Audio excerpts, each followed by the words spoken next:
Whether it's deep cleaning clumps of earwax from AirPods, zapping soot from a home damaged by fire, or cleaning out dust and roaches from inside gaming consoles, there are specialized cleaning experts for every dirty job imaginable. The work these professionals do helps keep our homes, electronics, and even mass transit and iconic landmarks running smoothly and safely. Here are 51 cleaning jobs you didn't know existed. First, we take a look at a team of real-life heroes. Firefighting is an honourable job, but it can also be a dirty one. Mike Matros and the team at Red Line Gear Cleaning specialise in deep cleaning gear for first responders so that their uniforms stay clean despite the extreme conditions. My name is Mike Matros. I'm the owner, inventor, and founder of Red Line Gear Cleaning. We are a mobile on-site gear cleaning company. Today we're going to be taking you through the entire process of what is involved in cleaning, inspecting, and putting firefighting gear back in service. One thing I wasn't really aware of when I took the job as a firefighter was the cancer problem that's plaguing the fire service.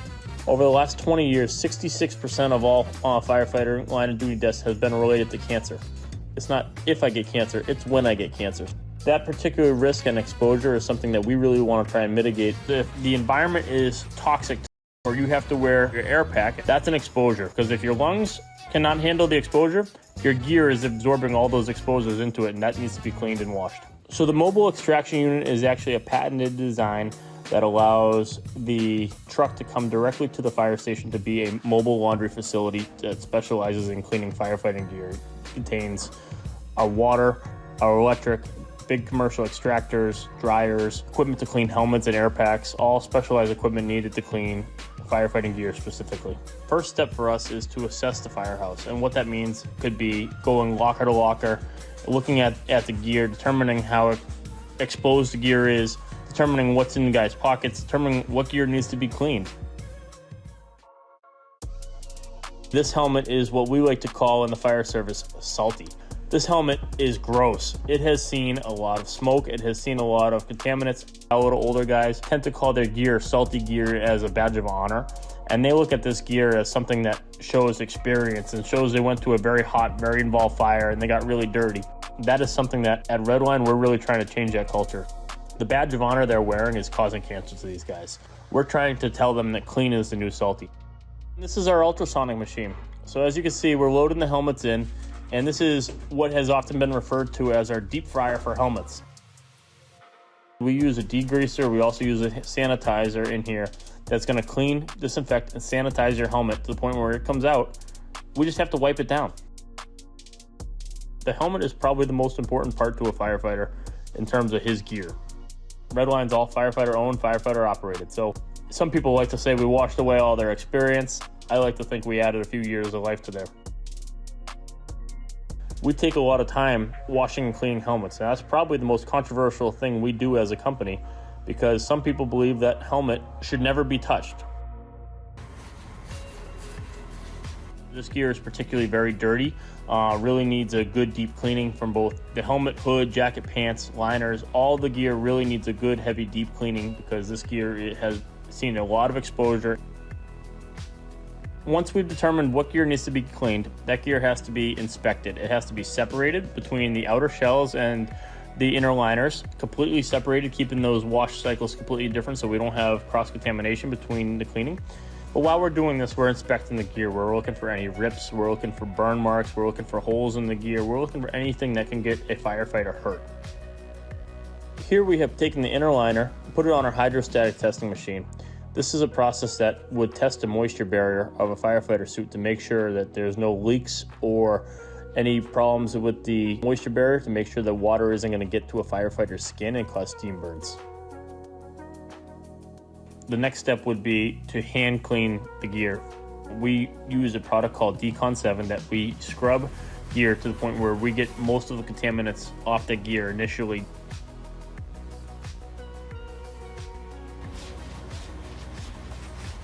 This is an important part for us as part of the process to get rid of any bulk contaminants that would be on that gear, whether it be insulation or anything else they might run into in the field. A firefighter's gear needs to be cleaned after every exposure. As you can see, it gets pretty nasty.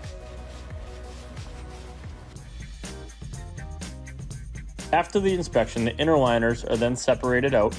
They're turned inside out, so this way we're washing the part that is against your skin first. Those would then go into our commercial extractor and be washed through our 5-cycle program.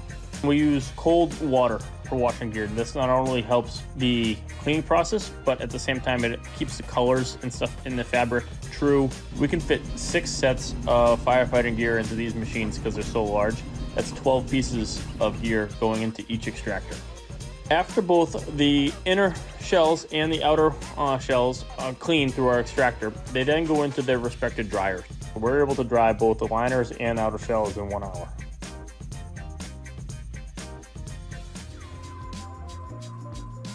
We lay out the boots that have to get hand scrubbed, and we are also fogging them, spraying them with a disinfectant. It's going to neutralize, it's going to kill, it's going to disinfect anything those boots might have come in contact with. One of the key elements to a firefighter gear is the hood they wear underneath their helmet and it goes through. That protects their ears, that protects their helmet. People forget to even clean these. Anything that's going to be exposed and touched to your skin should be washed the same way as if you would the liners that are next to your skin.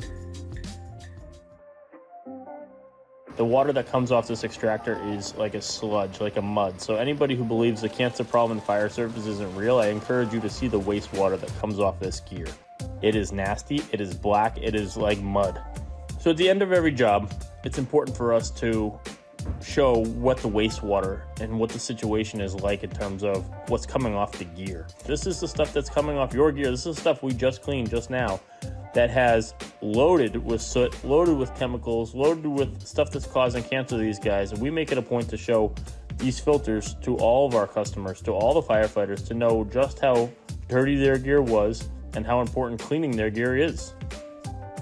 Our filtration process is so in-depth that it allows us to take really dirty water, filter it, run it through a number of filters, run it through a full process that makes that water completely clean, reusable, prevents us from putting toxic products back into the environment, and makes it a sustainable solution that we can keep using and be very environmental safe after we clean very toxic gear. Today, the fire service is made up of a lot of chemicals. In the form of combustion at a fire, every single room now has plastics, has particle board, has different materials that are burning. It's causing the fires to burn hotter, to burn more violently, and the smoke is thick, nasty, black smoke. So while the fire service has been around for years, the makeup and the exposures of the fire service are very different nowadays.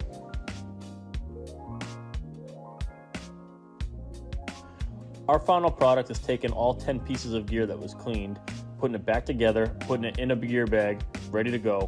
Boots on bottom, pants, jacket, hoods and gloves tucked in the side, helmet on the top as one complete package, ready to go.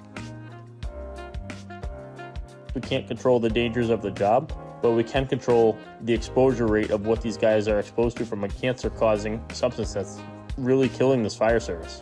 I don't need to see soot and dust all over a guy's helmet and gear to know he knows how to do his job.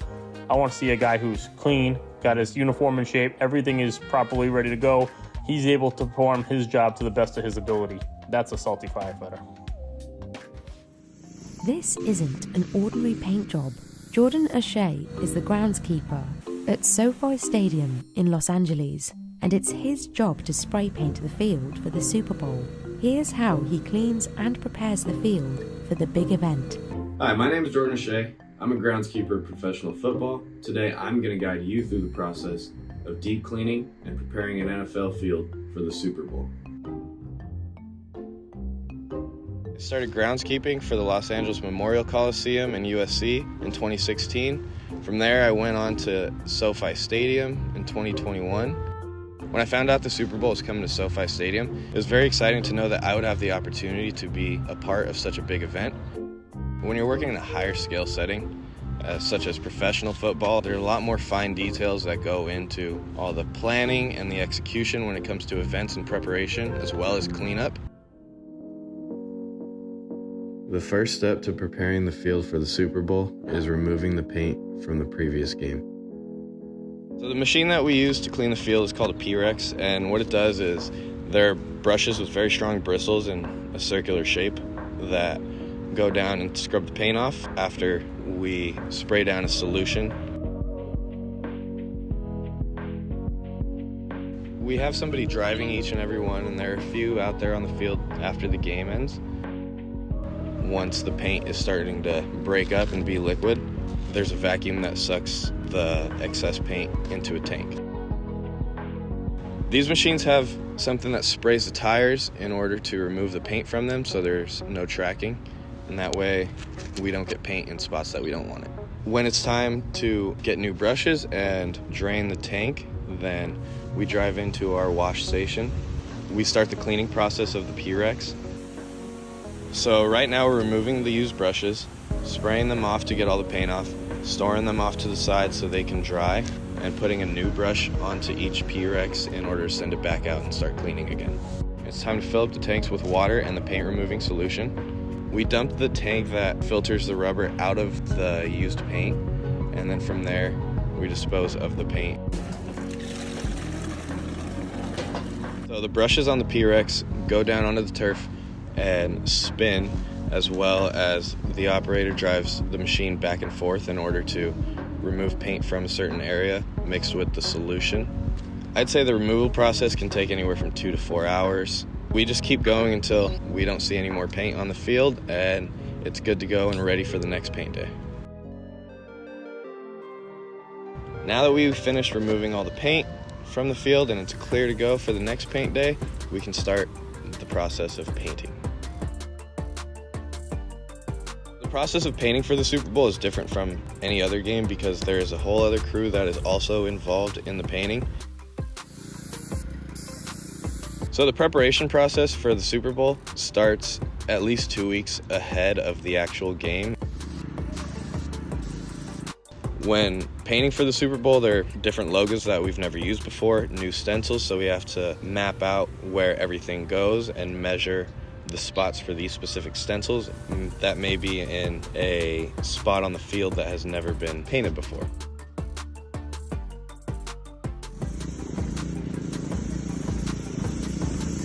So while we paint these logos, we want the lines and edges to be straight.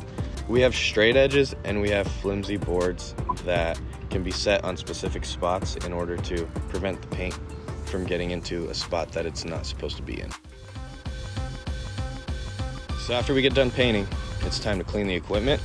These boards we take to the back washroom and we use solution to get the paint off. So this paint board is caked in paint with multiple layers, so we need to spray, scrape, and use solution until we get it all off.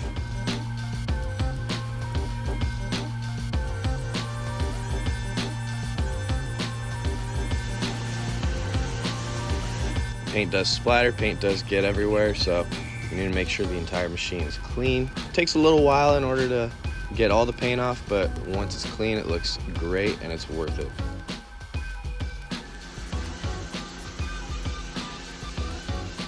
So it's important to clean the paint machines because, one, you want to take care of the equipment that you use, make sure that it can last as long as you would like it to last. You don't want paint buildup in certain areas on the machine because then that can start to limit the functionality of the machine.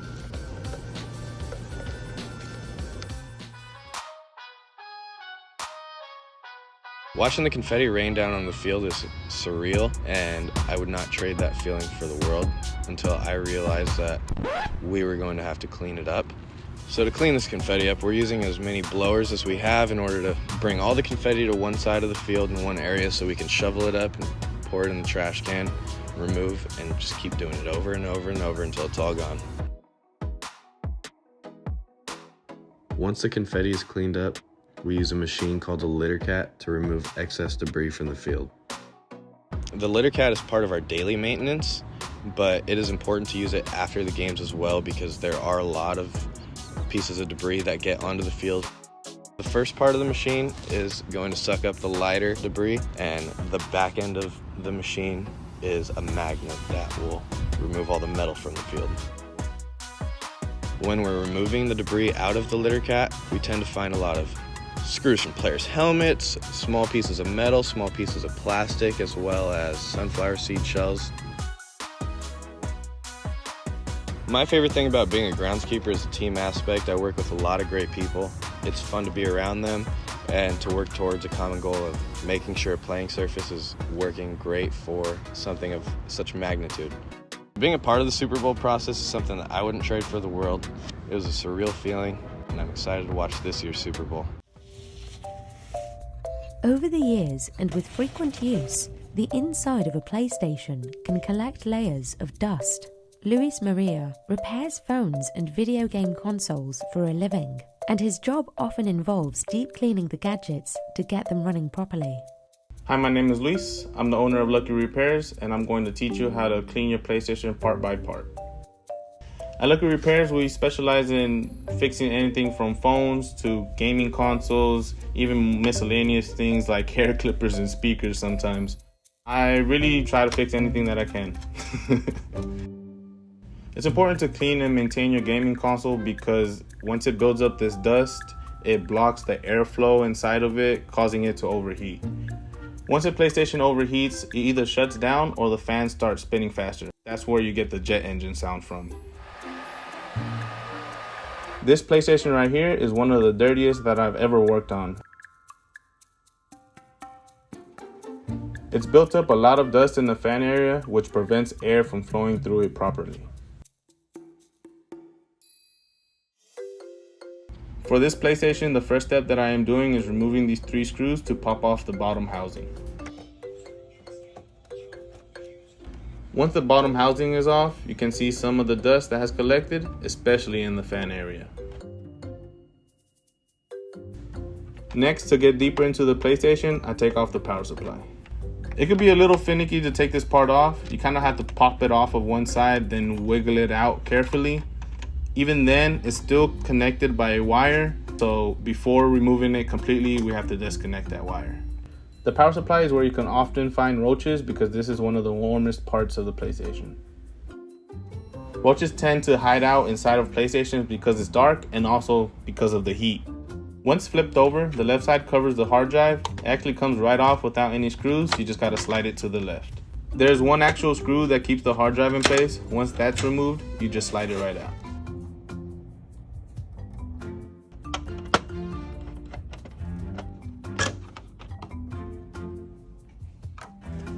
With the bottom removed, there's a lot of dust that built up inside of it, so we'll grab a paper towel with some all-purpose cleaner and give it a good wipe. Some PlayStations will have more dust build up than others. The dust can build up easier, especially if you have pets or if you have it tucked away inside of a cabinet area. Before I can access the motherboard, there are a few cables and screws that have to be taken out. Then we can pop off the motherboard and pull it away. At this point, we can see more of the dust that has built up inside the PlayStation. I use compressed air and brushes to clean this section off along with some alcohol.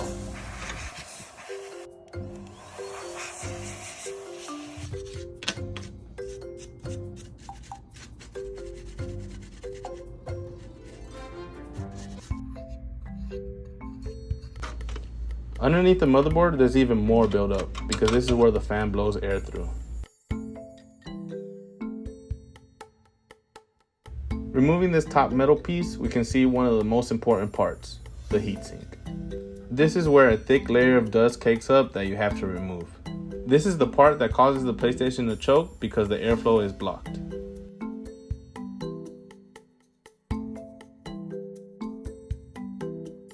To clear this up, I remove the debris with a pair of tweezers to get the bulk of it.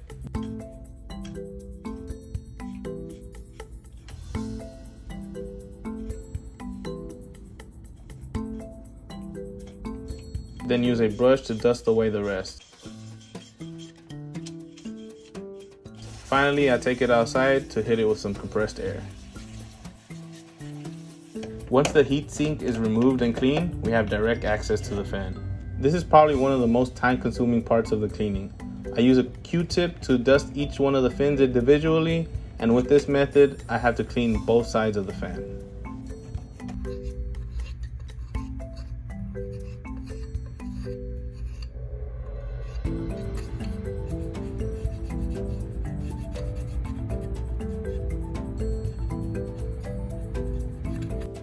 If the debris is really bad, a toothbrush can help break it up.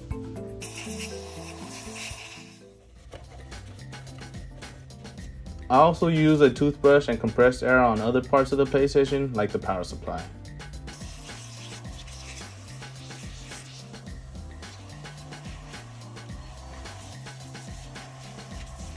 Once the bulk of the dust has been blown off outside, then we can get into the more detailed part of the cleaning. I use alcohol and a paper towel to wipe it all down. Then to reach the smaller crevices and parts, I use a Q-tip and brushes to dust it all away. Some people think it's a little excessive to clean it this deeply, but if I'm not this thorough, then you may not even tell a difference. Another very important step to maintain your console cool is to replace the thermal paste. Thermal paste helps with the transfer of heat from the APU to the heatsink. Thermal paste doesn't tend to last more than 4 to 5 years. Once it starts to age, it gets very dry and cracks. Those cracks create air pockets between the heatsink and the chip, which causes it to overheat. And you never want that, as your console could be damaged if it gets too overheated too many times. This is a perfect example of old thermal paste. As you can see, it's very dried out and has a lot of cracks. This is one of the main reasons why a PlayStation overheats. To clean the old thermal paste off, I use a Q-tip with a little bit of alcohol on it to carefully remove it.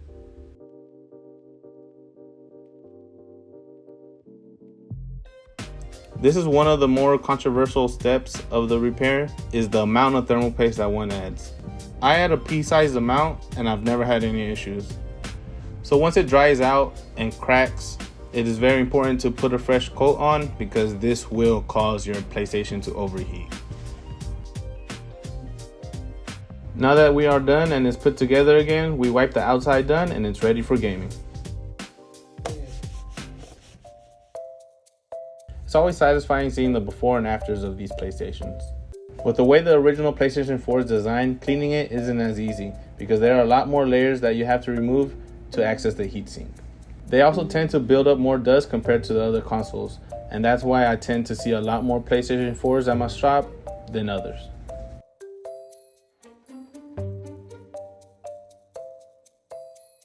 I've been interested in electronics since a young age. It started off with the PSP, making it open like an iPhone, or even the iPods, jailbreaking those.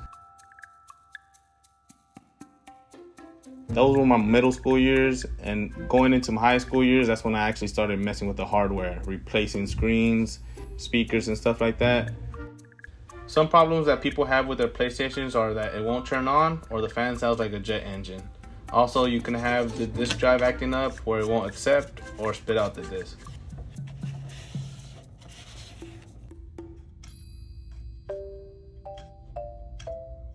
I love what I do because it helps people and I get the satisfaction of fixing the problem.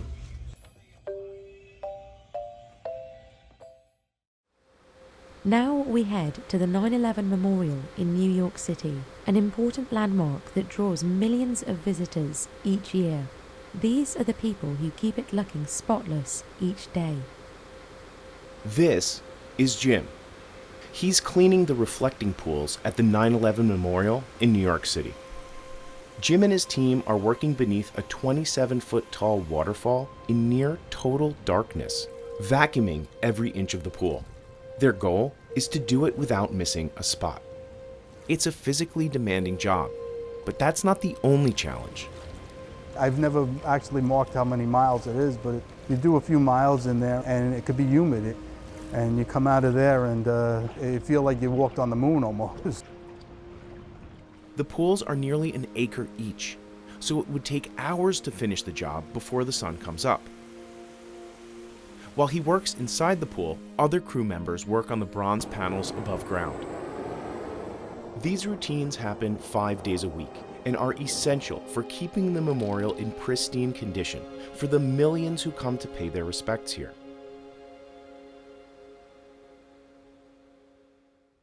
They start by shutting off the waterfalls, and over the next 8 hours, Jim and his team work tirelessly to deep clean this pool.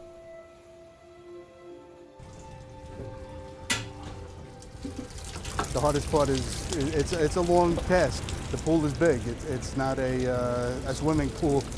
You know, it's a 200 by 200 giant pool. I'm gonna pull the hose out and then bring it back or whatever. Just, you don't have to use the whole reel. We got too much hose. We usually have 3 men through the pool, so 2 guys be in the pool and 1 guy will be outside running the pumps, which collect the debris and return the clean water back to the pool. Once we're set, we're on our way. I go and vacuum generally, and I have whoever's with me that night brushes behind. Come on, hurry up. Sorry. We don't got all day here. All right. The vacuum will capture most of the debris, and the person brushing will knock up some of the other loose debris that doesn't get caught, and it will be caught into like some of our filters that we have running downstairs. Now I'm trapped in the hose here. I'm gonna trip myself. And we'll be on America's bloopers. The workers generally clean out dirt, leaves, and algae from the bottom of the pools. They also remove larger items that visitors drop or throw in. They don't always know what they'll encounter in the pool each night. We find kids' toys, little small items, depends on the crowd. One night I actually found a bat in there. And I'm not talking about a baseball bat, I'm talking about a bat. It was pretty wild when it flew away from me when I realized I was grabbing a bat. Depending on the cleanliness of the pool, it could take anywhere between 6 and 7 hours. And sometimes if we feel up to it, we could do it a little quicker. Some people treat this place like a wishing well, so we do catch some money. And unfortunately, I think some people, being that it's so far removed from the original 9/11, I think some people are a little uneducated about this place, and some people treat it like it's just a regular fountain, and they're throwing garbage in here sometimes too. You know, people have to learn that this isn't your mall fountain. I knew a few of the brokers that passed away. A whole group of them had a meeting in one of the towers, unfortunately, and except for one trader, all of them perished. I think about them often because we go up top where the names are and brush near the nameplates, the troughs, and on the north side, they're all on one panel. I see their names just about every day. Total waste of lives that, you know, could have been doing good in the world now. While Jim and the team finish cleaning the pools below, Ryan is tackling the bronze name panels above. The panels honor the 2,983 victims of the attacks on the World Trade Center, both in 1993 and 2001. Ryan will have to strip the top layer of metal and use a blowtorch to remove a carving someone etched onto the plaque, without damaging the rest of the memorial. This confuses me why you'd want to write something here.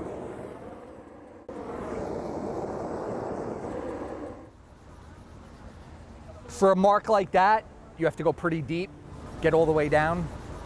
Otherwise, you can't really get rid of it. If you don't go down far enough, you'll see it when you refinish it.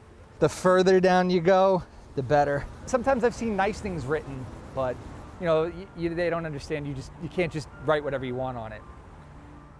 After briefly assessing the damage, Ryan needs to remove the protective bars so he can reach the entire metal surface.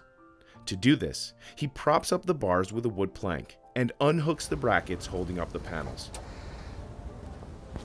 Whew. Now what I'll do is rub it down with a naphtha. It's almost like a paint thinner. It just kind of takes the wax off, so I'm not burning wax. If I can open it. And it shouldn't take too long once I get the torch on it. There's so much in the prep and then the finishing. The torch is actually not that bad. After sanding down the top layer of panel and neutralizing the wax, Ryan is ready to blowtorch the damaged area to melt the metal in the patina so he can repaint the color layer and restore the panel to its original state. This is what we use. And it's basically just a patina in a solution. Oh, I haven't used you in a while. Prep them.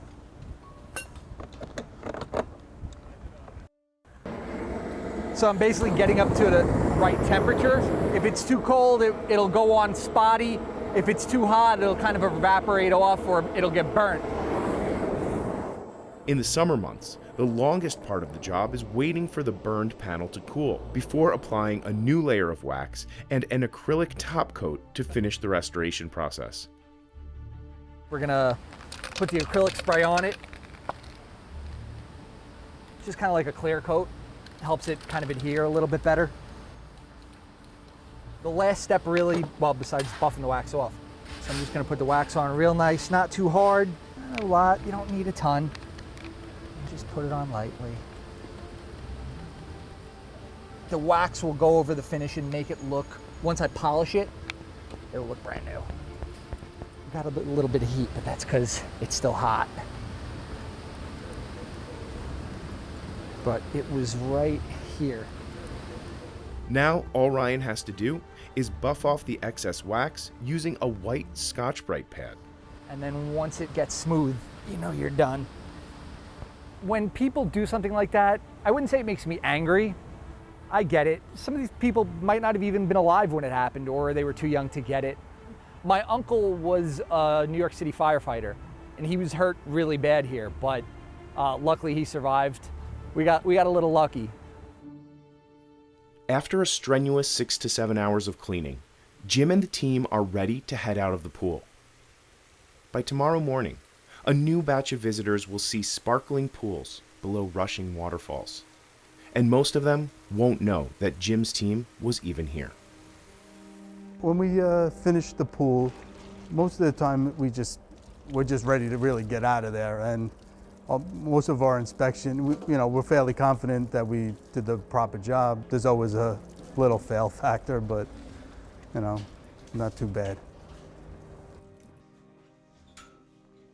My father worked in these buildings almost his whole life, and my father was here for the '93 bombing, and that was before cell phones and everything. And he was on the 30th floor of the second tower. When he was there, he was like the floor marshal. He came home full of soot, but he stayed there because there was people that couldn't get down the steps, so he made sure that he stayed with them. So I think on 9/11 day, if he was here, we probably would have lost him because he wouldn't have left. He passed away a couple of years ago. He was always so proud of the job. I probably had chances to do other things in this building, but even if I wanted to do another job, I wouldn't because of him. And now, I love doing it, so I do it. This layer of black soot is the result of fire damage, and it needs to be cleaned thoroughly. Kevin Harrison is the owner of Project Laser in Western Australia, and he shows us how he uses specialised tools to get the job done. My name is Kevin Harrison, and I'm the owner and operator of Project Laser, which is a mobile laser cleaning service in Western Australia.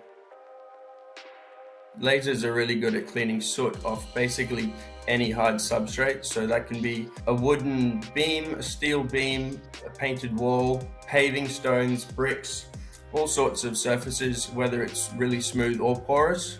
We're sending thousands of light pulses every second into the surface contamination. This is getting absorbed into the soot and it's basically vaporizing it or popping off the surface.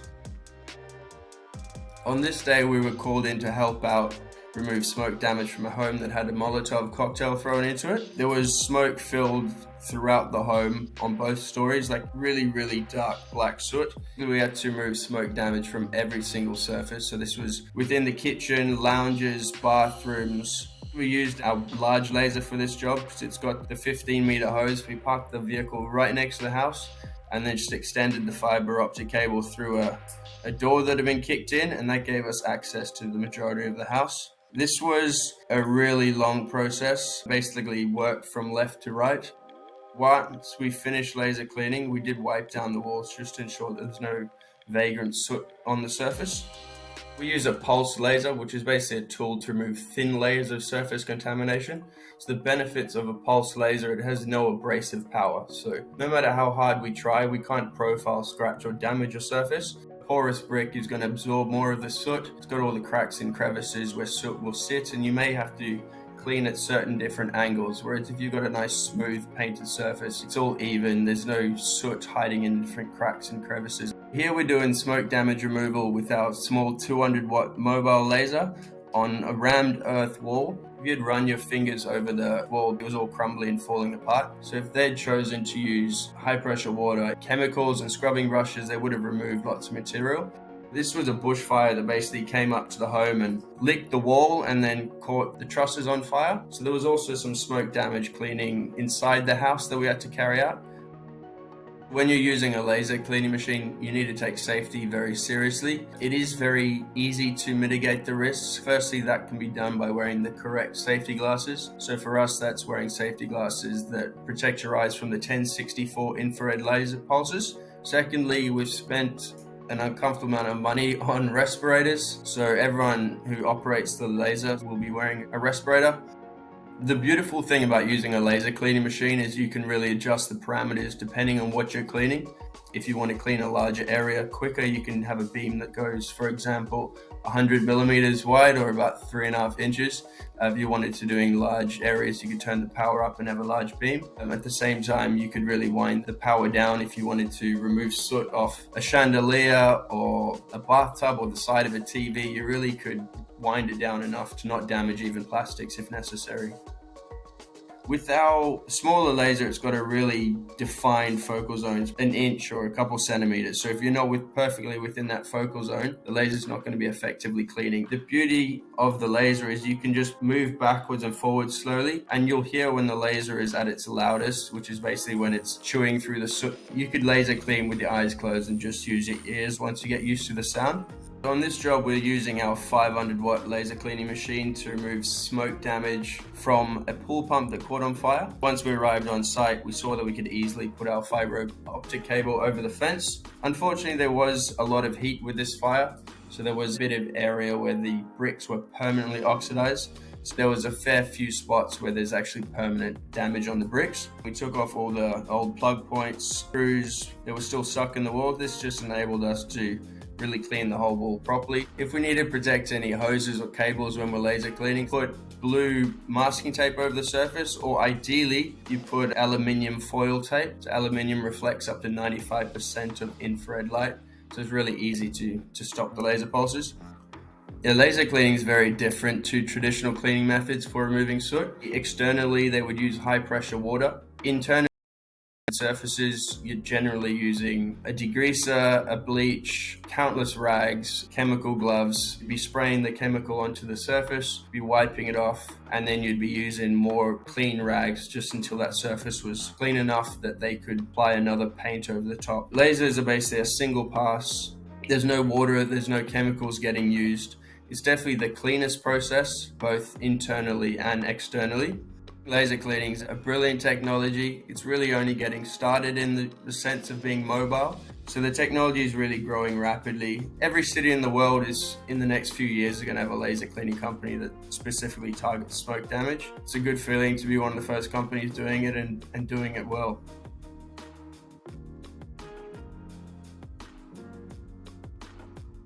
This 1978 Sterling Nova was a dusty mess after sitting in a barn for over 3 decades.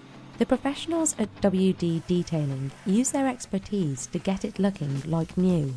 My name is Brent DeChesser. I'm one half of WD Detailing, and today we're going to be cleaning a 1978 Sterling Nova that sat in a barn since 1985.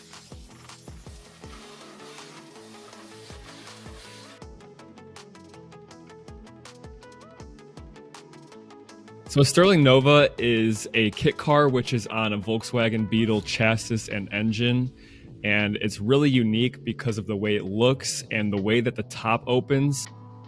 There's no doors on this car. The way that you get in and out is literally by the whole top lifting up. We had to take the top off of this car because it actually couldn't hold its own weight up, and we didn't want to risk it falling on one of us. As soon as we took the top off of the car, we found this mouse nest right on the back side of the dash. It was made out of insulation or carpet or parts from the seats. Any random fibers that they can find in the car, they'll take and make a nest out of. And then we sanitize the area afterwards with Tri-Clean, which is a cleaner that will kill all the bacteria. Cars attract mice because they know that it's a dark space, and when these cars sit in a barn and nobody's touching them for 30 plus, 40 plus years, they're not going to be bothered. So they're going to take advantage of that. And then after that, we were able to take the seats out and really get in there and clean everything. We found that these carpets were completely disintegrated, and they're definitely going to have to replace them. And we actually haven't really seen carpets this bad before. So if I had to make an assumption on why this happened, it's a combination of them sitting over time and the mice getting into them and eating them up. And under the carpet, as soon as we pulled it out, I looked down and found a nice surprise of a dead mouse. We disposed of it off camera, but we just had to pick it up with our gloves and toss it in the garbage can. There's no nice way to throw away a dead mouse. We started vacuuming the floor pans, and then we sanitized them again with our Tri-Clean.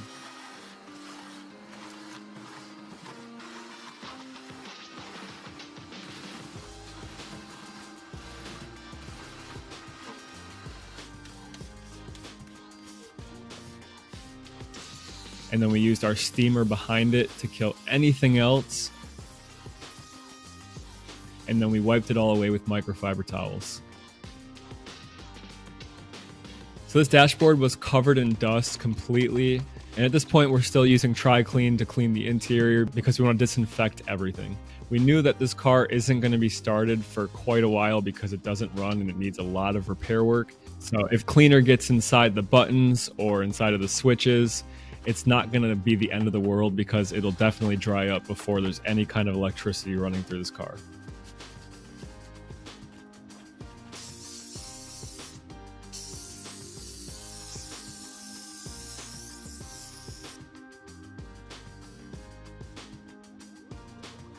So if you want to get a barn find, a good way is searching on Facebook Marketplace. The people that we work with specifically search for these cars, and then they bring them to us because they sat for so long. A lot of it's word of mouth.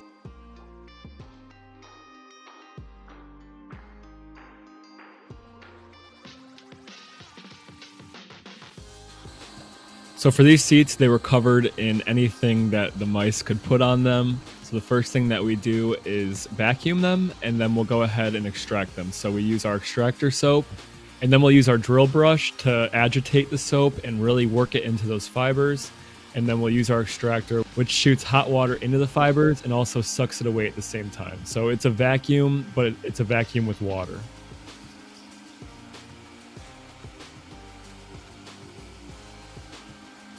The exterior of this car was covered in dust from front to back, and then there was some wood chips and other stuff in the headlight crevice, which I'm pretty sure on this kit there's supposed to be a headlight cover, but for some reason they were missing on this specific car.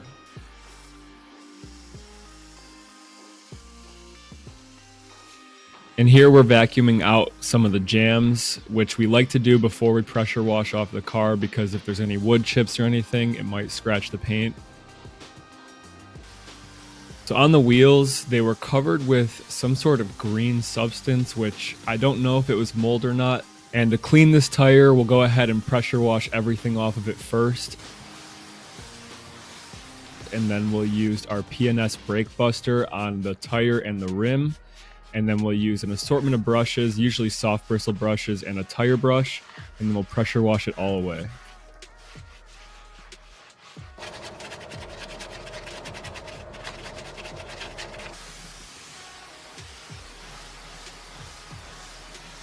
The paint on this car was in pretty good condition. The only thing that we noticed was deteriorating was the black paint. So what we're spraying on this car is a paint safe degreaser so we can loosen up all that dirt before we pressure wash it away. And what that's going to do is minimize any kind of swirl marks or scratches. paint chips can be damaging to a car only because it can cause rust to form if there's metal underneath where the paint was. But there was no rust on this body at all because it's made out of fiberglass.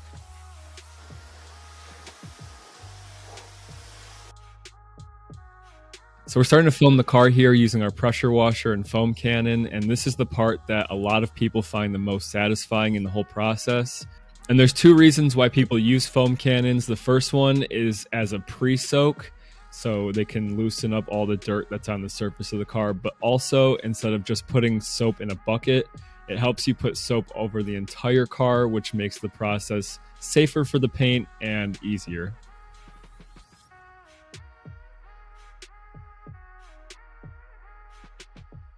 And after foaming the car, we'll use microfiber mitts on the entire car to wash it down.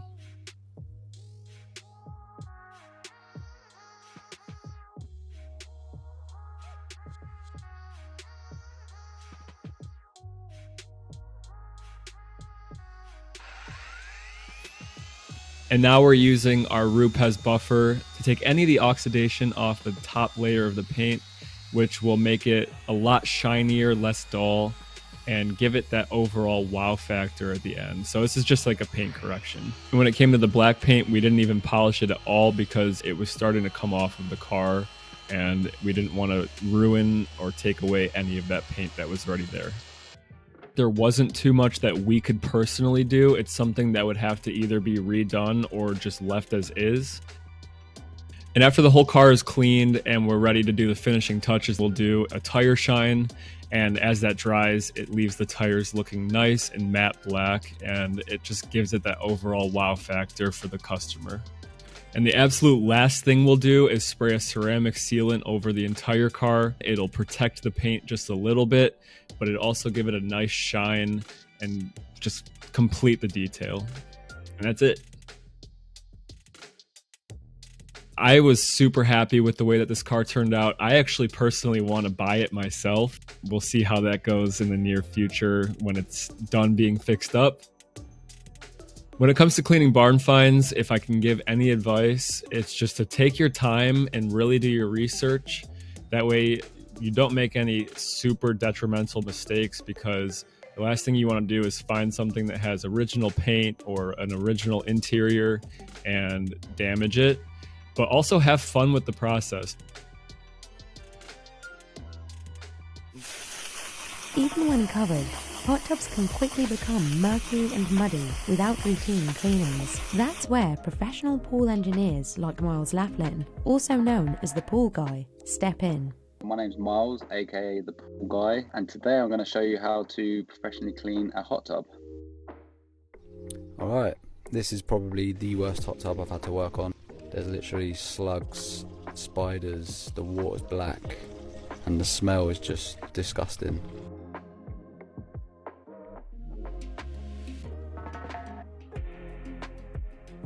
So the first thing I done when I got there was taking the cover off. For the actual job was to take the cover off, inspect it, see how bad it was. We took that off and stood it up on the grass, and that got jet washed and brushed down. And there's a lot of creases in the cover, so there's slugs in there as well, still trying to hide and sort of stay in their home, but they all got cleared out. So it was mostly water with the jet wash, and then you had a little bit of cleaning solution. With the cover, that took around an hour to clean.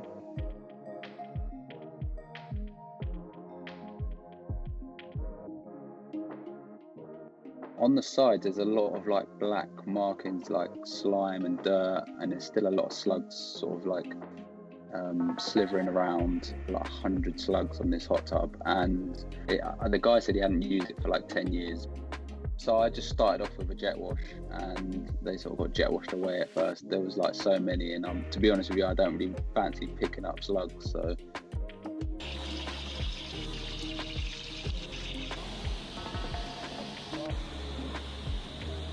So the white tube there, that's connected to my submersible pump, which I'm using to pump water from the hot tub down the drain. So I got the broom out because you've got where you sit down in the hot tub is it's a bit like a bowl, so it'll hold a lot of water. And what I'm just doing is just pushing it into the middle so the submersible pump can drain it out easier.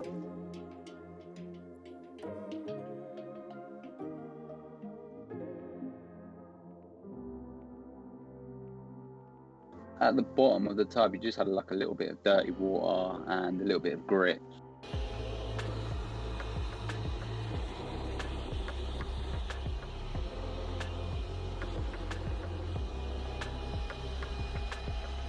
So underneath here, you've got the main circulating pump, you've got the heater for the hot tub, all the pump equipment's kept underneath the hot tub. So I pulled the panel back, and which all needed to be cleaned out as well, and I used the hoover to get all that.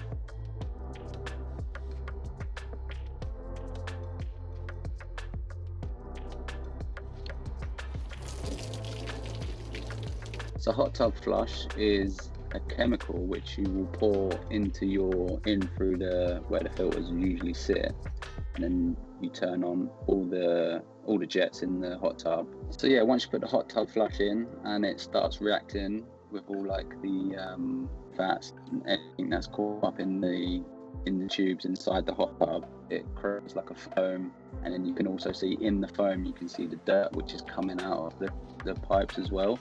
So you can see it's working.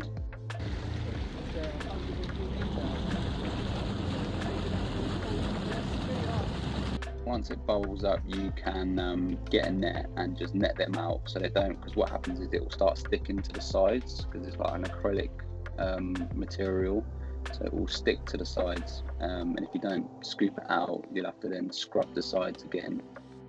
So it's just easier just to get the net out the foamy bits and all the dirt on the foam, and it'll make it easier for yourself.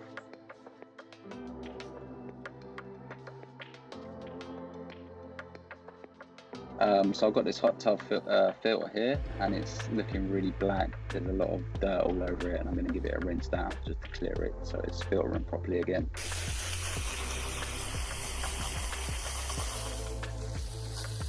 Most pools have sand filters, whereas hot tubs have cartridge filters. So what happens is, obviously, while the filters are collecting the small particles, if you don't take them out and rinse them, your water will start to go cloudy.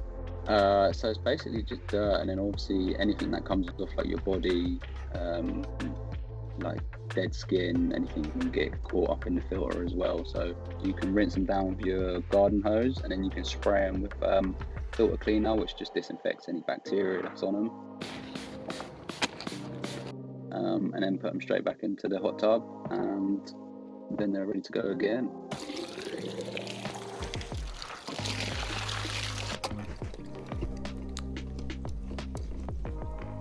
On hot tubs you can get like a little floating dispenser, and it just floats around on the water, just slowly releasing chlorine or bromine.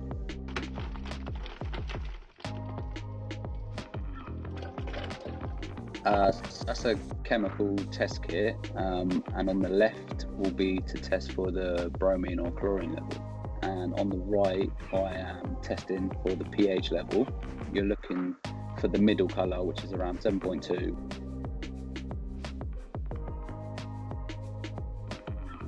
So with the hot tub, it was looking, after I'd finished with it, it was looking brand new, nice and blue again. The customer was really happy with it, and it just looked like a new hot tub rather than what it did like 5 hours ago.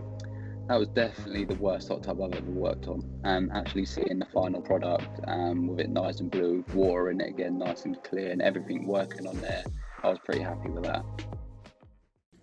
Horse hooves need constant maintenance, and it takes an expert eye and lots of experience to know exactly how much to trim. Here's how Sam Draycott, a farrier in the UK, gives riding horses pedicures to prolong their lives. My name's Sam Draycott, I'm a farrier, and I'm going to show you the cleaning process and the shoeing process of a horse. The main thing I'll do is riding schools. There's a lot more science behind it than meets the eye. So what you would need is the anatomical sort of understanding of the horse's foot, with tendons, ligaments, arteries, veins, bones, columns, how they grow. Also, we need to have some blacksmithing skills in order to construct the shoe. anything that needs to be done to help maintain the horse's lifespan, really. So the actual condition of this foot is pretty good. It's just been 6 weeks and it's just grown. So that triangle bit in the middle is known as the frog. This is known for helping grip and aiding blood supply around the foot. So I've got my straight blade and I'm actually cleaning up the sole. As you can see, it's sort of going to crumble out, and then this will help me aiding in how much foot this horse has actually grown, and I'll just trim it all back. As the hoof grows, it's almost like a giant fingernail, so it's always constantly growing. So you need to trim that back, reset the shoe back, so the bone column of the structure of the leg is actually set in the correct place, rather than if it's too long, it will be under a lot of pressure for the tendons. So imagine almost wearing a huge pair of shoes for yourself. It makes it very difficult for you to walk. So to have the horses regularly trimmed will help actually maintain the lifespan of the horse and the function of it doing whatever discipline it's in.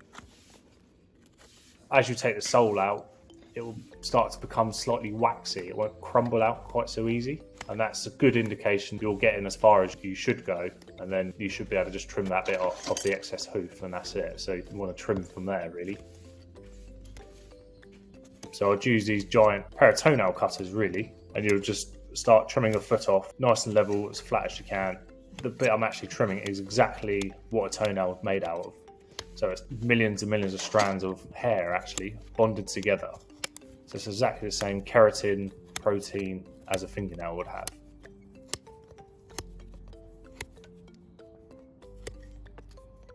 There is actually no nerve endings on the bits that I touch. The horse feels the sensation, so imagine having a shoe on and somebody taps the bottom of your shoe. You'll feel the sensation of it, but it doesn't actually hurt you. It's pretty much exactly the same. The giant nail file is actually what we call a rasp, and then you would use the rasp to get it nice and flat, because these horses actually walk on their fingernails, unlike us. So this has to be flat to help them walk evenly on their joints, because if you did one side higher than the other, then they'll be walking unevenly, and it would put excessive strain on their joints and the tendons. So the idea is to get it as flat as you can, so almost perfect.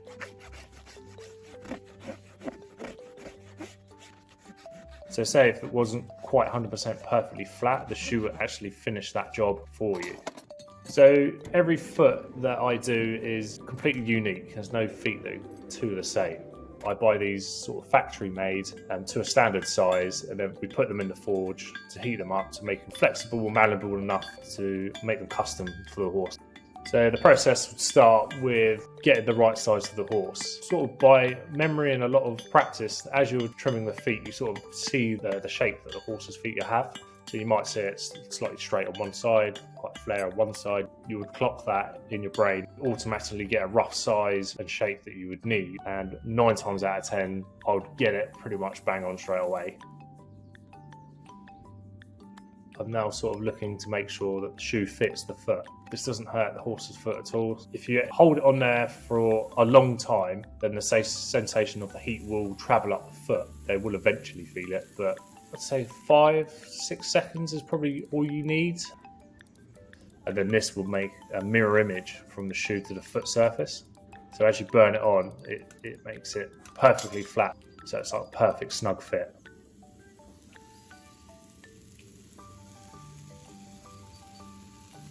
Once they're fitted and they're the right shape for the horse needs, you need to cool them down. So a bucket of water is a good old-fashioned way of getting it down to handling temperature, so you can pick it up and use it with your own hands. The nails probably only go about 2 or 3 mil into the hoof wall, and then they would go up the hoof wall and then come out the side. So as you nail it in, it curves out, so then you can flick it over and clamp it onto the foot. And I'm using my clenching tongs, where these actually flick over the end of the nail and push it back into the foot so it grips and stays on, to create what's known as clenches. And then I would use a rasp, and that would buff the foot up, make it all nice and smooth, because you don't want any sharp edges for the horse to catch itself. So this is the finishing process to make it all basically nice and pretty, and what people will consider as part of getting their nails done, really. As you've filed the hoof wall off, you're actually taking like a very, very fine layer off the outside, which maintains the moisture in the feet and it's a protective layer. So you replenish this with grease or any oil or anything shiny, really. If you're malnourished or anything like that, fingernails and hair are the first thing that would show that. Same as any animals, with dogs, cats, anything like that, hygiene, is a big factor. If you've got poor hygiene of a horse, in a stable that's not cleaned out, poor maintenance of its feet, not being trimmed or looked after, will eventually affect a horse or any animal. In the wild, horses are not actually meant to live as long as we allow them to live. Normally, as they get to an age of, it could be 10 to 15, depending on type, breed, environment, and the predators that they would naturally have. They would slow down and then the predators would get them. So we have them in such good pasture and maintain them so well, they live actually a lot longer. The Georgia Aquarium is the largest aquarium in the Western Hemisphere and one of the largest in the world. Every day, specialised teams gear up to clean the hundreds of exhibits across all 8 of the aquarium's galleries. This is Rivers. He's wading through a pool of waste beneath one of the largest aquariums in the world, Georgia Aquarium. It's a filthy job, but that's not the only challenge. There's a lot of waste to manage.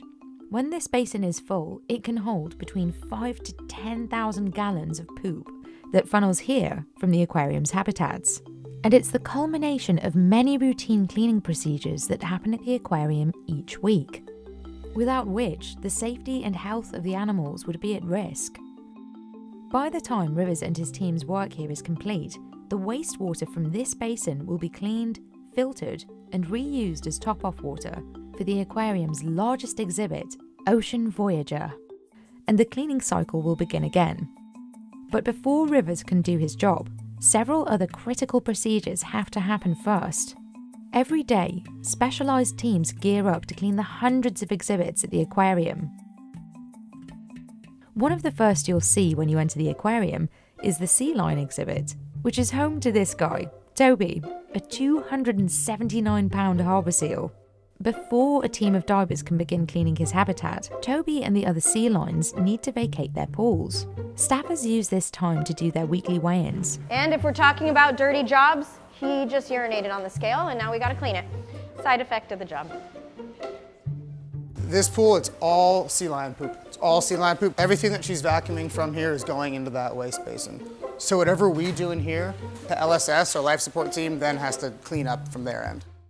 Megan Wade leads the pinnipeds team to clean the decks and assists the dive operations team as they clean the pools before guests arrive. This space is home to 14 sea lions and 3 harbour seals. The sea lions can eat 5% to 8% of their body weight, making the sea lion exhibit one of the dirtiest in the aquarium.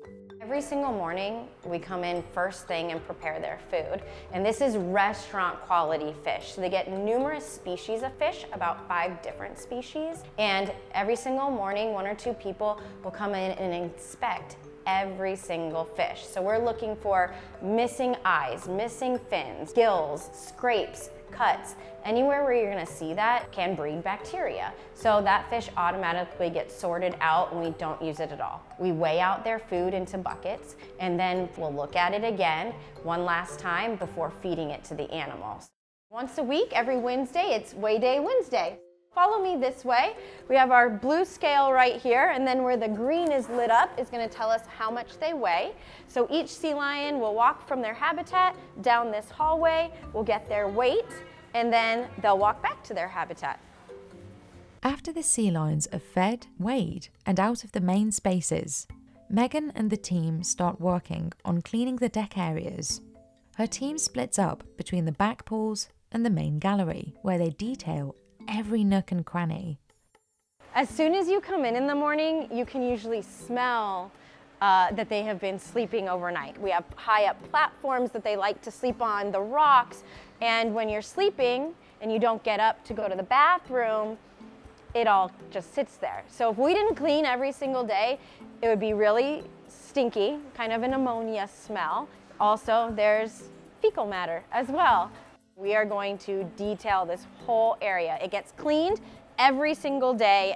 but we detail it once a week, every week. 3 male sea lions and 1 male harbor seal all slept out here last night, so it's probably gonna be pretty messy. The chemicals that we use are to really break up that oil that's on the surface that the sea lions secrete. So it's just soap and water, and then we'll use some chlorhexidine to disinfect the area afterwards. And then down here, Gail has like a nice little hand brush, and she's actually doing one of the dirtiest jobs. She's cleaning the drains. All of this is gonna always be hosed to a drain away from the water the sea lions swim in. She's taking the grates off, cleaning inside the drain so that everything flows nicely each day that we clean. So the drains are part of the detailing. The removal of the net and soaking, that's part of the detailing. Sea lions, when they breathe, sometimes shoot snot out of their nose. So a lot of times in sea lion habitats, you'll see brown snot on the walls. So we'll need to scrub that off too. My favorite part about cleaning the deck is getting to net the poop out of the water, because it just so reinforcing when you do a good job and you get good at it. So I just love doing it. After Megan and the Pinnipeds team work on the main gallery deck, Alex Glick and a team of divers work on everything below deck at the Sea Lion exhibit. Today you're going to start in pool 2 and then do pool 3. This one's vacuuming and floor scrubbing, and then pool 3 will be vacuuming, rock work, and then a final floor scrub. So we do this dive on just normal scuba. Even though it's only an 8-foot pool, we still do scuba diving so that you have freedom of movement. This is our vacuum hose. They actually plug this in the water, and we have to make a radio call to our life support system, and they'll turn the vacuum on. So we drop the vacuum head in the water with the hose attached to the diver, and then they will prime the hose to get all of the air out of the line. This pool, it's all sea lion poop. You want to get as much vacuumed up before you start scrubbing the floor. This scrubber is one of the key tools the divers use to thoroughly clean everything under the water. A hose pumps water through the engine, which powers the scrubber. This high-pressure water makes cleaning the floors and walls much easier. The single scrubber has hard bristles and is used for rock work, while the double brush scrubber is used to clean the walls and painted surfaces. Once she's done vacuuming, I'll give this to her, and she will then clean the floor. And she's holding the trigger down, and she's just swimming back and forth, doing kind of like a lawnmower motion, cleaning one side to the next to get every single inch of the pool. If she comes across an area that's particularly dirty, she might slow down and spend a little time on it to get up whatever scum is on the bottom and then move on. Animal debris doesn't just settle on the habitat's floors and surfaces, it also collects in grates and skimmer boxes. These outflows help manage waste between routine cleanings by separating animals from some of the debris. In total, it takes Alex and his team of divers roughly an hour to complete their work in both pools. On the other side of the aquarium is Ocean Voyager, the largest indoor aquatic exhibit in the United States. It holds 6.3 million gallons of water and is home to whale sharks, manta rays, and thousands of other fish. This space is largely dependent on an advanced life support and filtration system, but still relies on teams for maintenance and hands-on cleaning. In Ocean Voyager, we have 2 whale sharks. There's Yushan, which is the larger whale shark, and then there's Taroko. Common misconception about whale sharks would be that they're dangerous. The most intimidating thing is they're just big. They just are big, and so like if you're in the way, you just gotta move. They're not out to hurt you. Like their throat is only the size of a quarter. They're very, very docile creatures, and they just want to cruise along. We usually have 4 to 8 divers in our everyday maintenance dive. We clean the windows, so we need our suction cup. We bring what we call a diaper, otherwise it just looks like a rag, and we clean the acrylic windows with that. And then usually we're doing hand scrubbing. They are scrubbing off the algae, and they're kind of basically wafting off all that sand substrate that cakes on and falls over onto those rocks.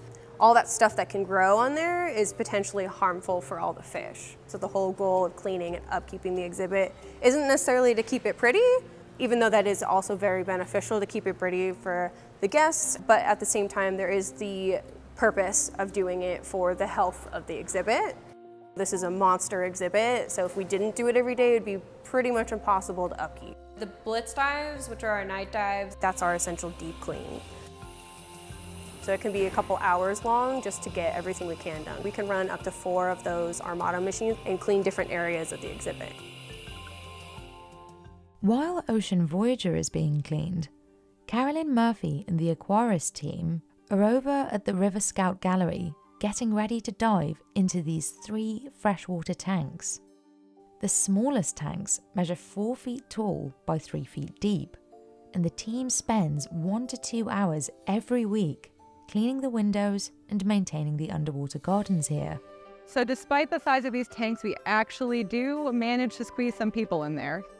What we are going to be doing is something called hookah diving. So the divers are getting in very carefully. They're kind of sliding in the top of the tank, and they're going to be holding themselves up in the water column by pressing their feet to opposite sides of the tank or putting them on the outside, the top rim.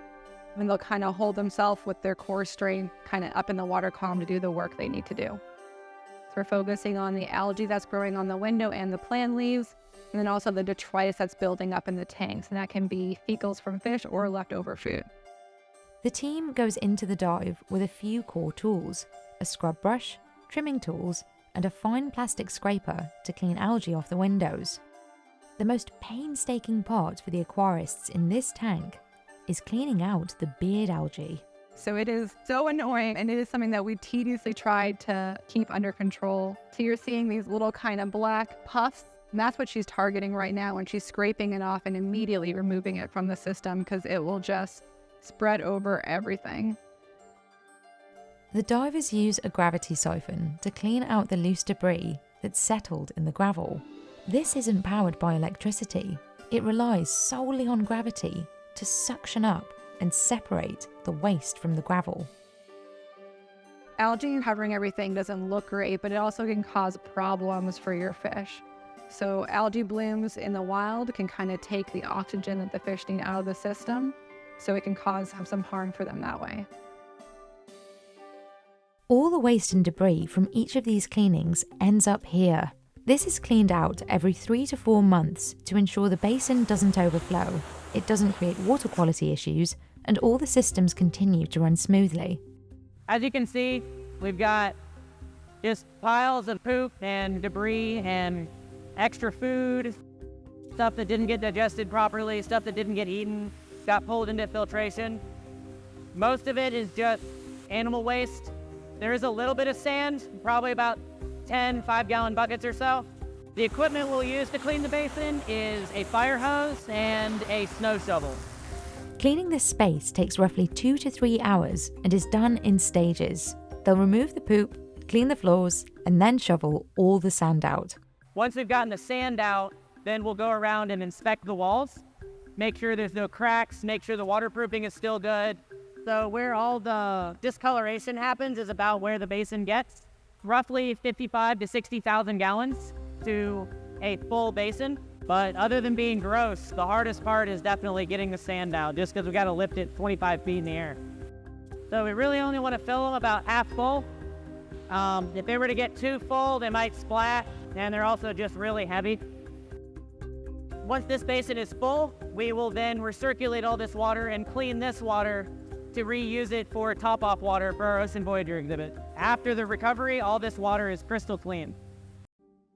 Over time, engagement rings can collect hair, lint, and dirt. Gabby Davis, a certified diamondologist, shows us how she deep cleans 2 dirty engagement rings. I'm Gabby Davis, and I'm a jewelry specialist at Jared the Gallery of Jewelry. And today I'm going to be showing you how I clean both a diamond engagement ring as well as a beautiful amethyst statement ring as well. Both of these rings here I would call extreme cases. Normally there's a lot of lotions from people who aren't removing their rings when they're applying their lotions or their hair products. So for the most part, when a ring comes in needing a cleaning, it just more so has like a hazy look to it, or maybe some slight caked up of soaps and lotions. But hair is definitely not something that I see every single day. The very first step before I even begin cleaning it is using the fine tip of the needle to actually check the stones.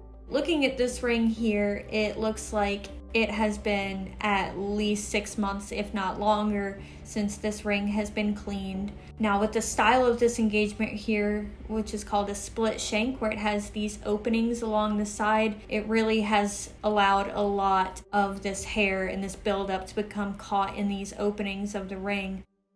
So I'm going to start out by using my tweezers and needle to be able to extract all of this hair that has gotten caught up in all of the openings and crevices of this ring here. The guest who brought in this ring is actually a hairdresser, which really helps explain why there is such an excessive amount of hair and products stuck up within this ring and how it has built up so much. So what I'll do is push the hairs out from both directions. I'll be able to go in through that split shank in the top, push it down into the ring where I'll be able to gather it all together with the tweezers to be able to pull this out.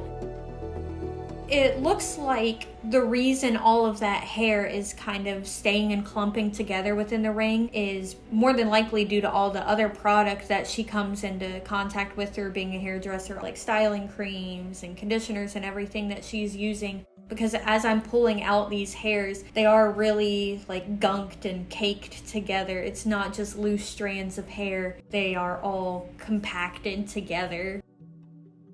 Not only has it gotten caught up in the openings where it's actually visible while it's on her hand, but as well as the part of the ring that's called the undercarriage, so that opening up underneath between the actual setting and your finger has become completely caked up as well.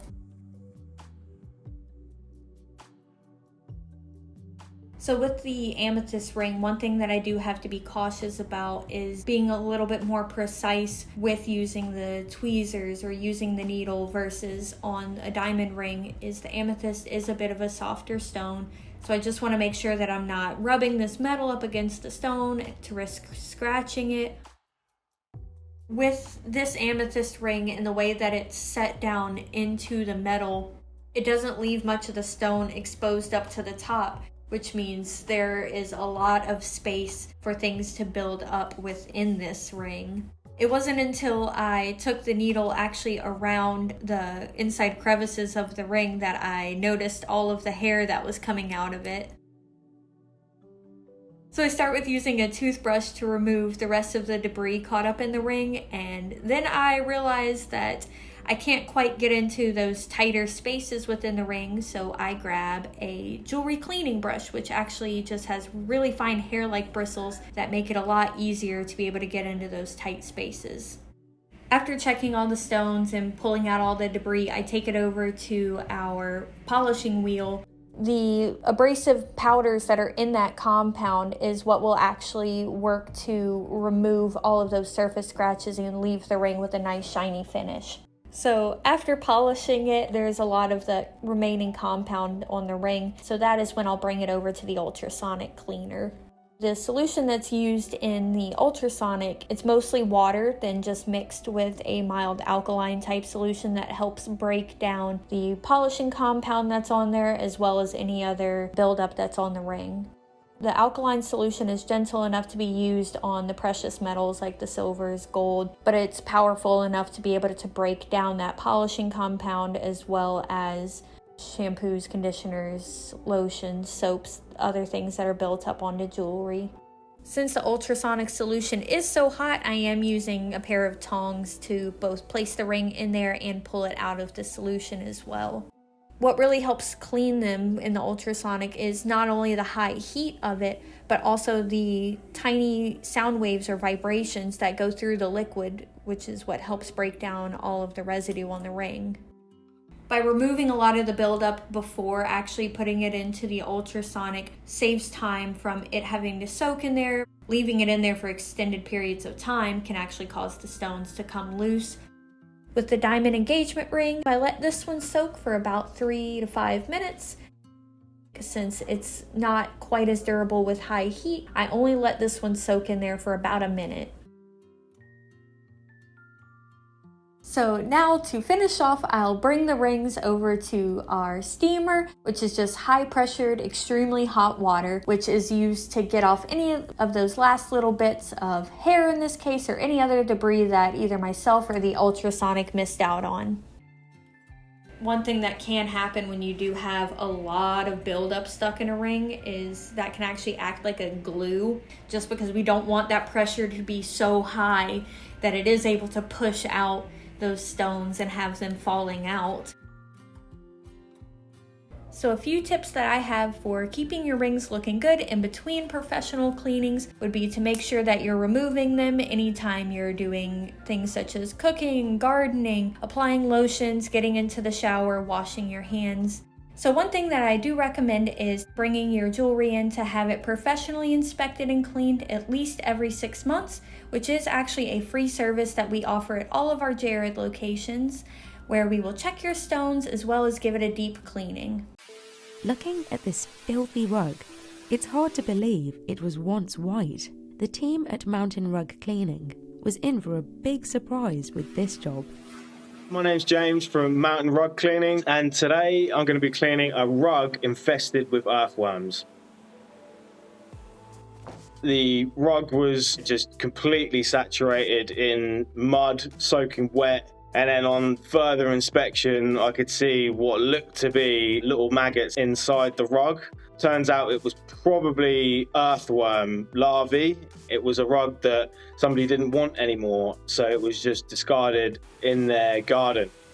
Basically, I just wanted to see if I could clean it, test my skills essentially, and see, what I could do with it. Essentially, I'm just rinsing the rug with water. So it's just a high-powered hose, and it's just pushing water out onto the rug to just rinse out as much of the mud as possible. It's not a pressure washer. Pressure washer has a lot of power, but it doesn't necessarily shoot out a high volume of water onto the rug. And essentially what you want to do in the beginning is just get the water on there as quick as possible. I have a pump attached to the hose, just so it gives enough pressure and power. So it's not like trickling out really slowly. It's powerful enough that you can sort of blast the top of the rug, and it will just sort of wash away any sort of surface soils from the top of the rug. You're going to be using brushes on the rug, and the water alongside with the shampoo lubricates the rug to prevent any kind of damage from the machines that you're going to be using on it. All sorts of leaves and twigs and soil and things are just blasting off the top of the rug, as well as the earthworms that were in there. I wanted to make sure that I got those washed off the top of the rug, because I didn't want to churn them all up into the rug. So I wanted to make sure that I got those all off first before I took any more steps. I'm using just a watering can with a mixture of shampoo and oxygen booster in it, and then I'm just using that to just get the shampoo distributed over the top of the rug. So that's the rotary machine. It has a rotating brush on the bottom of it, and that is used to essentially get the shampoo mixed into the rug so it's easier to then wash out. I'm using a special fibre shampoo. It's quite a mild detergent, pet safe, wall safe. It's not very strong. It's just enough to break down the soils in the rug and make it easier for you to sort of wash it all out. The oxygen booster just helps break down the soils a lot quicker. It can make things whiter. It can bring the colours out, reduce odour, and yeah, just essentially make it easier for you to remove the stains.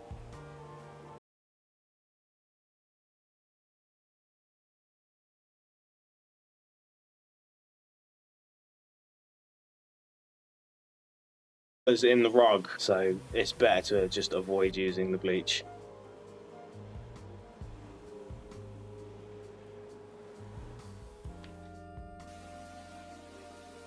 It's cold water. You don't want to use hot water on rugs because they tend to have a problem with shrinking. So you just use cold water, and that just eliminates any kind of potential problems that you might have with cleaning them.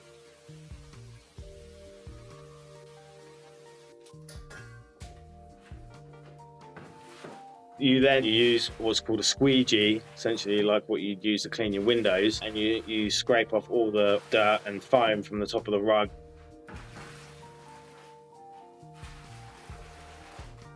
The next step is flipping the rug over and then cleaning the wash floor underneath, because a lot of the dirt and stuff is still underneath the rug. So I think it's a good idea to just wash all that away before you then put the rug back on top that you've just cleaned.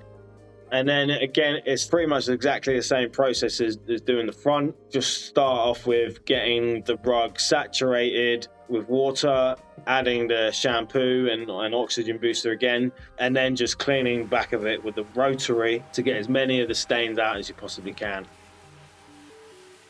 Always clean the back and the front, because when you clean the front, it pushes a lot of the dirt through into the back. And then also on the flip side, when you clean the back, it then forces a lot of the dirt and stuff which is deep in the rug out from the opposite side, if you see what I mean.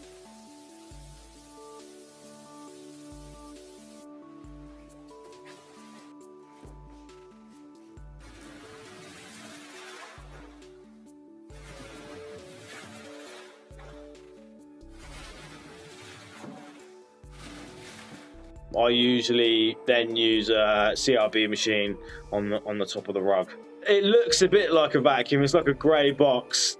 It stands for contra-rotating brush head. Inside it's got two brushes that revolve in opposite directions, and then as they roll up, they sort of pull the fibres of the rug up into the machine. So it kind of gives you a much deeper clean, but it also lifts the pile of the rug, making it a bit more fluffy.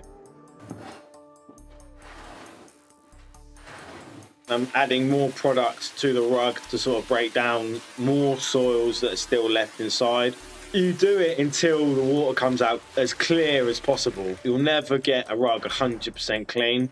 There will always be some dirt inside a rug. You could be using thousands and thousands of litres of water unnecessarily for very, very little gain. So there's a point at which it's still getting little bits out, but it's just not worth wasting so much water in order to get it out.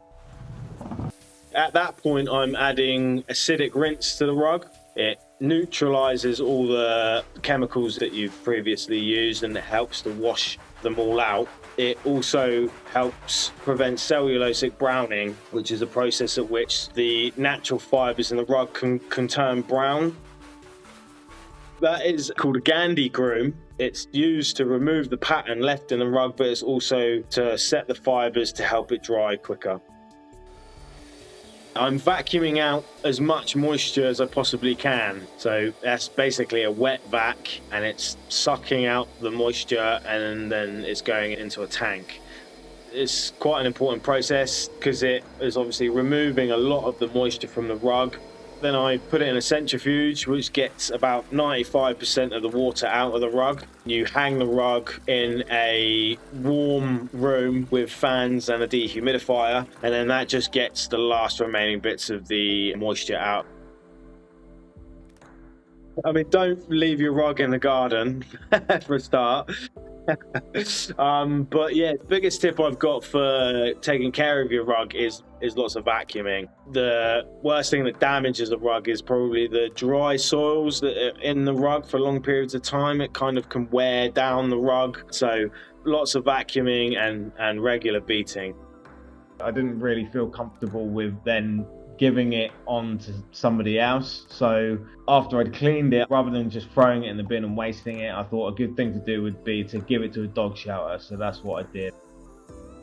All this accumulated algae doesn't create a healthy environment for fish. Sam Bates from Grassroots Pond and Garden walks us through how he safely relocates koi to dewater the pond for a deep clean.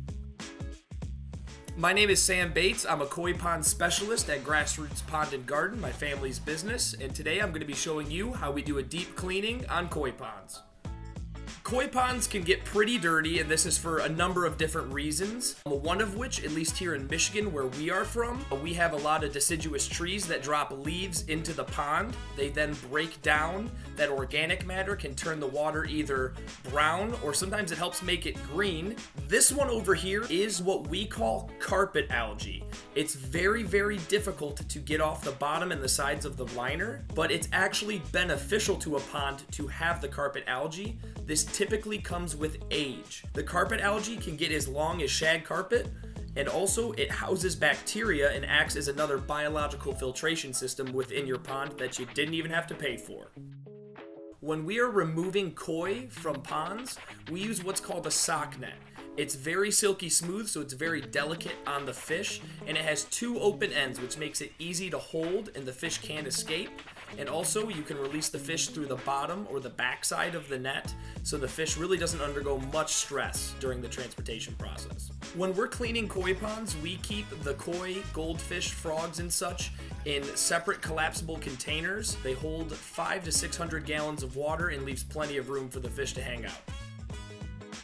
Ponds that are overtaken with algae, whether it be microscopic algae, which causes green water, or string algae, getting a deep clean to the very bottom could be a good restart. This pond here represents what we typically will find when it comes springtime and time to open up a koi pond. The water is green. That is the suspended algae, the ammonia breakdown from any organic matter, whether that be, sadly, maybe a fish that passed away, or it can be tannins in the water, which leach from leaves, pine cones, sticks, anything like that. And these things should be cleaned out really once a year. We use this hose connected to typically a 6,000 gallon per hour pump that we submerge at the bottom of the pond to remove the water. Now, where does the water go? Well, it really depends on where we're at. Sometimes it goes to their yard, sometimes it goes out to the road. It really all just depends. Some ponds only need to get pumped out once. Those are the easiest. And then others, it can be anywhere from 2 to a dozen times. When ponds are full of gravel at the bottom, you have to rinse in between the gravel, and you'll often find a lot of mud and debris that's hidden to your eye, but we try to remove it just because it can still affect with water chemistry. Typically when cleaning ponds, we find all sorts of stuff, but the regular things that we find are bullfrogs, green frogs, toads, lots of toads, and we also find dragonfly larvae, turtles. In all of this mucky stuff that we find at the bottom of ponds, it ranges from really a cocktail of tree leaves, sorts of needles and sticks, and mostly fish waste, and it smells awful. There's really no other way to put it. The smell actually varies by pond. Some barely smell, and then some make you just want to run away, but you have to go through it and you have to get it out. This pond was so large in surface area with a flat bottom to where we couldn't rinse everything to one end. We're using a squeegee to actually remove all of the excess water and debris that is stuck in the bottom of the pond on their carpet algae.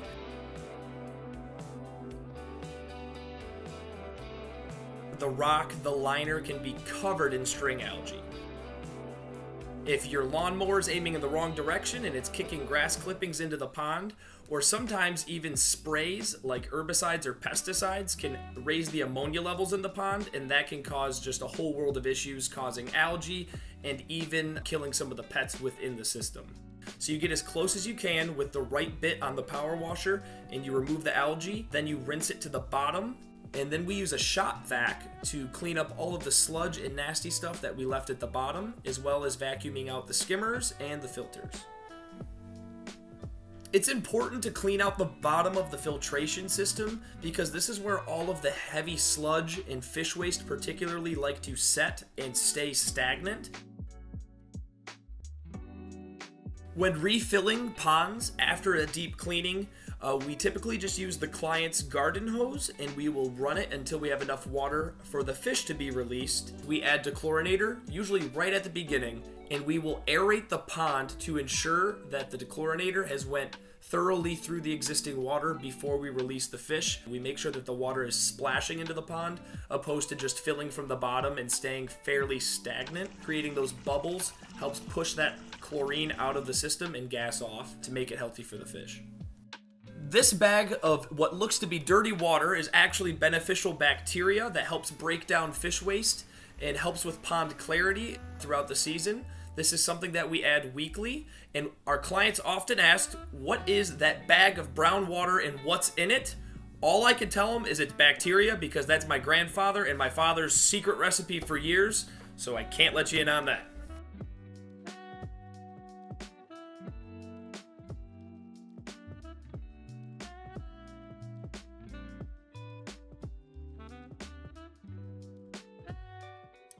All the gunk that can accumulate in an iPhone speakers can cause reduced volume, but Arlie Pickles from iDoctor in the UK can clear out any type of debris to get phones working as good as new. I think the most difficult part of cleaning an iPhone is just knowing that you're touching somebody else's grime and muck. It's disgusting, really, when you think about it.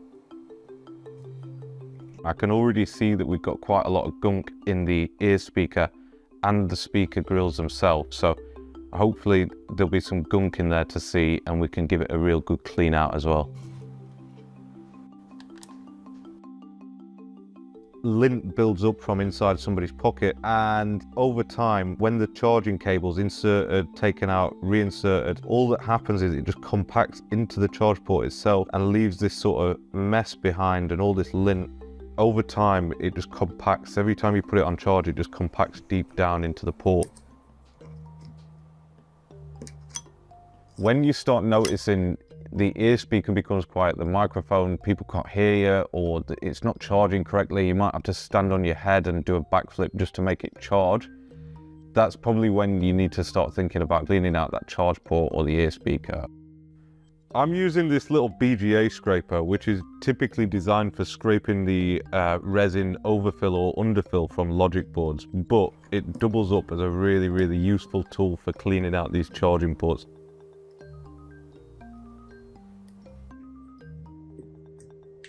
The stuff what we usually find in the charging ports and crevices of the phone is mostly either pocket gunk or fluff from the bottom of handbags. I mean, I'm not a forensic scientist, but I'm gonna guess that it's dog hairs, dust, fluff.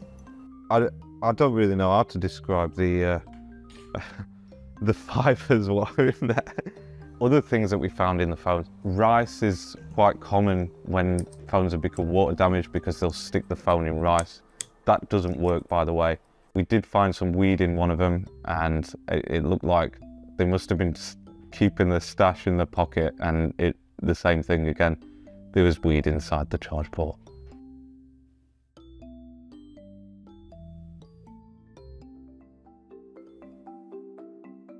So this iPhone 7 is coming for a battery replacement, and as you can see, it's absolutely full of dust, lint, hair, wood chip, feathers, you name it, it's in this phone. Well, I can see that the screen's been replaced before. I think they've probably just never replaced the dust seal what's on there. This is really common because, believe it or not many repair places will replace that dust and moisture seal. The best way to clean something like this out is to get all the thick stuff, probably with the dust blower.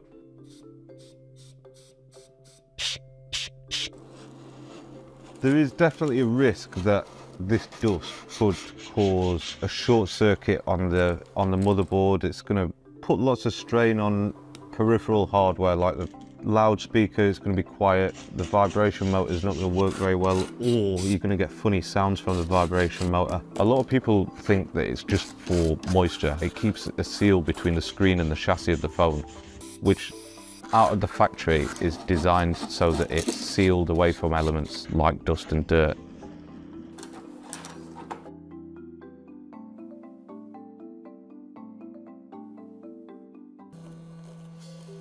Ear speaker cleaning is one of the things what we get all the time, where somebody's phone's really quiet. 10 to 20% phones what we get in actually need cleaning out.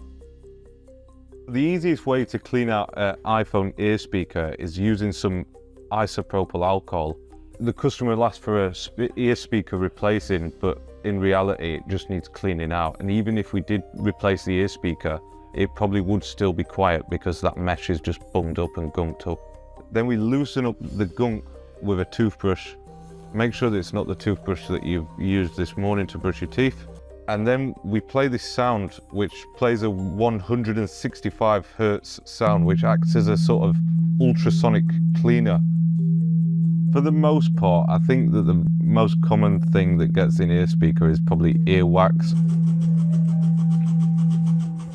I don't really want to think about what else it could be, what's getting in there, because it's gross.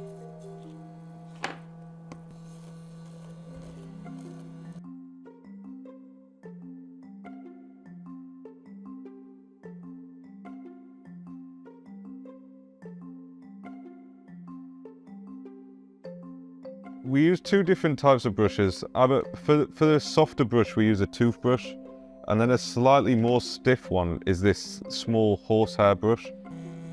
The vibrations act as an agitator, and it loosens the dirt what's in those tiny little gaps in the ear speaker. So the cloth over the speaker, we add a little bit of alcohol onto there, and the way that that works is just adding a finer layer of cleaning stuff just to get any remaining bits of dust out of there.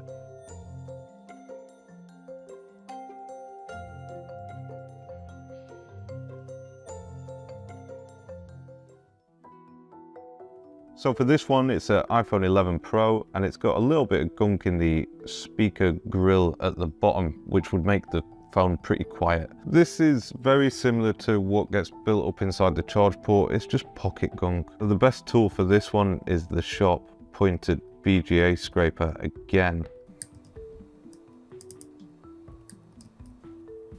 The debris in these holes will often look like a browny sort of beige colour, whereas the actual speakers are black, so you'll know that you've got it in there.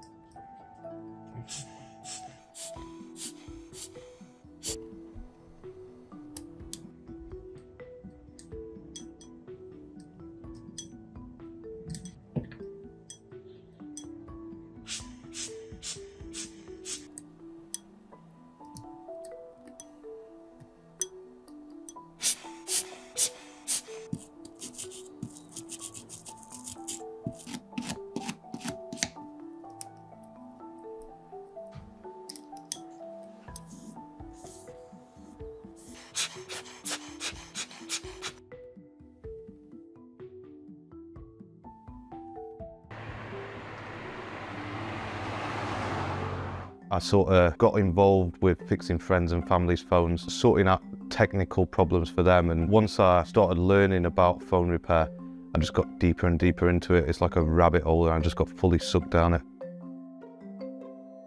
We receive about 20 iPhones per week in the post, and we probably take in from walk-in customers between 5 and 15 phones a day. You get lots of instances where somebody might bring a phone in, and it might be a minor thing, and they say, oh look, my phone's completely dead. And it's really good to see people very happy once you've repaired their devices.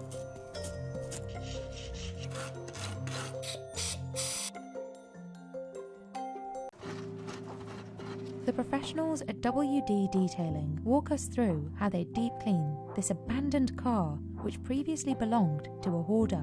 The car was covered in grease and garbage and infested with bugs. My name is Brent DeChesser. I'm one half of WD Detailing, and today we're going to be cleaning an extremely dirty car that used to belong to a hoarder who's now in treatment.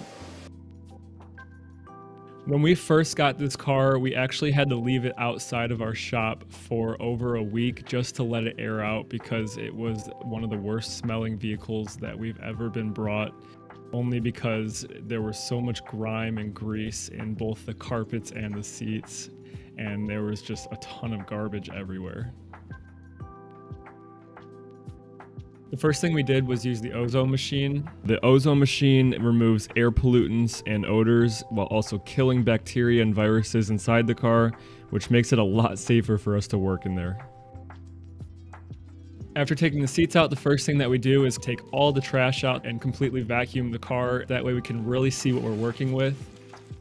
So when you see a car in this condition, it doesn't always make too much sense to save it, but this car was brought to us by a really nice gentleman named Parker. He reached out to us and told us that he wanted to clean the car and give it away to someone who really needed it. That really touched us, so we were instantly in. As we were vacuuming, we found a pile of dead bugs that were just sitting on the carpet right next to the back seat, and it was mixed in with some hair and just some of the goodies when you're detailing disaster cars. When people leave food or anything of that sort that starts breaking down, that's when the maggots start appearing in their cars. They vacuum up pretty easily, as long as they don't splatter all over the carpet, but even then you can just extract them.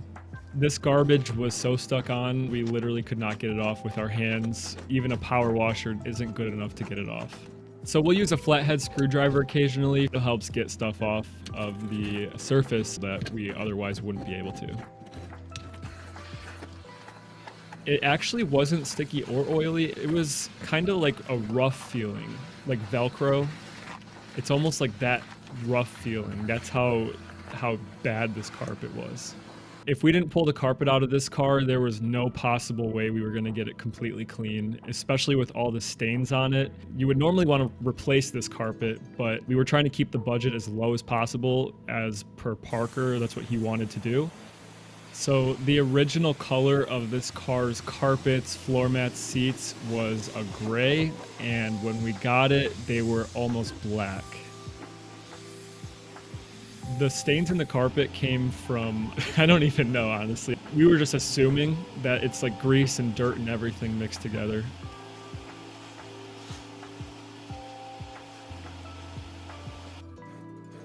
We have this carpet brush that will get any hairs out of the carpet, because this carpet also had what seemed like dog hair in it as well. And we got all of that out with a vacuum and our brush.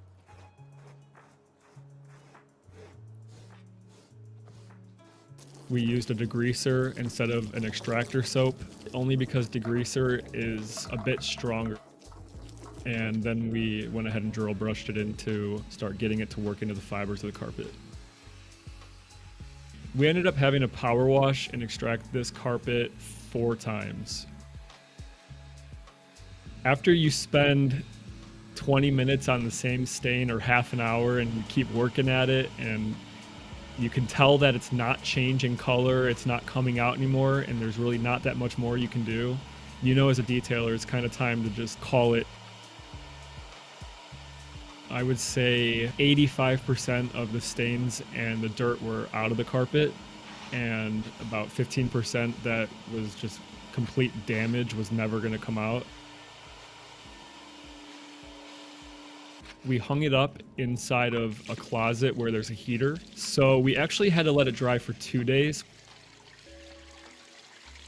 So dyeing the carpet was actually a last-minute decision that I ended up making myself. The first step is to spray dye on the carpet. We use a brush to brush it into the carpet to make sure it doesn't just sit, because if it sits, then the carpet will become like hard, bristly texture. And then you'll go back and you'll spray over it again, and then you just let it sit and dry, and that's really it. The only things you want to be careful about are inhaling the fumes, so we wore our respirators, and because we're in a parking garage, we have a really big exhaust fan right next to us, and we had that running the entire time. And we don't do this on normal carpets or honestly ever. But when we saw that some of the stains weren't coming out, we wanted to make sure that this is going to really change someone's life and they're going to be happy when they receive it. Embedded in the seats are grease, and there was so much of it after we did the entire extraction the first time. We let it dry overnight and we came back the next day and it was completely covered in grease again. So everything that was farther in the seat came to the surface, so we had to clean them a second time. So after we spray our extractor soap, we'll let the soap sit for about a minute or two, and then we'll go ahead and use the drill brush to agitate the soap into the fibers, and then we'll clean it out with the extractor. The extractor has a little nozzle that sprays hot water into the fibers of the seat, and then it also has a vacuum head. So as it's spraying the water into it, it's sucking the water out at the same time. That way it can clean it. We have a clear head on it, so we can actually see all of the soap, all of the dirt coming out of the seat. And when that water coming through is completely clear, that's how you know when the seat is clean.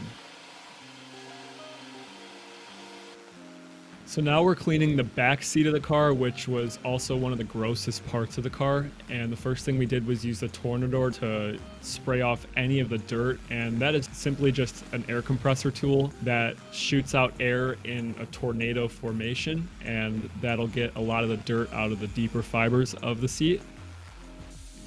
And then after that, we'll go on to the extracting process.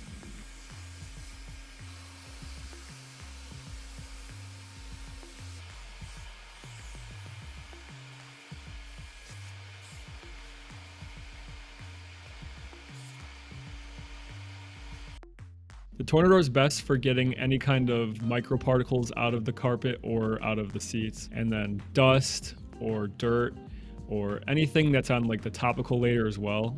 So at this point, we're taking apart the center console so we can get it out of the car and pressure wash all of the disgusting grease and mold and everything off of it.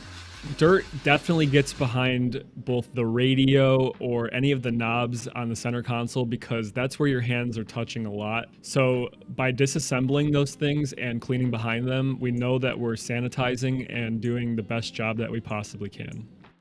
Sometimes the tornador can't get things that are super stuck on if they're gooey or anything like that, almost like a glue substance to plastics.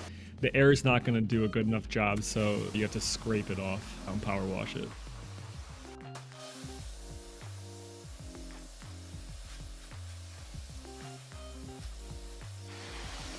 We wanted to give it a good exterior cleaning too.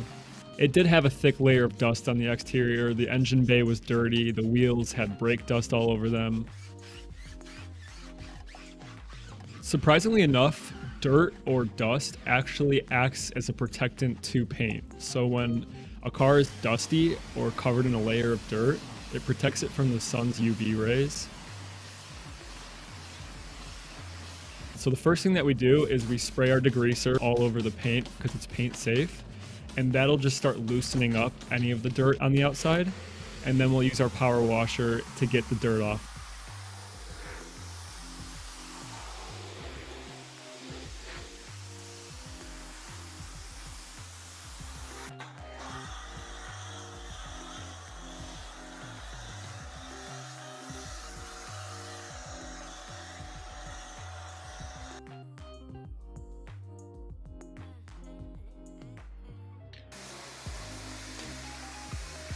So after we wash the car, we go ahead and we spray the entire thing down with a ceramic sealant while it's still wet.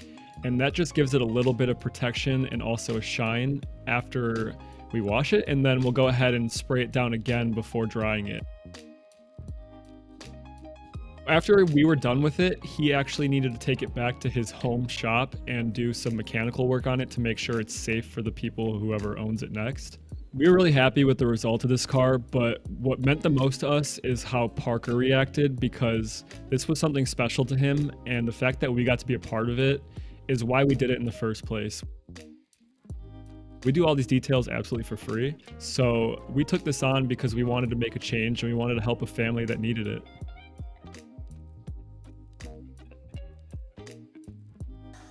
This mass of pet hair was lodged in a dry event. Aaron Cotton and Sophia Giordano Scott from Dry Event Superheroes of New Orleans show us how they deal with extreme cases of dry event buildup. My name is Aaron Cotton, and I am the owner and operator of Dry Event Superheroes of New Orleans. My name is Sophia Giordano Scott. I am the co-owner and business manager of Dry Event Superheroes of New Orleans. Today we're going to look at how to clean out a dusty dryer vent. The main thing that gets basically conglomerated in the vent pipes is a lot of either dead skin cells, pet hair, children's glitter, regular hair, just dust, dry detergent, anything that can stay and stick on our clothes that can come off in the wash. The worst is always going to be any pet clinics. You're cleaning towels daily, and you're not just cleaning towels, but you're cleaning towels full of pet hair, which is usually thicker and coarser and sometimes more oily than human hair. The metal brush not only breaks it up, but it kind of catches as well.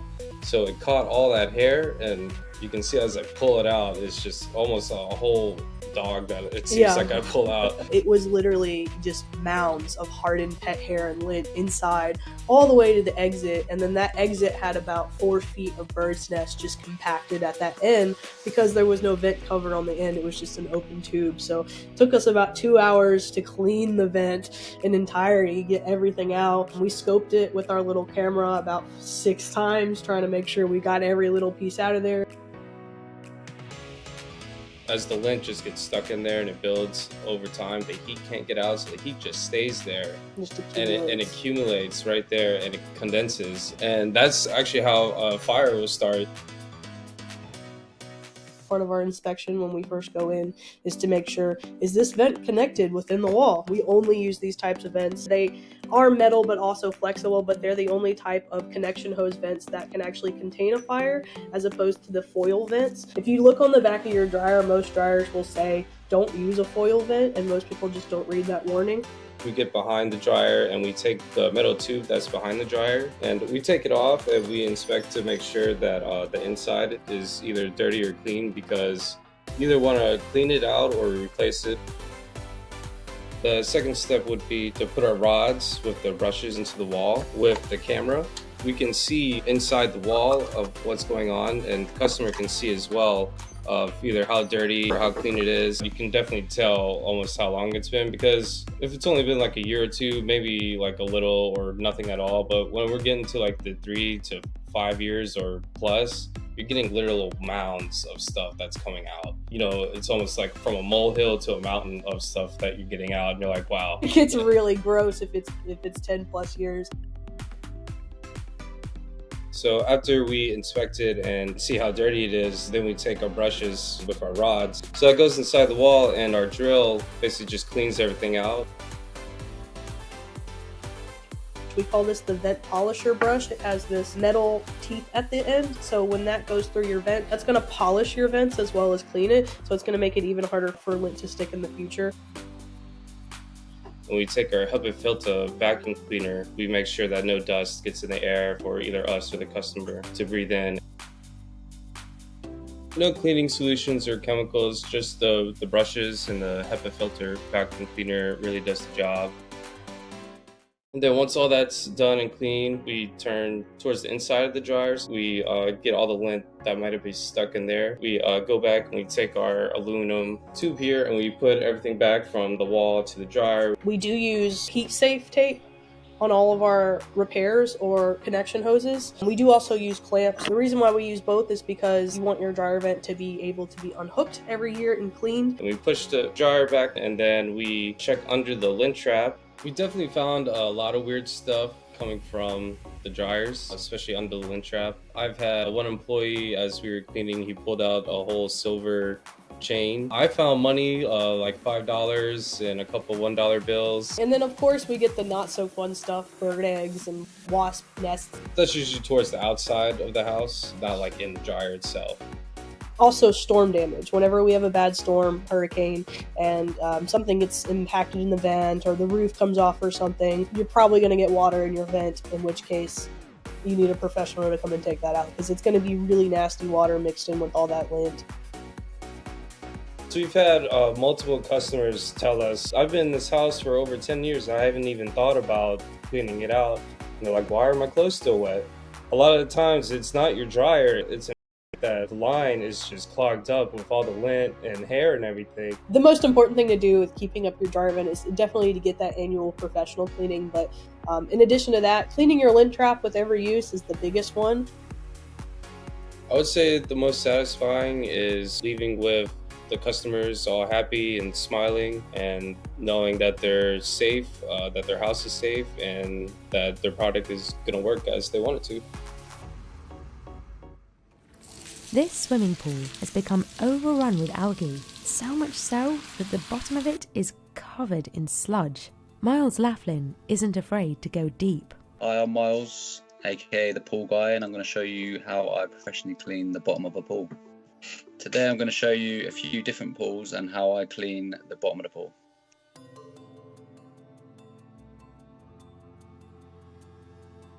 Grandma's pool definitely was the most challenging. The sludge on the bottom, it was like 6 inches of sludge like across the whole pool. It looked very abandoned because obviously it had been left for 15 years. So that was like when I first got into the pool. Obviously there was a lot of, the water had been drained down quite a lot there, but as I stepped in it was really soft. Branches may have fell off of like the bushes that were around the pool. And then just sort of like they could have started growing like bigger as well while they were in the pool as well. So we had to shovel it into sort of buckets, and then someone would put it in a wheelbarrow and then take it down to the heap at the end of the garden, and it just created like a massive pile of just sludge. I'd say there was probably like a ton or maybe 2 tons of sludge. So yeah, draining that down and like scooping all the sludge out of that one, and just the time it took. Yeah, that was definitely the hardest one, but we got there in the end.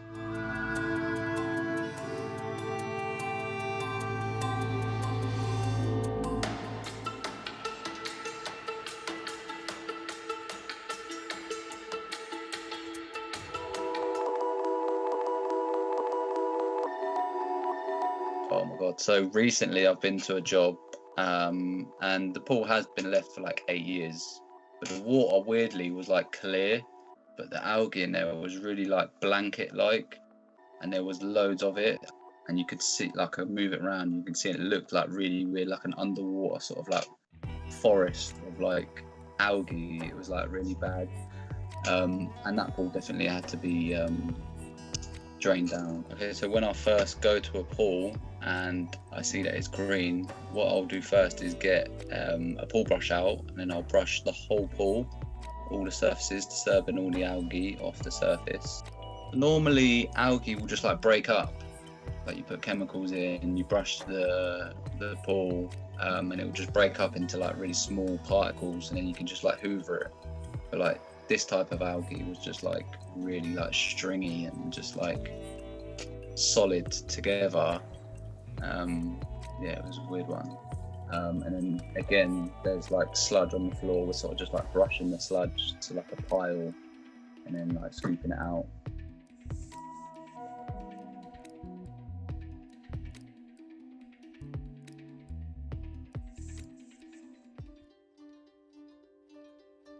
That pool had been left just sort of like gone a couple of days without chlorine, and because it was sort of like indoor, it had like sort of like in a greenhouse type, so it got like really hot in there when the sun comes out, and just the algae just attached itself to the tiles like so badly. It looked like it had been left for like years. People thought they were actually green tiles on the steps, and it was really tough on the tiles. It needed something quite aggressive to sort of get it off, and then what I got was just like some hydrochloric acid, mixed it with water, and sprayed it over the tiles, and it just started reacting with the algae, started bubbling up, and then I started brushing it in to disturb it all off the surface.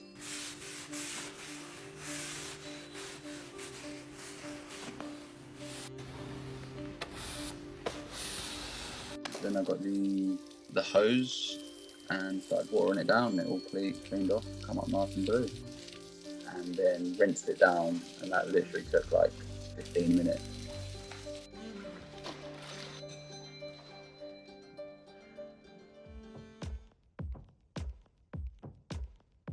The woman who owned the pool, she only called us to come and open the pool in like August. Had like the whole summer just sitting there doing nothing. So like we took the cover off, and there was like mosquito larvae in the pool, and there was mosquitoes like flying everywhere. Literally so bad I had to like run away from the pool, and she actually didn't want this pool emptied. She just wanted to try and get it around with like chemicals, get some chemicals out, shock and chlorine granules we used on this one. So like when I shock a pool, That basically kills off all the algae and all the contaminants in the pool. Basically what it does is combine all the small particles, and what it relies on is like no movement in the water. So it's combining all the particles, and then they become like heavy, and then they just sink to the bottom. Yeah, after a few days, come back and it was like the water was crystal clear. Just all the debris and everything was just on the bottom, and I came in and like just hoovered it up, and it was just crystal clear, ready to go, sort of thing.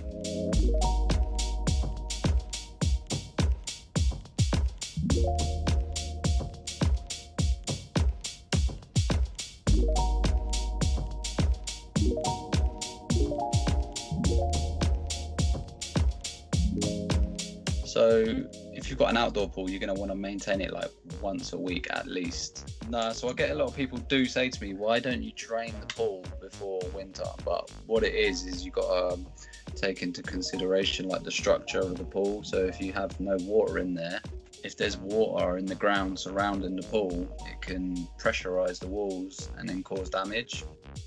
But you have to keep water in the pool. What you do have to do is check your pool at least like once a month and add the correct chemicals, and then when you come to open it in summer, it's going to be nice and clear still. When a washing machine looks this dirty, you might question if it's actually getting your clothes clean. Derek Dennis from RR Appliances needs to fully disassemble the machine to deep clean the mildew, mold and rust that's built up inside.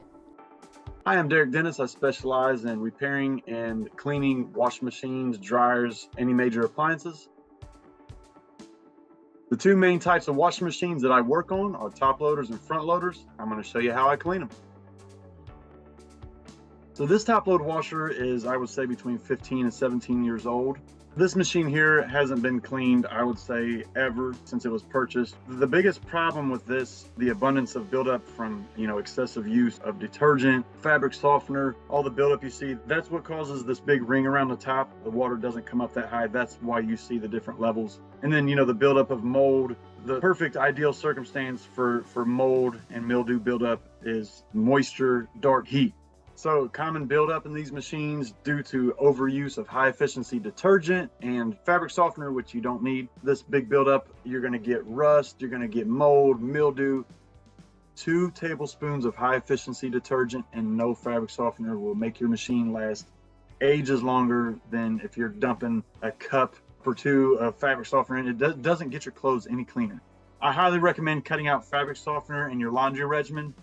The reason that I'm so against fabric softener is when you use fabric softener, the reason that it works is the reason that it's bad. So it builds up like an oily residue because those enzymes have been trapped inside your shirt. And so that's what causes it to smell. So it's not because of you, but eventually the overuse of high efficiency detergent and fabric softener will cause your clothes to smell even if they're clean. So anytime we maintenance the machine, we want to make sure that we're unplugging it from any power source, and it's good to cut the water off. So generally we start from top to the bottom. The main thing is removing the tub and cleaning the inner and outer baskets. That's where all of your smell comes from. With these direct drive machines, a lot of times we have the legs are rusty and we'll either scrape them down, repaint them, make sure we knock the cobwebs out, all that kind of stuff. Sometimes we'll find a little baby stock. You never know. We like to use toothbrushes, different style brushes. You have pointy brushes, flat brushes. They all have different jobs, but brushes are very key. They're vital to everything we do. So the brushes really help to get in there and, kind of get in the corners and the crevices to clean all this mildew and mold out. Sometimes the pressure washer doesn't get inside the balance ring and we have to some bristles in there and kind of really put some elbow grease in it. My favorite cleaner is Pine Sol, bleach, Lysol.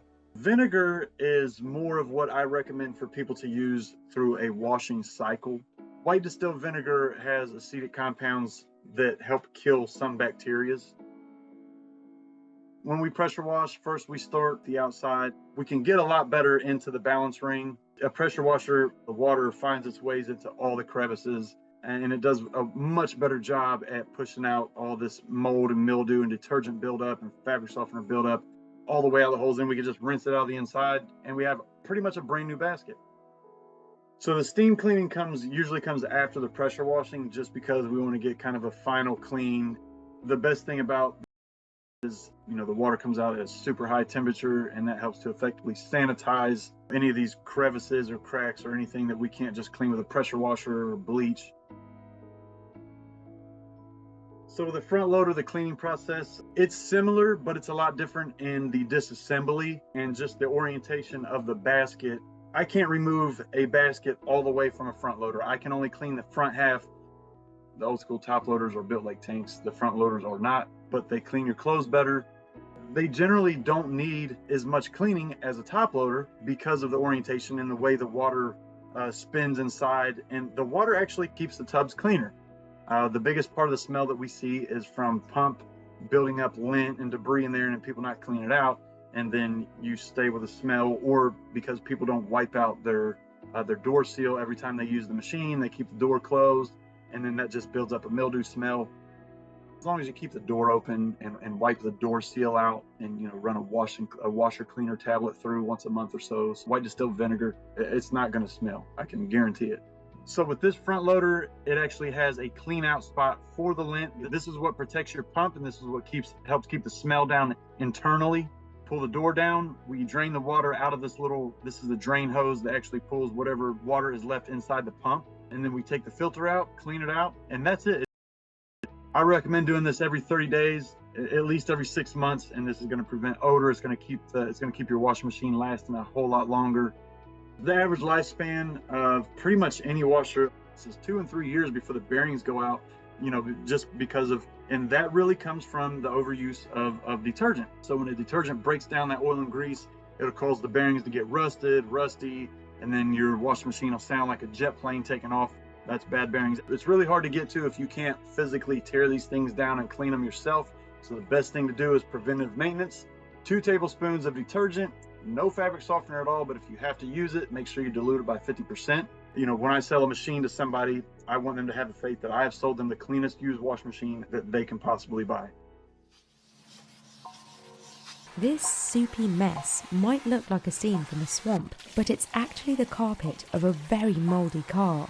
Brent DeChezza at WD Detailing demonstrates how he and his team miraculously get it looking as good as new. My name's Brent DeChezza, and I'm half of WD Detailing, and today we're going to be cleaning a super moldy car that has grass growing in it, mold, water, and all of the above. It was absolutely disgusting. First, we put the ozone machine inside the car. It basically pumps oxygen to the 3rd degree into it, or ozone, and it suffocates the bacteria and kills it. And then we'll pull the seats out after we do the ozone treatment. So we can actually get to all the spots that we need to. And then the first thing that we'll do is vacuum it, try to get all the debris, or in this case, the mold and the water out of it, so we can really get in the car and work on it. So here we're working with where all of the water ended up going. The water was only on half of the car, and I think that's because of where the leak was located. So what you're looking at right now is us vacuuming up all of that water. The last time that this car was plated was in 2015, so it ended up sitting for the last 6 years, and just about 5 months ago the owner noticed that there was an issue with the sunroof where it wouldn't close all the way, and water was continuously getting in there, but we've never seen anything like this before. For a car like this, it's actually recommended to remove the carpet, throw it away, and replace it.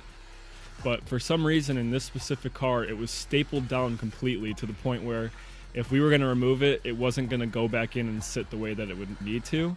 For this car, it was definitely a different process than when we would normally extract a car, because the carpet was basically stained with that green mold, and we had to try to figure out a way to push it out of the fibers of the carpet and see if the carpet would revive to the white color that it ended up being. So the first thing that we did, which we normally would not do, is use the tornado attachment, which is compressed air that shoots out in a circle, like a tornado almost. You have like a little compartment where you put all-purpose cleaner in mixed with water, so you dilute it, and you attach it to an air hose on an air compressor, and it really gets into the fibers of that cloth and kind of blows out anything that might be in there. So we blew out the entire carpet with it after vacuuming it. And then we'll go ahead and we'll use our extractor soap on it and spray like a healthy amount on there. And we'll actually use the extractor, which shoots hot water into the carpet, to get the carpet a little bit more wet, because when we use our drill brush, we want to try to reduce the amount of friction that we're putting into the carpet, because if there's too much friction, if it's not wet enough, then it can actually damage the carpet. We'll use our drill brush to agitate all of that soap. So we'll go over it a few times, get it really into the fibers, and then we'll use our hot water extractor, which only has water in it. We don't ever recommend putting any kind of soaps or anything in your extractor, because when you're blowing the water into the carpet, you want to suck everything out, and if you have soap in it, it's just going to add more to it, and it's not going to be completely clean. I actually filled half of shop vac full of water, so I think I actually got probably 95% to 99% of the water out. When you do the doors, it's the same thing as doing any of the other plastics in the car. In this case, we use Tri-Clean, which is made to kill bacteria and all that stuff inside of cars. While most all-purpose cleaners do kill bacteria, we wanted something that is a little bit stronger, especially because in this case, there's a lot more mold than you would normally see in a regular car. And then use the tornado attachment or some soft bristle brushes and really get in every nook and cranny and make sure we clean it out.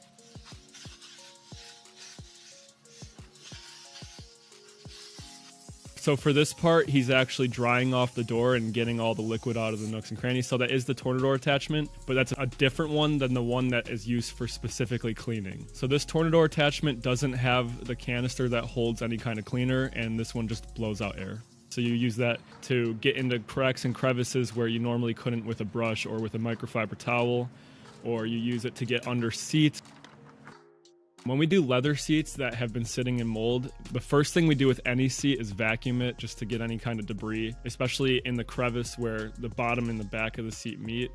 We'll use an all-purpose cleaner or a leather cleaner. They're two different things. A leather cleaner is more suitable for high-end leather, and then he'll spray it on there, use a color lock brush, so it's like a really fine, strong brush to get into all of the pores of the seat. When we're cleaning leather seats, we don't use too much pressure just because you don't want to damage them. You could leave scratches, you could tear them. Spray it again, use the steamer to kill any bacteria, and then wipe that away too. When we do the wheels, the first thing we like to do is pressure wash them off and get any of that initial dirt or grime off of them. We have some heavy acid that we'll use if it's really bad, but we don't use it on painted rims.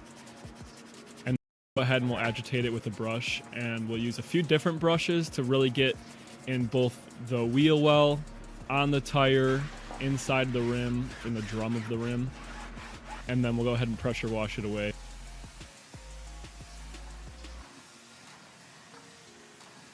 So for the exterior, because it had been sitting out for so long, over time, if you don't clean it, grime will get attached to the paint and start growing mold. Because we did the exterior of the car first, we weren't too worried about water getting in since it was already full of water. So we just went ahead and we pressure washed everything out. We put paint safe degreaser all over the paint because it just had a really thick layer of both mold and grime on it that wouldn't just come off with an initial pressure wash. We let it sit for about 2 to 3 minutes, and then we pressure washed it again. And then we'll go ahead and we'll use the foam cannon. So the foam is just a car soap, and you just put it into a foam cannon and you attach it to your pressure washer. It acts as a lubricant for any dirt that's on the car. So when you go to wash it, you're really minimizing how much scratching can happen to the paint. And then we'll go ahead and we'll use our microfiber mitts to wash it and then spray it off. The absolute best way to store a car if it's going to be outside is with some sort of car cover or a tarp. That way, no water is going to get on the top of the car and find its way into the car. It'll keep the paint clean and away from all the elements. If it's going to be a car that you're not driving for extended periods of time, you still want to look in it and make sure nothing's going wrong, because seals can give, and if they do and water starts getting in, then that's a whole world of problems. So the best way to stop mold is to be proactive and check on your car before it actually starts growing. When it comes to detailing, I believe it's best to maybe get a full detail once to twice a year, maybe 3 times. I always tell people to vacuum it, if not every few weeks, at least once a month. This is Mac. He specialises in cleaning the homes of people with hoarding disorder and is used to wading through heaping piles of clutter. But this job presents an unusually large challenge. Mac will be cleaning a 6-bedroom home in Illinois, and it's the biggest he's ever tackled. This is just a nightmare. We're finding food from 2013. We've got paint cans that I no longer have the strength to carry. Mac often cleans solo and does much of this work free of charge, but this job is so daunting that he's invited 2 other cleaners to join him. Over the next 3 days, they'll work together to declutter and clean as many rooms as possible. Normally, I'm dealing with a totally different type of cleaning. In other hoarder houses, I'm dealing with a lot of insects and mouse droppings and pet urine and just a lot of stuff that you definitely want to have PPE on in order to even enter the house. This one was just piles upon piles of stuff. It's the most stuff that I've ever taken out of a house. This house belongs to a family of 4 who declined to appear on camera due to privacy reasons. One of the family members is believed to be living with hoarding disorder, although he's awaiting an official diagnosis. But even with treatment, experts say relapses can occur. This is the 4th time cleaners have worked extensively to declutter this home. The last attempt was 5 years ago. Rooms in hoarder houses, we will often find rooms that have never been entered in a decade. And one of the reasons that happens, and it's really common, is you have a room that no longer has a purpose. So in this room, it's the living room and the purpose is to watch TV and to relax. If a room loses that purpose because they start piling things up, then the purpose of the room becomes, this is where we throw all of our stuff. This place is not what I'd consider a hazard or a biohazard. It's a hazard for tripping. And it's a hazard for fire because they've got an open fireplace in here and they've got so much clutter that it becomes a danger. Hoarding is defined as persistent difficulty discarding or parting with possessions, regardless of their actual value. It's estimated that somewhere between 2 and 4% of the worldwide population have hoarding disorder. It's only day 1 of this ambitious project, but when Mac and his team arrive at the house, they discover things already aren't going as planned. So they have cleaned a bunch of stuff before we got here, which normally I wouldn't like. I wanted the big mess and I wanted to be able to go through the whole house and make it pretty myself. This is, I think, a 30-yard dumpster. They filled 2 of these already over the top and we're getting ready to fill the 3rd one. If we had more time, we would probably fill 10 of these from this house. So even though I'm a little disappointed, I'm really thankful that they did have the help. Mac and his team plan to start on what's typically the hardest room to clean, the kitchen. They'll need to pay special attention to this space to ensure it's sanitary enough for handling food. Then they'll move on to the rooms on the main level of the house and finally tackle the basement, which hasn't been entered in 3 years. The key tools Mac and his team use are an emulsifier to cut through grease, a homemade all-purpose cleaner, scouring pads, and razor blade scrapers. So when people asking why this job takes so long, because we have to check everything, like if it's expired or not, or still good, no. Okay, nope, a big no. For the old pancakes, no. Beer, we never waste any beer, no.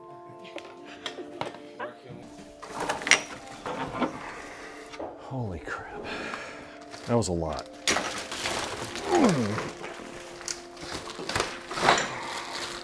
Yeah, that's pushing an easy 200 pounds. Mac says the biggest challenge of cleaning a house like this is knowing what to keep and what to throw away. There are a lot of people who will say you're fine to throw away absolutely everything, but they don't really mean that. They mean you can throw away the junk, but you have to decipher what's junk and what's not. There's also the urge to throw away large armfuls of stuff, and most of the time there's going to be some stuff underneath it that's important. All right, I got 1 counter done. I'm done. Back to the hotel. Although cleaning the home will make it safer and more livable, it can be distressing for people with hoarding disorder to see their space transformed. People who hoard tend to have a deep connection with their objects, and removing them can create an experience of loss, which is one of the major contributors of hoarding behaviors. He's going to come home to a very, very dramatic change, and it's going to be a shock to him. And even though most people will come home and see the change and think, oh my God, this is so great, you've cleaned my house, he's probably not going to feel that way.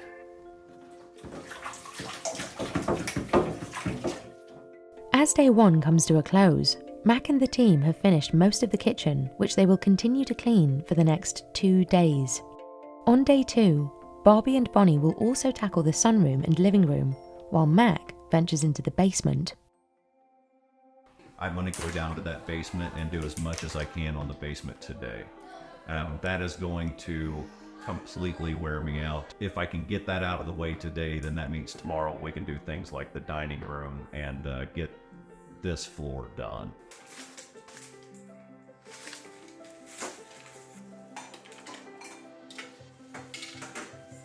I'm going to attempt to tackle this area, this whole area. There's this part of the basement.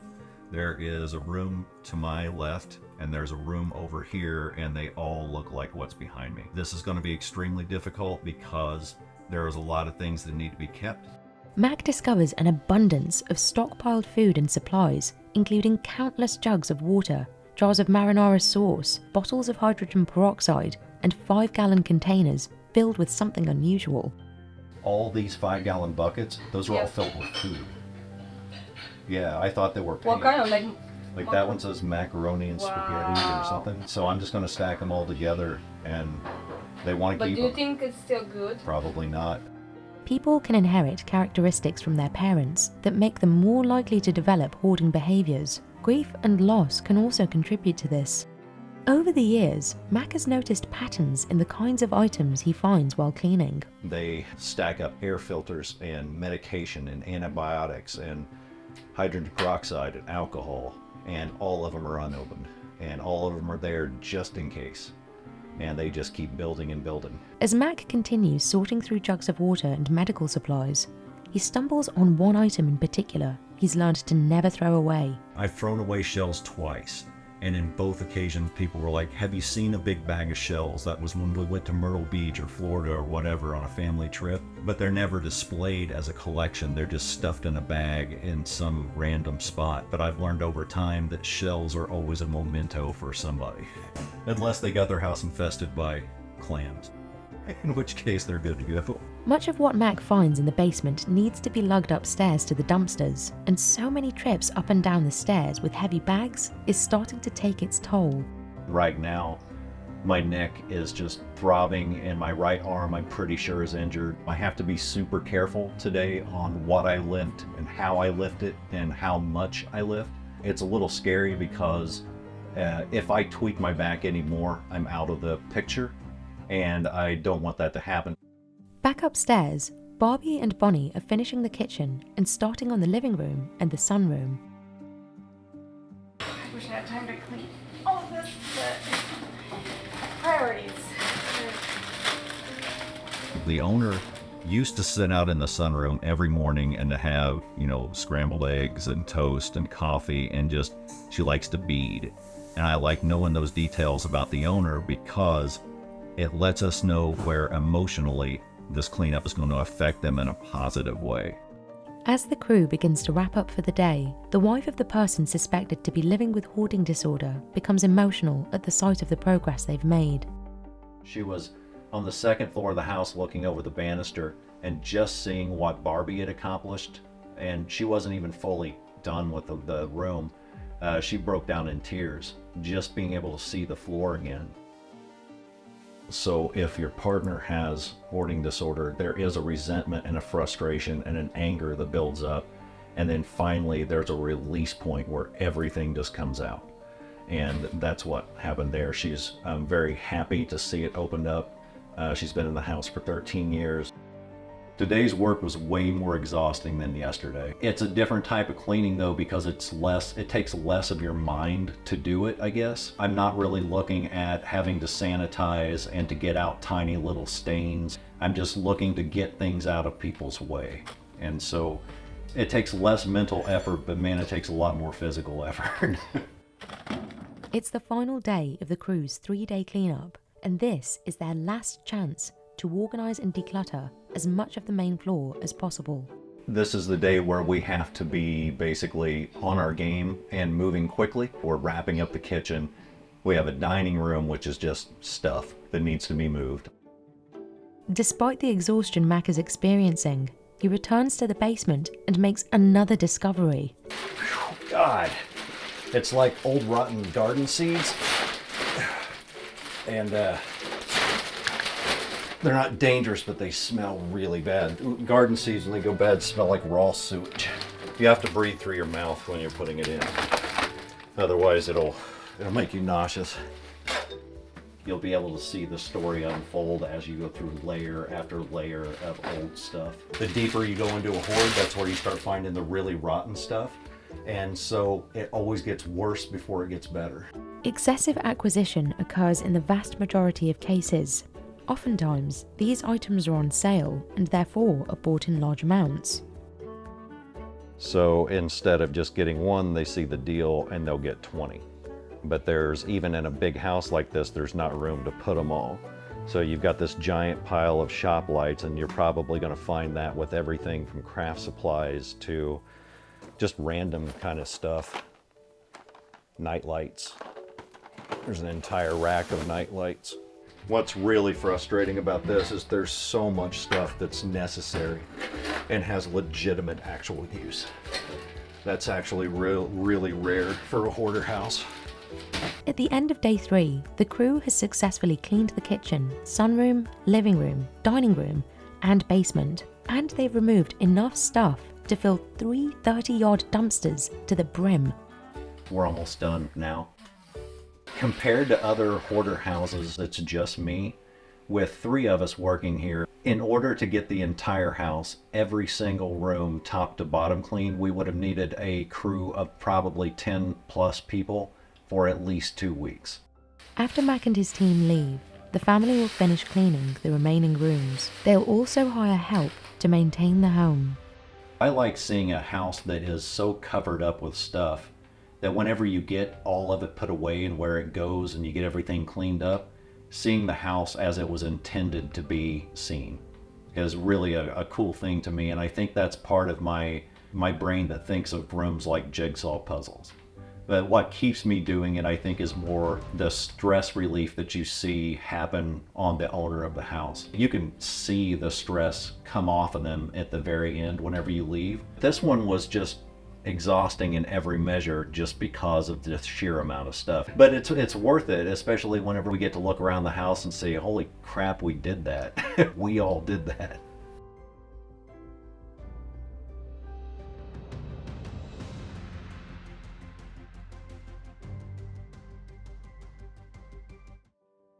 Earwax removal is best left to professionals like Connor Boland, an audiologist and earwax removal expert at Durham Hearing Specialists. He demonstrates the tools and techniques he uses to remove debris from a patient's ear canal.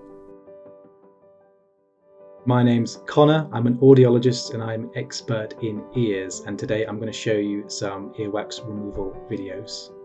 There is liquidy soupy earwax, hard brick-like earwax, and a particular fungus called Aspergillus niger. Earwax is roughly half skin, a little bit of sebum, which is like a fatty oily substance, and something very special called ceremunous secretion. And ceremunous glands secrete this kind of sweaty liquid, but it's got special molecules in it which fight bacteria and try and keep your ears safe. You only ever need to remove your earwax if it's bothering you. So if you have hearing loss, or your ears feeling full or uncomfortable, or you feel like there's an obvious blockage or pressure, that is abnormal and you should go and see your doctor or audiologist or practice nurse. So this is something I would describe as sort of the soupy kind of quagmire type wax. So you can see actually that the debris has sort of a texture to it, like a wavy texture and wavy lines in it. So that means that it's basically dead skin that's sort of emulsified, and it's been treated essentially with fizzy drops, so sodium bicarb ear drops probably. And what that does is it makes the debris liquefy and then slide further down the ear canal and then against the drum. And that really does cause quite a significant hearing loss and feeling of discomfort. And what's happened here is that it's kind of lost a little bit of its structure, which is quite difficult to deal with because usually this type of earwax is quite resistant to suction. The machine I'm using is called a Guardian ProJet. Basically, you have a tank. Is that hurting? And you have to fill that tank with water, which should be body temperature, about 37 degrees Celsius. And if it's too hot or too cold, then it will induce a caloric effect, which is where basically you're heating or cooling the fluid inside your inner ear, and that causes unpleasant vertigo, which is like a spinning dizziness, like you're drunk. So you put the instrument in the ear canal, and you aim the water at the roof of the ear canal, so never straight down the ear, never aim it at the eardrum, and that's really when accidents happen, potentially perforation of the eardrum. So you aim it at the roof of the ear canal and you sort of move it like a sort of window washer, and what that does is it creates these sort of vortices in the water, and a gentle sort of swilling effect sort of goes into the ear and then just flushes straight back out into the cup. So it's on the lowest setting and it's just kind of squirting into the ear, and we just kind of leave it there and let the water do the work. You know, most people find it quite pleasant. There's a little bit of debris or slime left on the eardrum. In that situation, we'd probably go in with suction or maybe continue the irrigation for a little bit longer if the patient can tolerate it. You'll definitely want to have some earwax left in there. Certainly not, up against the drum or anywhere near the eardrum. So a nice smearing or slick of wax around the ear canal will leave the patient protected against the ear drying out, protected against infection, itching, and obviously protection against foreign bodies as well. So that's a pretty nice looking eardrum right there. When I first saw it, I thought, oh, this will be an easy job. Because, the wax is right there, you can see it with your naked eye, so it's all good. But then, as soon as I tapped on it with the probe, I thought, right, we're in for a heavy ride here. The only way I can describe it is sort of really like a brick. It was extremely tough. And I started with the suction, but that was, for all intents and purposes, pointless. So in this particular case, I used something called a Cawthorn hook number 6. And it's basically a very, very, very small metal right angle, essentially. The end is perhaps a little pointy, but it's not needle sharp. This was extremely impacted. The reason it's dark, much darker than the previous case, is because it's old. The older the wax is, the darker it is, and that's because it oxidizes. I try to be very, very gentle. The Cawthorn hook is small enough such that you can kind of get the hook round the debris and sort of disturb it and sort of leverage it out. So really, to put it bluntly, digging it out with a metal instrument was the only way, really. You tend to find with this very hard, impacted, sort of brick-like wax that you can have pain as well. When the patient tries to self-treat with water-based drops, the plug will actually expand a little bit, so it'll absorb some of those drops and then increase in size temporarily. And if the plug is very deep in the ear canal, that can really, really hurt and cause a tremendous ache.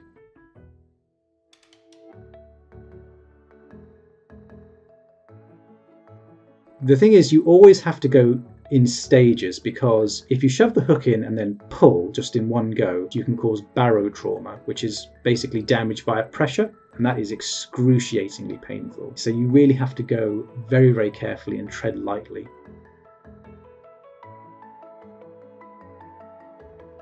What we can see here is that the sort of yellow frills that are coming off the main plug, that's just dead skin. When we see an impacted plug like this, there's usually sheets and sheets of dead skin enveloping it, sort of like lasagna, basically. And then the sort of darker brown bit, that's very, very dense, dry, hard earwax, which has just formed over a long period of time.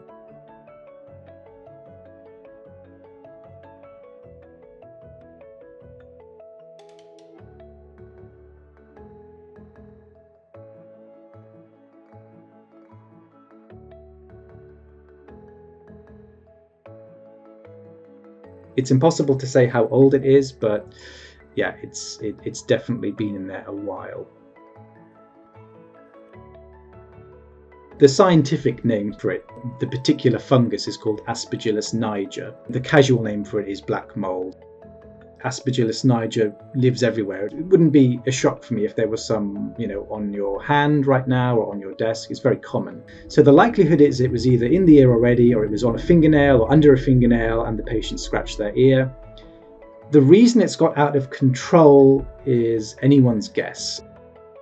So for this, I'm using a suction probe to get the debris out of the ear. And really what I wanted to do was remove the bed of the fungus, the mycelium. And that's why you'll see this white clothy material with the sort of goo underneath it. That's the very thick, well-developed rooting part of the fungus on the eardrum, which is risky to some degree because that's the kind of situation where you can see a perforation. And usually what we tend to find is that patients who have these very well-developed fungal infections is more often than not because they've used a lot of antibiotic eardrops. The reason why it's bad to use antibiotic eardrops when you don't need it is because you're disrupting the natural balance of microorganisms in your ear. And if you kill off all the good bacteria, then the fungus has gone, hey, this is a party, and grown unchallenged.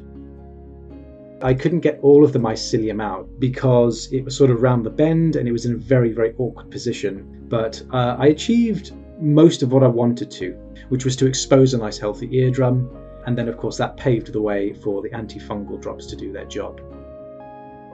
This advice cannot be said enough. If your ear isn't bothering you, don't poke it, don't prod it, don't treat it with anything, don't put anything in it, and just leave it be. Most people will, maybe have an earwax blockage maybe once or twice or 3 times in their lives, but it's not something that you need to keep on top of regularly because your ears are self-cleaning and they will usually take care of themselves. Grease traps keep used cooking oil from clogging up a restaurant's pipes. But who cleans the grease traps themselves? Maurice Patterson and the folks at MMP Environmental Solutions tackle the grease head on. My name is Maurice Patterson. I'm the owner and operator of MMP Environmental Solutions. We are a commercial grease trap cleaning service and waste management company. And today we will be cleaning a commercial grease trap in a Mediterranean restaurant. The function of a grease trap is to prevent any solids, fats, oil, and greases from dishwasher or dishwashing sinks from entering your piping system. So the cleaning process typically starts with me inspecting it, making sure it's functional. Typically, you want to clean your grease trap about every 3 months.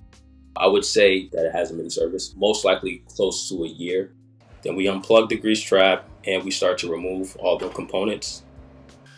From that step, we will prepare them to be cleaned with the pressure washer.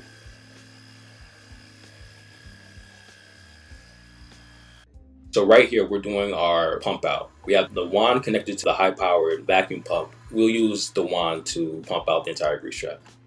So as you can see, there's a lot of grease sitting on top of the grease trap, and you can get a glimpse of the solids that have floated to the top as well.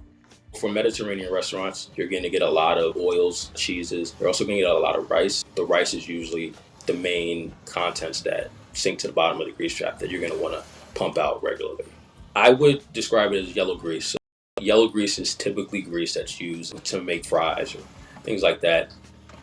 There's actually 2 different types of grease known in the industry. You have brown grease. That's typically grease that's scraped off from pots and pans that have traveled down into your dishwasher and your sink, down to your grease trap. And then you also have yellow grease. You can actually sell it. Certain places, they may recycle that grease and turn it into biofuel, things like that.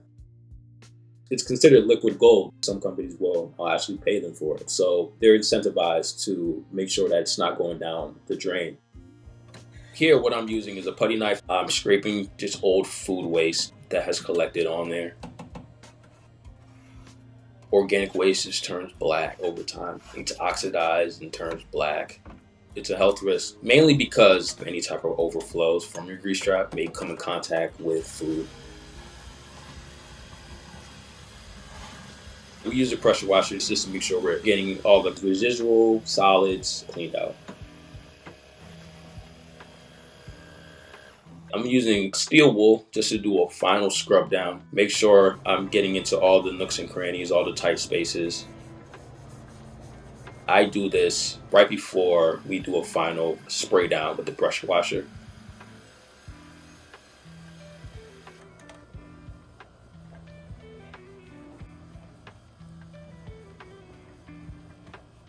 So we dispose of the grease at a water pollution control facility that will accept the fast oil and grease. And there's not many places that do accept it. So it's limited, but we dispose of it in an environmentally responsible way. When grease goes down the drain with the dishwater, it's typically hot. So grease or oils, when they're hot, they're liquefied. When they cool down, they solidify in the drain. That may cause plugging, which will in turn cause backups, overflows. If it negatively impacts the sewer system, then they can incur fines. They will have to buy a new grease trap or pay plumbing fees to rectify the problems. Clogged gutters can pose a serious threat to a home's foundation, so it's crucial to clean them regularly. Broden Hill and the Gutter Guys recommend at least 2 deep cleanings a year to prevent damage caused by debris. I'm Broden, and I own a business in Connecticut called the Gutter Guys. Today I'm going to show you how to clean gutters with wet and dry debris.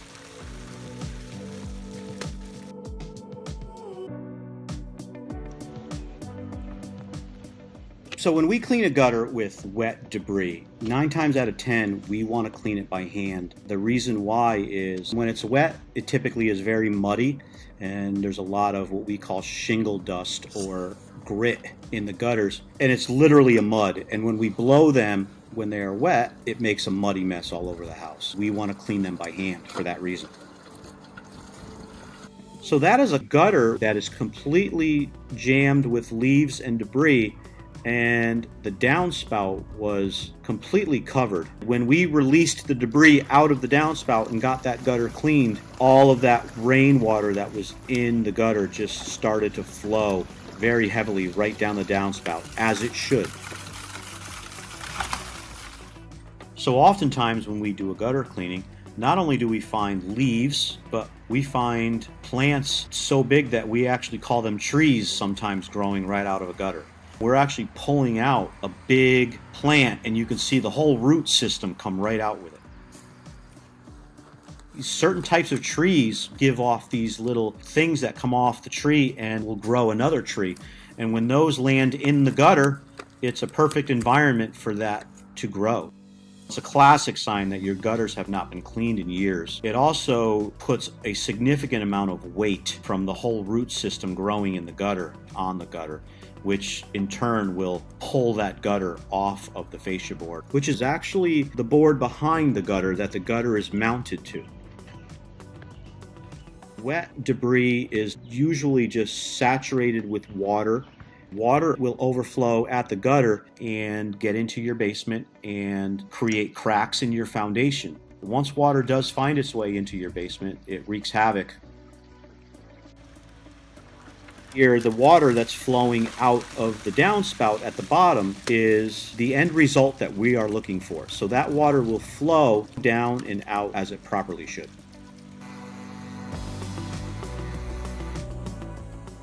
When we see dry debris, the reason why that debris is dry is because there has not been any rain in the past, I would say, week or so. So when we clean a gutter that has dry debris, oftentimes we will use a hand blower and blow those gutters out because it does a really good job of just getting everything out of the gutter, whether it be leaves or sticks or curly stuff that comes off in the spring. Depending on the pitch of the roof, we will get on that roof, start our hand blower, and walk across that roof line, hand blowing out all of the debris out of that gutter. Sometimes the debris is very compact and it's thick. That's a classic sign of maybe a couple of years that somebody had not had their gutters cleaned. We stick to one type of ladder, and that's an aluminum ladder. The aluminum ladder does conduct electricity, so it's very important we stay away from power lines when we are moving aluminum ladders. We could get severely electrocuted. It's certainly deadly, which is why we mark the power line areas with flags before we start a gutter cleaning, because you're looking where you're walking, so you don't look up to see the power lines. So it's very important for us to have a reminder that power lines are there. We will often drop a penny down the downspout just to know that that downspout's free and clear, because we can see and hear it go all the way through and back out at the bottom. And we know that we're in good shape. The best advice I can give a homeowner is to be proactive and not reactive. Typically when you're reactive, it's too late.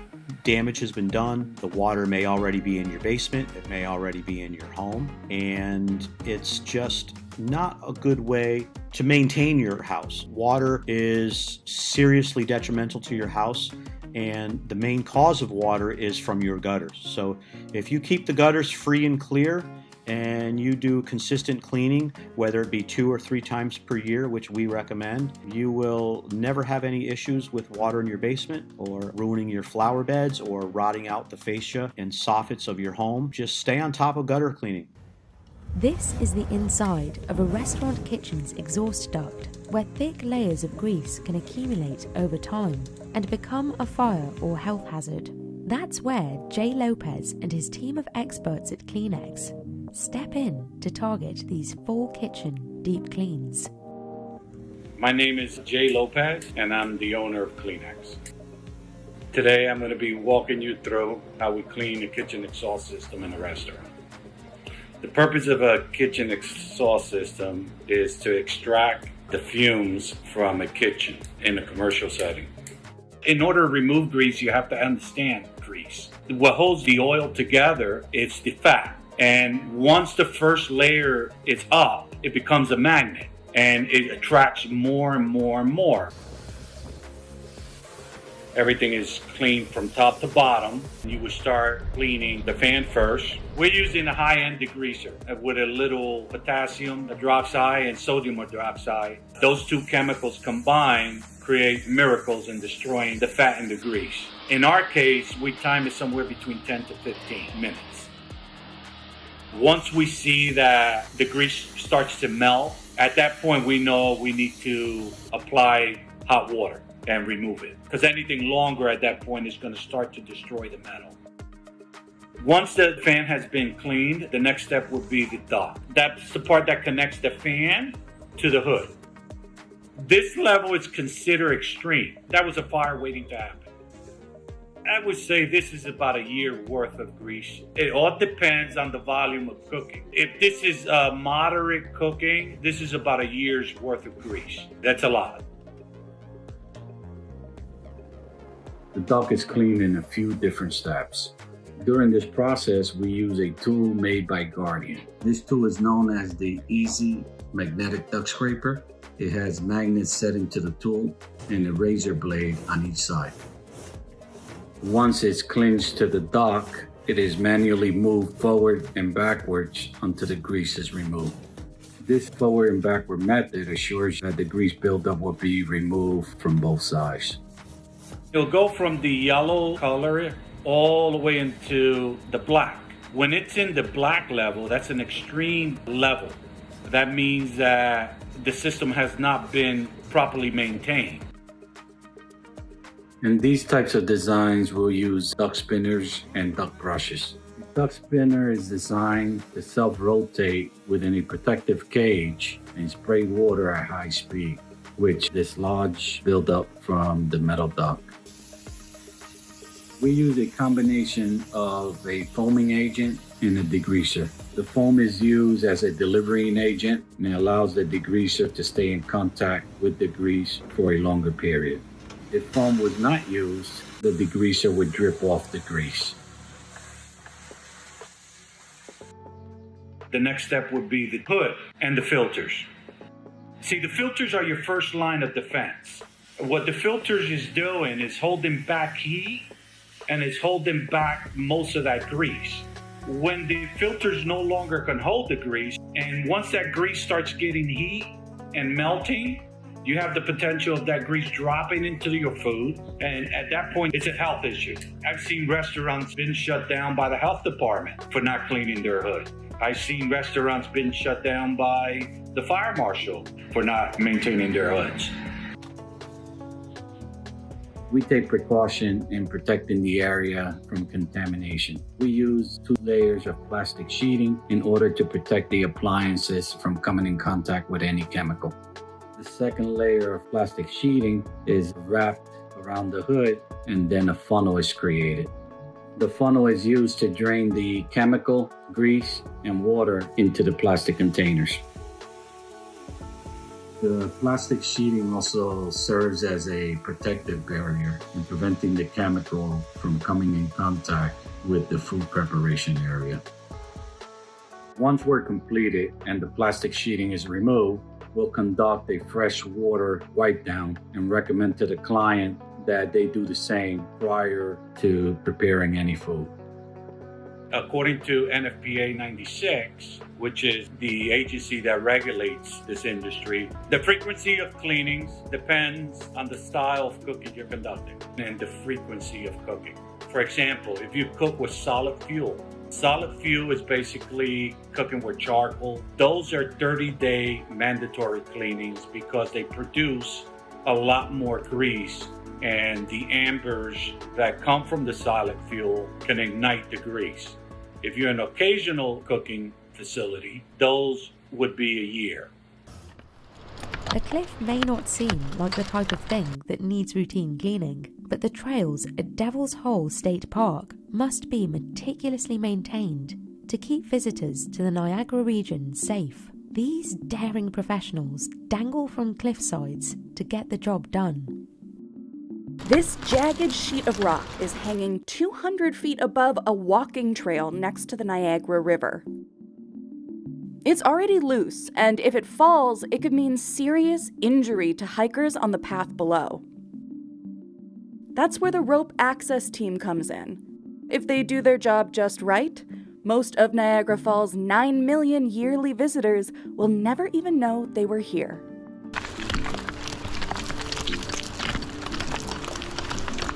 First jump of the day. Am I scared? Yeah. Am I scared? I have a healthy respect. That's all. This cliff is located at Devil's Hole State Park, roughly 4 miles north of Niagara Falls. Team members like Andy and Christian will scale the cliff and maintain the crew's gear. Later, Jake will clear dislodged rocks from the trail.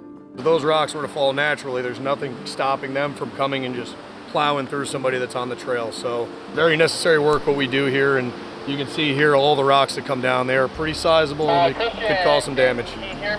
It's a dangerous job.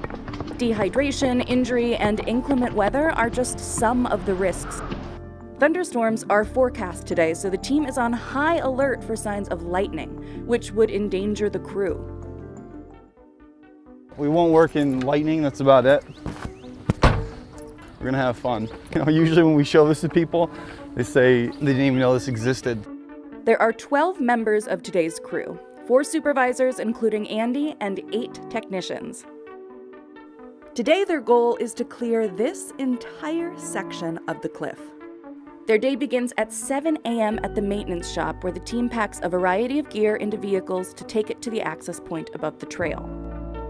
See, the fun thing about this is that I don't actually jump with them every day. So today will be one of the days I jump with them, which is good because I've been wanting to do this for a while.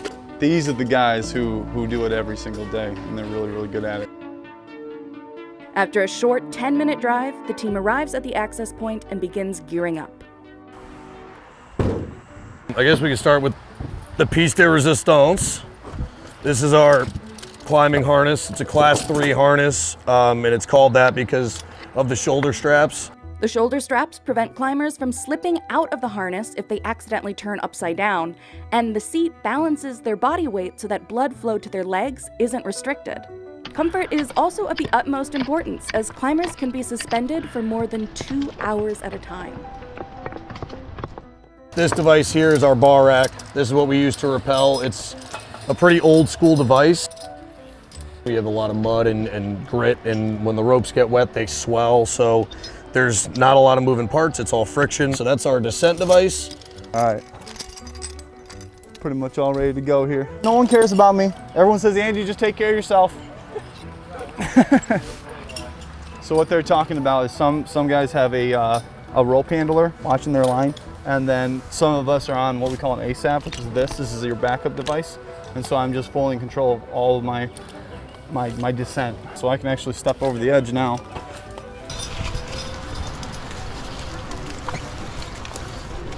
First jump of the day. Am I scared? Yeah. Am I scared? I have a healthy respect that's all. The crew's really close. You know, we joke around a lot, but when it is time to actually go over the edge and do work, you know, we kind of call that game time, because it is. You know, you need to take it seriously because there's a lot of risks involved. This program that we're part of has been going on since about the 1930s, and about the whole time they've been using pipe poles. There's a lot of utility with this. This is made out of solid fiberglass here, so if it gets into the cliff, this can flex a lot.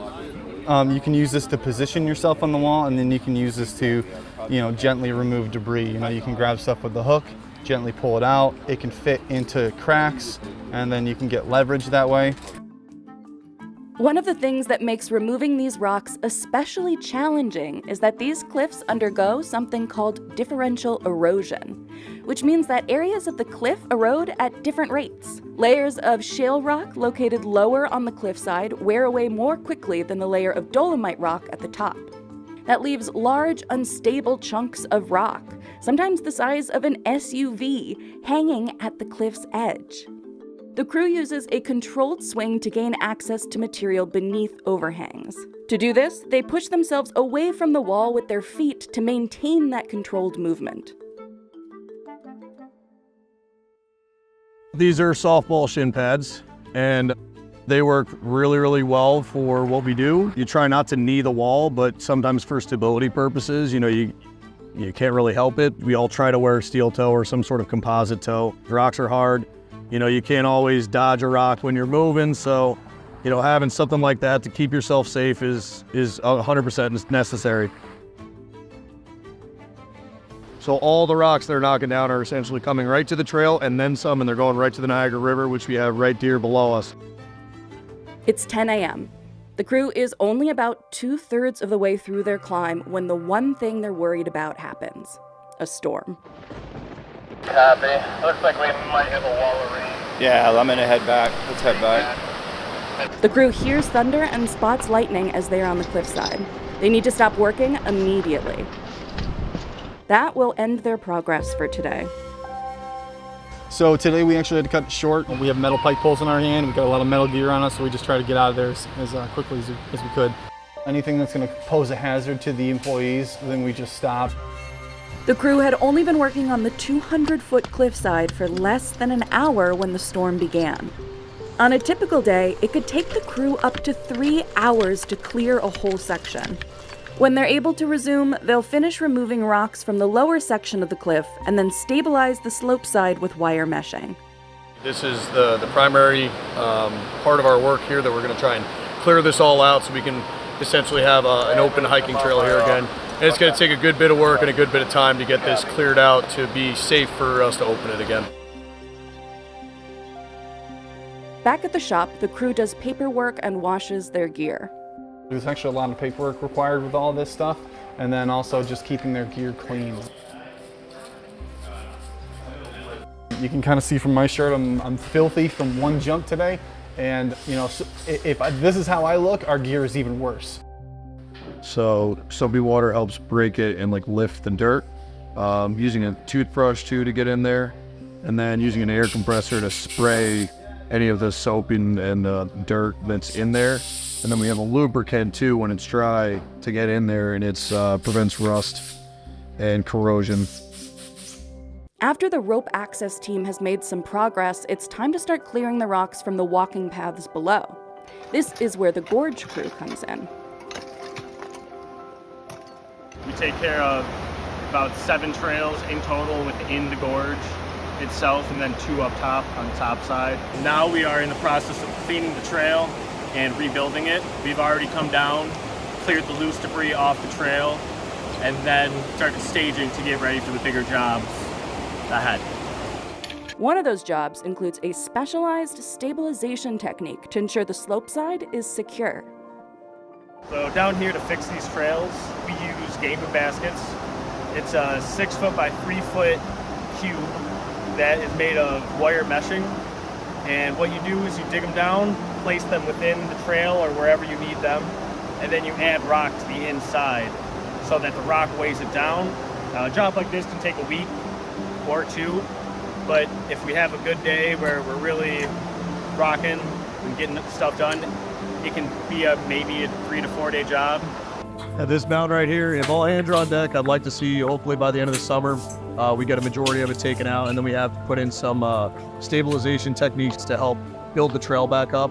So I could definitely see us working into the fall, and if I had to make a guess, it'll probably be open next summer. I think if you're going to do this kind of work, at the core you have to enjoy working outdoors. You get to see special things that people don't see, plants and animals, like the landscape. The work that you do, it's really hard, but then you're helping keep the park safe. You make a meaningful difference. If you're just a park user, you might not even realize we were ever there, and that's kind of the point. Peeling dirt from 100-year-old cloisters is delicate work. Conservator Emily Cummins demonstrates the painstaking job of cleaning medieval cloisters by hand. I'm Emily Cummins. I am the Assistant Objects Conservator at the Toledo Museum of Art in Toledo, Ohio. I'll be walking you through how we use a gel poultice to deep clean the columns, capitals, and archways in our medieval cloister gallery, which dates range from the 12th century to the 15th century. So this is the first time that these arcades have been deep cleaned since their accession at the Toledo Museum of Art. Almost 100 years worth of dirt and grime is accumulated on the surface. The cloister gallery at the TMA is composed of multiple pieces of various cloisters. They're all from southern France. Although the elements of the cloister have been dry cleaned over time, they really hold on to the dirt and oily grime in the surface in those network of pores in the upper layers.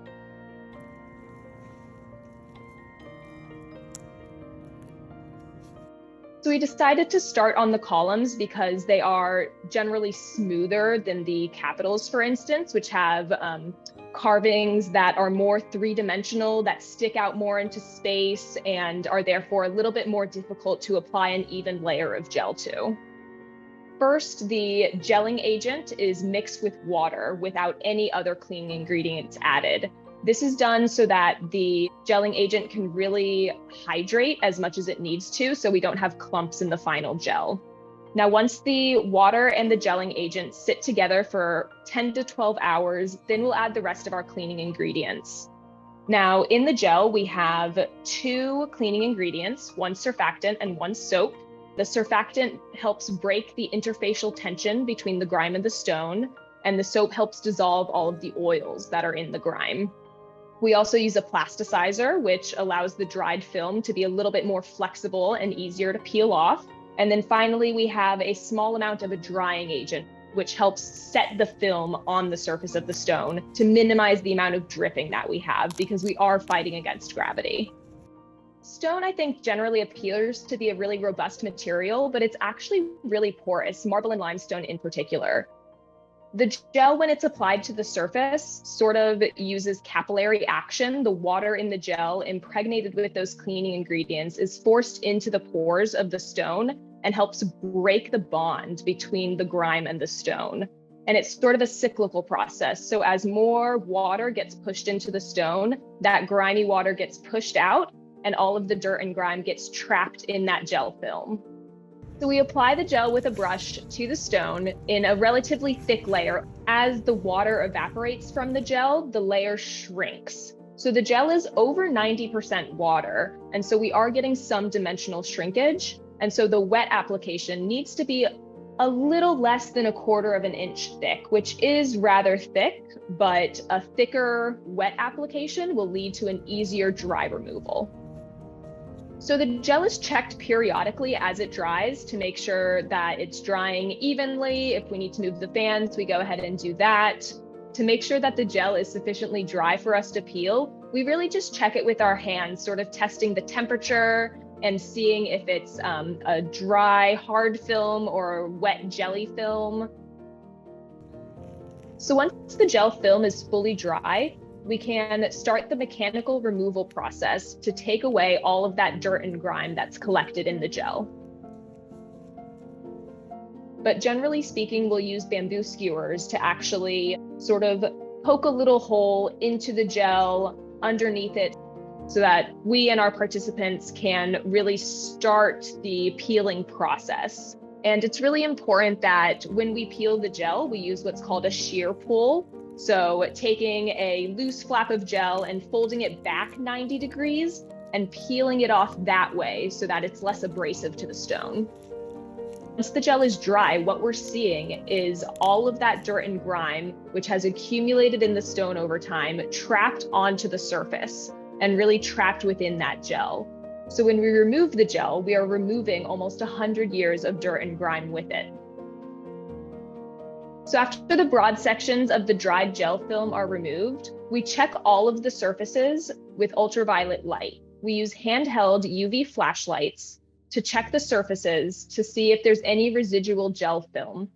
The gel fluoresces under UV light so that we can really easily spot any leftover residue and really go in strategically and remove those sections. So once all of the surfaces are checked with ultraviolet light and all of that gel film is removed, the final step to really make sure that the surfaces are cleared from all of that cleaning solution is to use wet cloths to actually wipe down all surfaces. This will also rehydrate any remaining gel on the surface so that it becomes really noticeable to the naked eye so that anything that we missed with the UV lights can then be removed. It's been very rewarding to see the volunteers come together to have a sense of community and ownership over this really beloved space at the Toledo Museum of Art. The Tokyo Metro is internationally renowned for its cleanliness, even with millions of daily commuters. We went behind the scenes to see how workers keep it looking pristine. This is Takayuki, a cleaning supervisor at the rail yard in Ayase. He's worked for Tokyo Metro for almost 41 years, and it's his job to make sure the trains are cleaned thoroughly.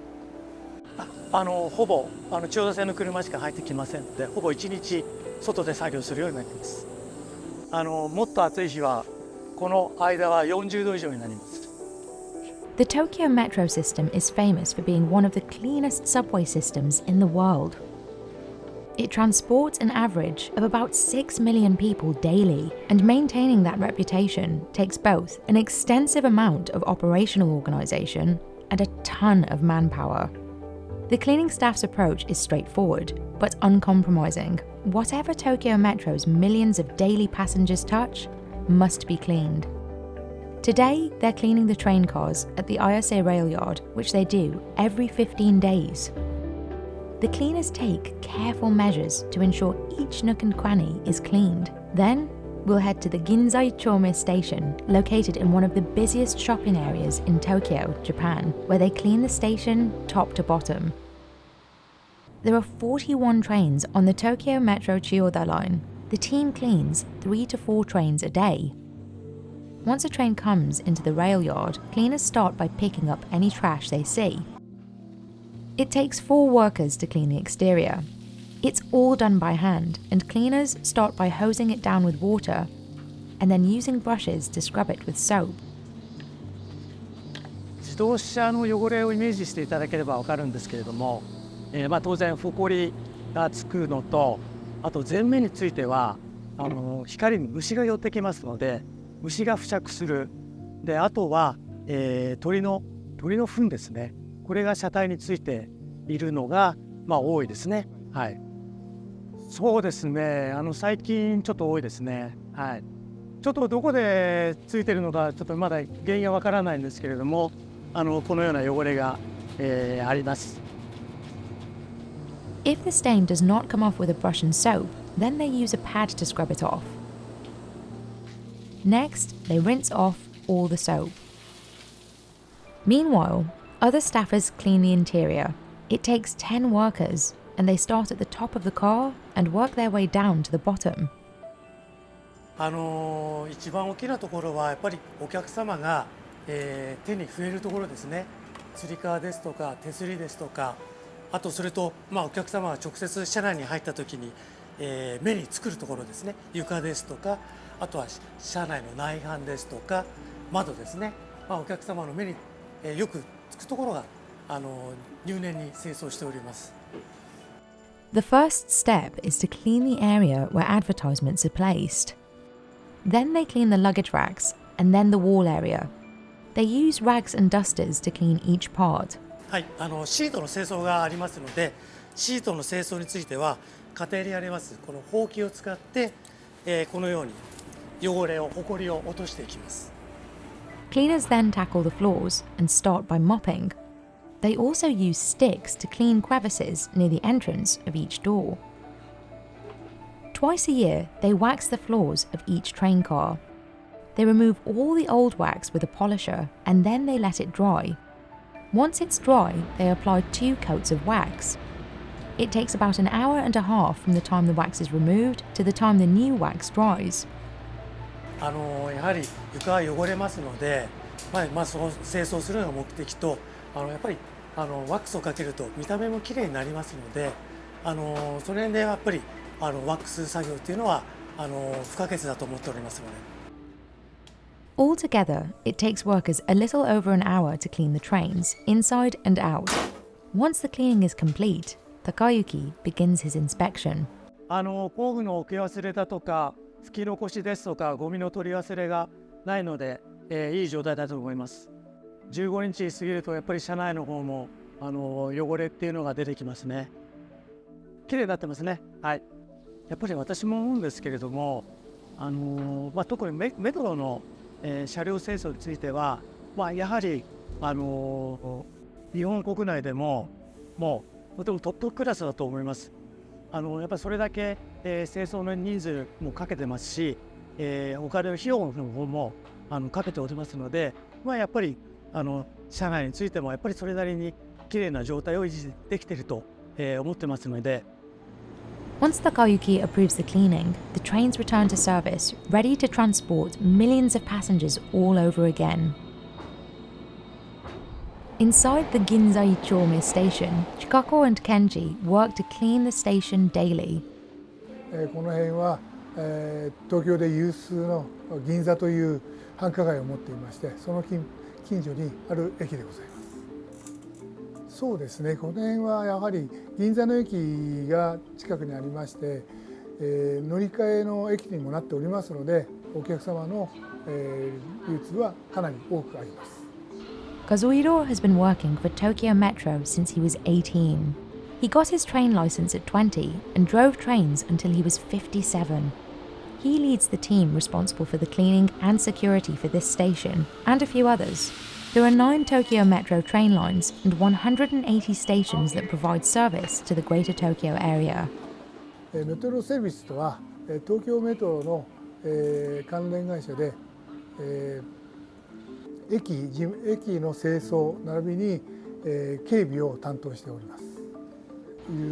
有楽町線の銀座一丁目駅と新富町駅、それと銀座線の銀座駅、日比谷線の銀座駅、万能線の銀座駅を担当しております。The escalator handrails are a high-touch surface within the station, and Chikako takes extra care to wipe the belt with wet washcloths. She rides the escalators up and down until they are all clean. エスカレーター注意するときはなるべくお客様の中に混じって掃除しないとか、インレットに足をつけたり物を落としたりしてエスカレーターを止めないようにします。気をつけます。つけてます。エスカレーターの長さにもよるんですけども、短いところでしたら10分以内では済むと思います。Chikako is also responsible for the dirtiest job of the day, cleaning the 2 restrooms in the Ginzai Chome station. The main cleanings happen once a day. She has been doing this work for the past 10 years. きれいになったところを褒めていただいたりするので、やっぱしやりがいはあります。最初はそう思わなかったんですけども、やっぱしやってるうちにありがとうございますとか綺麗ですねとかって言っていただくと、いいもん、掃除もいいもんだなって思ったりします。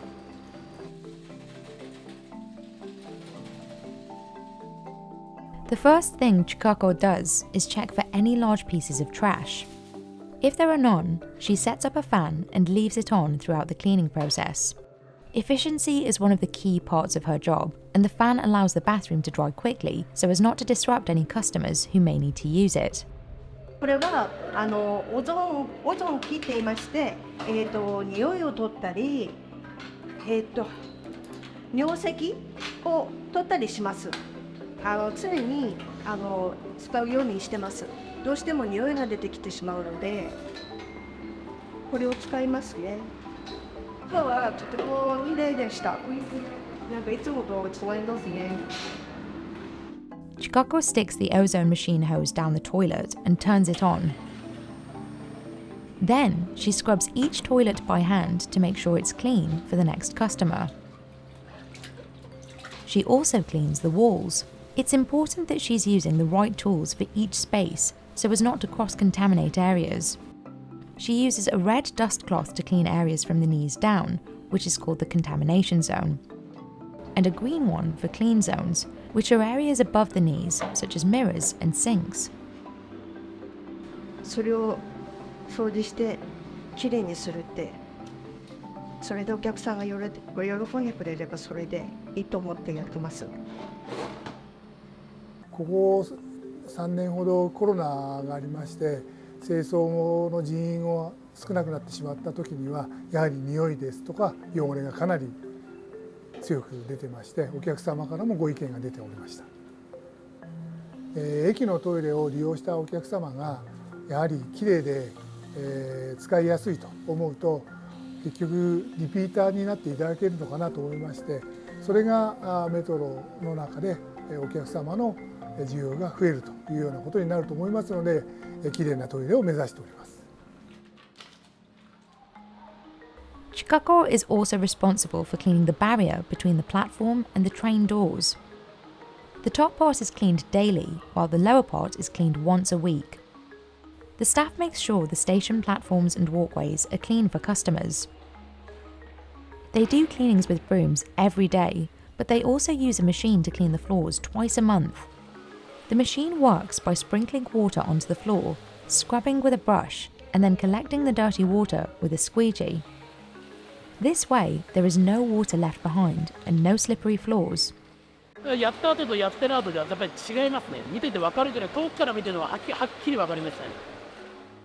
Kenji also goes around daily with a shoulder vacuum and manually vacuums up any trash and dust he comes across, especially in hard-to-reach areas. バウを見つけましたら、このケレンという道具でそこにガムを下からポリ取るような感じで取ります。人がやっぱりいない朝ラッシュ、夕ラッシュを避けて閑散時ですね、メインにある程度人目や時間帯いない時間帯を避けながらやるっていうのが一番になると思います。Japan has a long history with cleaning and cleanliness that persists today.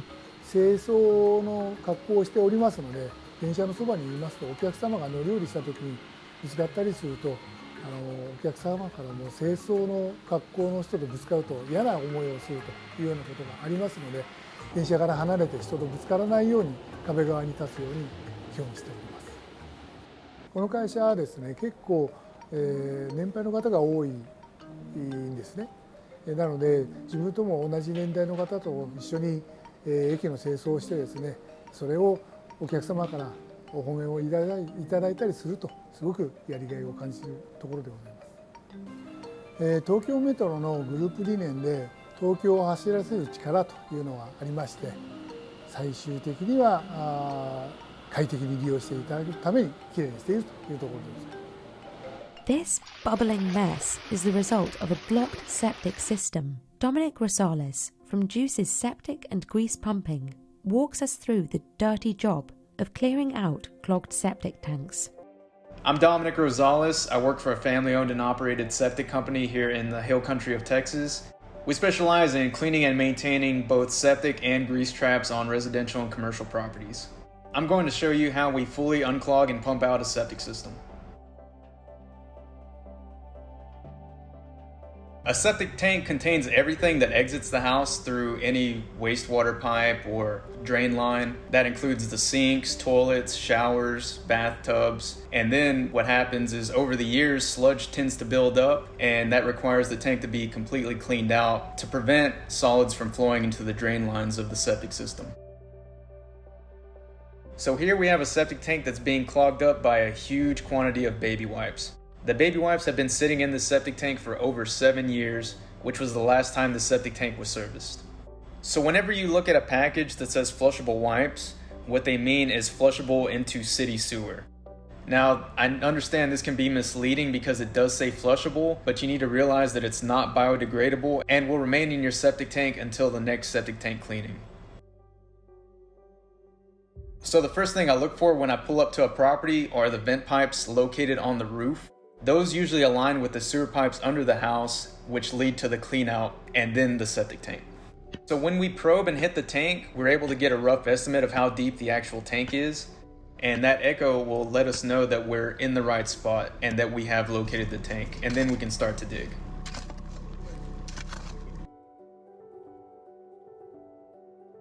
So when I open up this septic tank lid, the first thing I notice is a huge clump of baby wipes. When I'm digging up a septic tank, the first side I'm digging up is the inlet side, which contains a majority of the sludge, and that's usually where the clog is located. So the other side of the septic tank is the outlet side. That side contains mostly dirty water. It rarely contains solids. I use my hose to try and vacuum out the baby wipes, but they're just too thick, so I have to bring out the 3-prong rake. I then use the 3-prong rake to pull out all the baby wipes inside of the septic tank, bag them up, and then dispose of them at the local wastewater plant along with the septic waste which we pull from the septic tank. We're pumping out the septic tank until we're able to see the bottom. Then we'll rinse the bottom of the septic tank with the water hose to ensure that it's left clean for the customer. So once we've reached the bottom of the septic tank, we're going to ask the customer to flush the toilet to ensure that everything is exiting the house and entering the septic tank. People that are on septic systems need to keep in mind that everything that enters the septic tank is going to be there until it's cleaned out besides the water. So if that's grease, plastics, paper, whatever's not being able to be broken down by bacteria is going to stay in the tank permanently. We recommend pumping out septic tanks every 3 to 5 years or based off the sludge level inside of your tank. If your septic tank does clog, there is a chance that if you do keep running water and keep flushing, everything you're flushing is not able to exit the home, so it can begin to start coming out of your toilets or your showers. Usually it's the thing that has the most capacity, which is usually the bathtub if somebody has that. This purple dye isn't toothpaste, but it could help prevent plaque and improve dental health. Faye Donald, a dental hygienist, uses guided biofilm therapy to clean her patients' teeth, and she says it's more effective than traditional methods. Today I'm going to show you how guided biofilm therapy, or GBT, works when we professionally clean a patient's mouth from start to finish. My job as a dental hygienist is to detect and treat, but most importantly, prevent periodontal disease. Biofilms are highly organised, microscopic communities of bacteria, but it's responsible for bleeding gums, for bad breath, for some dental infections, for some of the unsightly deposits that we see on our teeth, and of course it's linked to some more serious systemic diseases as well.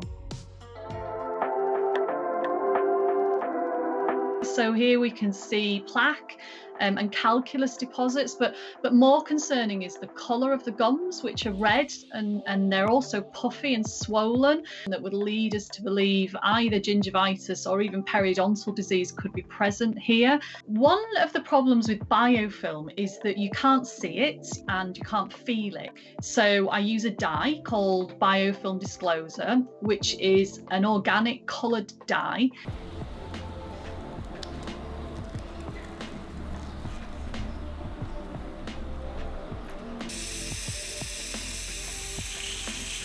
So when the dye is applied to the teeth, which have biofilm on them, it changes the colour of the biofilm. It's a really clever two-tone dye, so it means that it stains early biofilm, which is less than 3 days old, pink, and it stains mature biofilm, which is more than 3 days old, blue.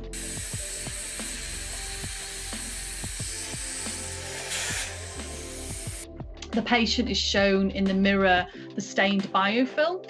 Biofilms are microscopic, whereas the plaque is a biofilm that's matured and it's large enough to be seen with the naked eye.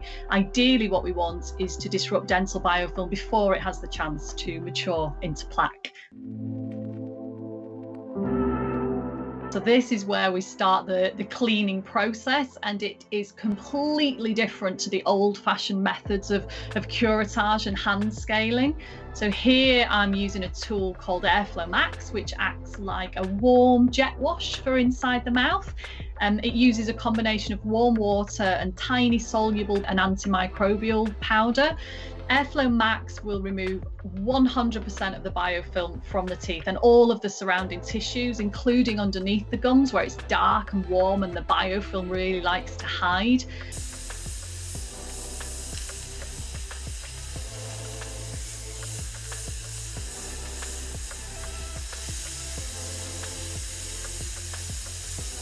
I'm also using the Airflow Max not just to take the biofilm away, but it takes the stains away as well.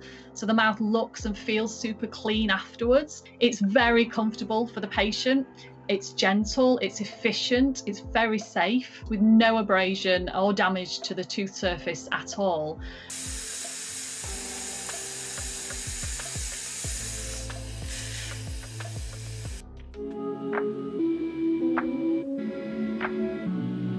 After we've disrupted all of the biofilm and we've removed all of the stains, PAs on no pain is used at this stage, and it uses ultrasonic vibrations to remove any remaining hard calculus. It shaves the calculus off very gently, so it's very different to the old-fashioned methods of scraping the teeth, which would take calculus away but would also scratch the tooth surface.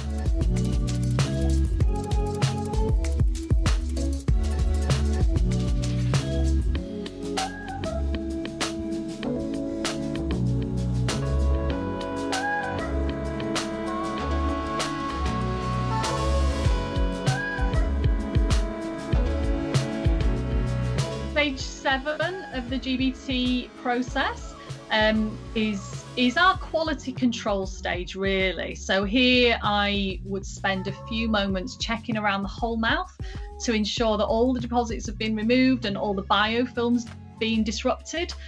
So at this stage I would hand the mirror back to my patients so they can see the before and after results of their guided biofilm therapy treatment.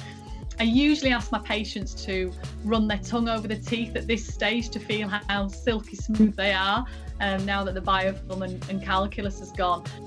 So learning good oral hygiene habits is like learning to swim. You have to be shown. So ask your dental hygienist to teach you how to clean your teeth properly. Spend the most time and concentrate the most efforts on the areas that you can't see. That's where you'll find the most biofilm, so in between the back teeth, underneath the gum line, around the base of restorations. Oh, I love my job. I love it so much. Because I get to put smiles on people's faces every single day. What other job in the world gets to do that? This filthy mattress hasn't been cleaned in 7 years. Rather than replace it, John Bristol from Super Fresh demonstrates how to deep clean it to increase its longevity. My name is John Bristol and I'm from Trinidad and Tobago. I'm the director of Super Fresh, and today I'm going to show you how we clean the very dirty mattresses as well as the average dirty ones.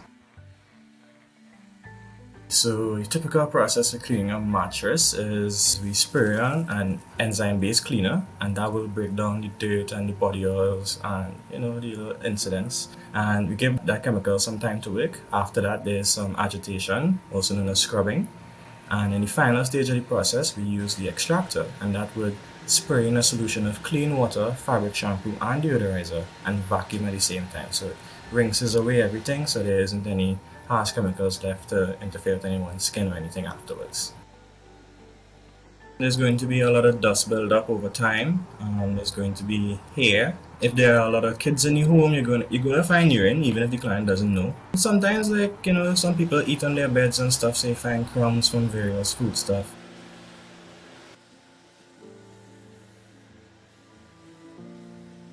Alright, so I actually had no idea what to expect when coming to do this job, and I'm still not entirely sure what caused it. It may have been some flooding in the area, but I'm not sure. So that was probably more than 5 years for sure. So right here I am spraying on the enzyme-based cleaner onto the mattress, and I'm looking to see the areas where I may have to apply another coat as we go along. What I use right now, it's a synthetic enzyme. I could use it for everything, but there are some stains that would require like additional chemicals if you really want to get them removed visually. But the most important thing for most clients is getting the actual thing that caused the stain out. So we say there may not be a visual improvement, but you can be sure that you're getting all the nasties out. They are usually just regular buildup, so just regular dust and dirt that accumulate over the years. Some clients don't use like a full 3-piece sheet set. A lot of clients don't have mattress protectors either. Using heat is beneficial because heat acts almost like a universal catalyst. So heat would help your chemicals to work faster, so it would help the enzyme cleaner to break down the stuff faster, and it would also help the fabric shampoo to latch onto the dirt particles faster. So it helps make the cleaning process more efficient. Unfortunately, there's no way to know for sure that you get like 100% of it, but you want to know that you're picking up as much as possible. This mattress was especially dirty, so it's either like a lot of years, probably more than 7 or so, or a lot of use. But I don't think it's any one thing, but just like a combination of factors that leads it to be that condition.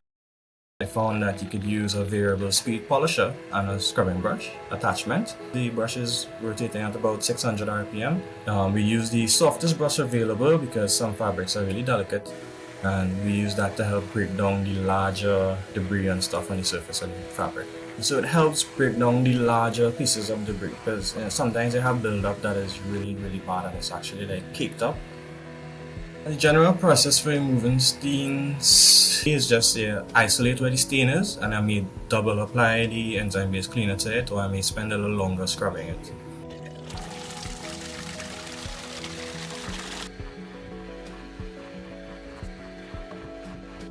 I believe for this one the client told us it was probably about 2 years.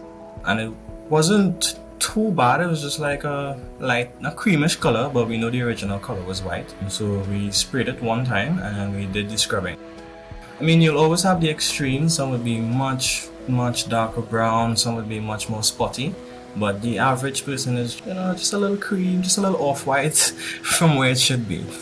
For mattresses, you're usually going to get those kind of colors because even below the surface, you still have a lot of debris. Your dead skin cells, your dirt and your dust building up. So even if the top surface doesn't accurately represent what is hidden inside there, you're going to find it once we do the extraction.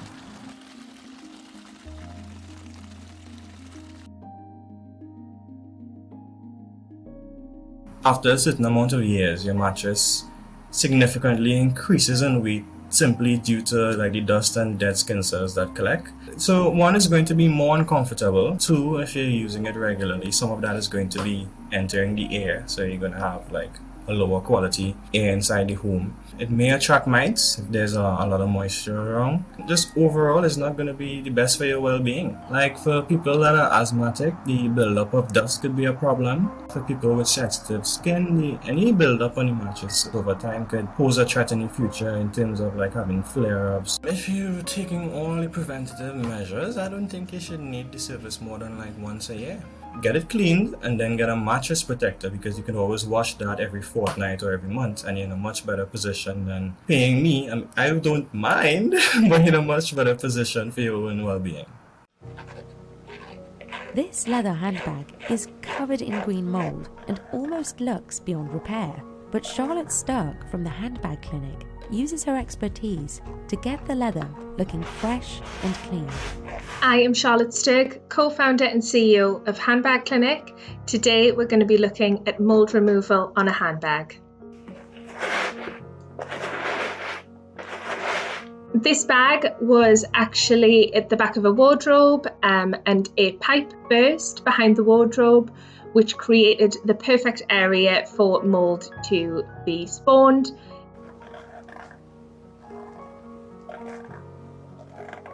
Our artisan will always start by assessing the type of mold that it is and making sure it's safe for them to work on. From there, we will use a range of tools to begin scraping the kind of bulk of that mold off.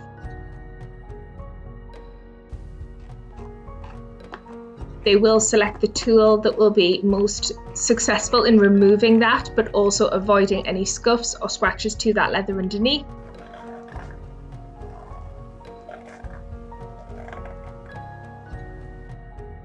In some areas we can use a metal tool because the leather is a little bit harder wearing in those places and the mould is less attached to the bag.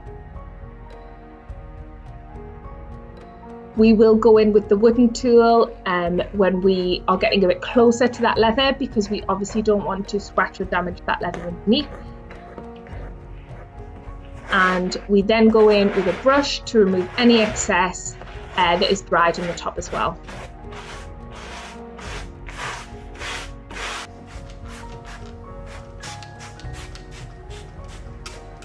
Once we have removed as much dry mould as we possibly can, we then will start with the mould removal. This bag was so heavily saturated, we needed to make sure we killed the mould that was going all the way through that skin. A leather skin is absorbent in the same way that our skin is absorbent, so we needed to make sure we kill it all the way through to make sure that wouldn't come back at a later stage.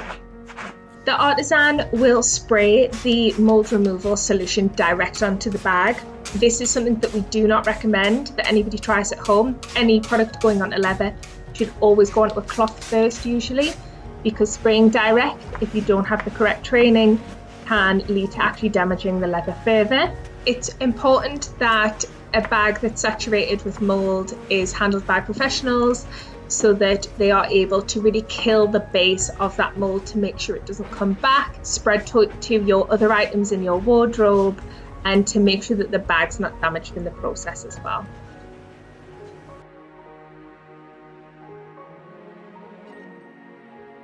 Once we've completed the mould removal and killed the actual cause of the mould, we will then move on to cleaning the bag to remove any additional chemicals and to hygienically clean the bag, getting it ready to be returned to its client. The artisan is now applying our specialist in-house cleaner. This removes any additional chemicals that are left on the bag, making sure that we've hygienically cleaned the bag throughout as well. We are turning our leather cleaner into a foam. It just gives a very even coating throughout the item. It also creates a really nice lather to make sure it really gets into all of the skin and cleans it thoroughly. This bag has already been through so much cleaning by this point, so we are simply just wiping away any of those excess chemicals and excess dirt on the bag. Once this process is complete, this item is ready to go back to the client. This client had huge sentimental attachment to this bag, really loved it and didn't think it was savable, and because we managed to save it, when they got it back, they actually rang our office and were crying with happiness down the phone that we'd saved their bag. With the cleaning process, mold is tricky because you've got to make sure you kill those enzymes that are creating the mold. So they do need very different products. Even if a bag has a small amount of mold, it's important that you seek help from a professional because you need to kill the source. If you don't kill the source, it will just spread back throughout that handbag. It also may spread to other items in your wardrobe. This deteriorating headstone belongs to a World War II veteran, and it's in desperate need of cleaning. Trey Zipperer created the non-profit By Memorial Day to do just that. So I get a lot of questions about why are these stones so dirty? This is not dirt. These are living organisms. These are plants. The more polished the stone, the less surface area there is for the biological organisms to adhere to the stone. And so the reason why we use this quaternary ammonium compound is this kills them. So these things are natural in nature. You're going to find in the South especially, it's not just growing on rooftops, it's also growing on our headstones. My name is Trey Zipperer. I'm the founder of By Memorial Day, a nonprofit organization dedicated to the cleaning of all veteran headstones by Memorial Day in perpetuity. So this is a ground level grave marker issued by the federal government via the National Cemetery Administration. It's a white marble material, natural stone. He was a gunner's mate, GM 3rd Class, U.S. Navy. I don't think it's respectful to have a veteran's headstone dirty in the least. And so we're going to clean this headstone of this American hero who gave his all, who sacrificed unimaginable horrors for 3.5 years as a prisoner of war. The first thing I like to do is I use a desk broom to get all of the sand and debris off of the stone. So we take our water squirt bottle. I like the one with a little bit bigger base on it. I give it a coating of water, because again, these stones are porous, so it's going to soak in this clean water, which is not going to get down in any chemical down inside the stone. We use a cleaning agent that contains an active ingredient known as a quaternary ammonium compound, and it is known and respected throughout historic preservationists as the safest, most effective way to clean natural stone. This brush is made with bristles from Tampico. So Tampico from the agave plant is a natural bristle that won't harm the natural stone. And then I want to give it a good coating of the D2 biological solution, which is going to go to work on this stone very quickly. You're going to see this stone starting to turn a bit of an orange color, and then it's going to continue working on the stone for the next few weeks, and that stone will become brighter and whiter and whiter. And you have to clean them about every 2 to 3 years. This does a wonderful job of getting all the growth killed on the stone. The next step is to let that soak for about 10 minutes. When I'm looking at a headstone in a cemetery, I want that stone to be impeccably clean. It doesn't matter if it's almost clean, it needs to be clean. I think the reason why some veteran headstones become more soiled or more covered in biological growth is because of the polishing of the stone. The more polished the stone, the less surface area there is for the biological organisms to adhere to the stone. And after about 10 minutes, it's not that hard to get the material off the stone with a soft bristle, natural bristle brush.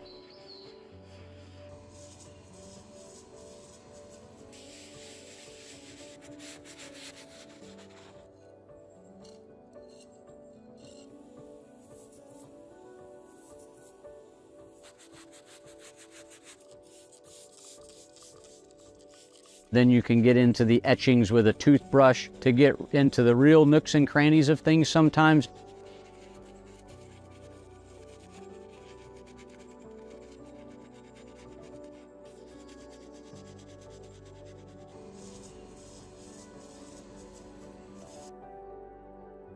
And the final step of honoring a veteran of our past is to place an American flag at their grave. This is known as a grave flag. This particular grave has already had an American Legion flag holder placed at the grave, and there's a spot in the back of them for the flag stick to just stick right down into it. My vision of by Memorial Day is that one day in the near future we'll have a volunteer assigned to every veteran's grave in America, no matter where that veteran is buried, no matter what cemetery they're in. So to tell you a little bit about why this happens, these are living organisms, these are plants growing on the stone, whether they're algae or lichens or mold, mildew. And so the reason why we use this quaternary ammonium compound is this kills them. So these things are natural in nature. You're going to find in the South especially, we have this black mold on all of our concrete tile roofs. And it's not just growing on rooftops, it's also growing on our headstones.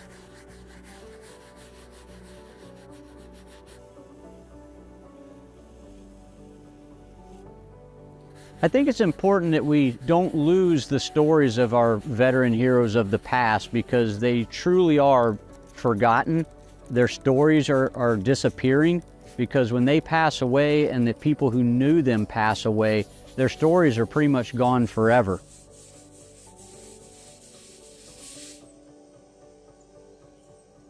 So now we're going to start on the etchings. I start with the cross at the top and work my way down, just each letter. These are etched into the marble. as compared to the early veteran headstones were known as bas relief, where the letters were basically sticking out. They removed the material around the letters, so the letters became kind of like three-dimensional. The material that grows inside these stones, it's a combination of things that fixed in there, and also there's little ledges, so to speak, where when the wind blows, the pollen falls, all different types of things will just get wedged and just build up in these etchings.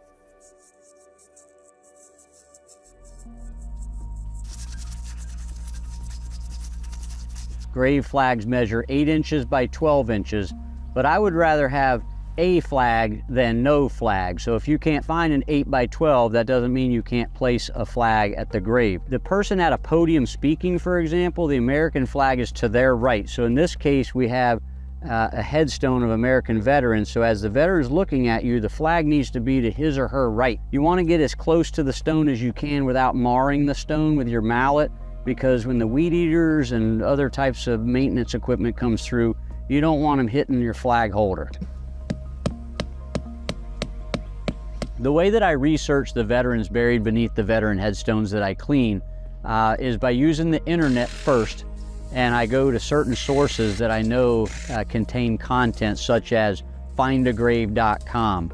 There's several different websites like that, and by looking into those different databases and different family trees on ancestry.com, you can start to put together the story of a veteran, and every now and then you just get something that's amazing and insightful that you didn't anticipate.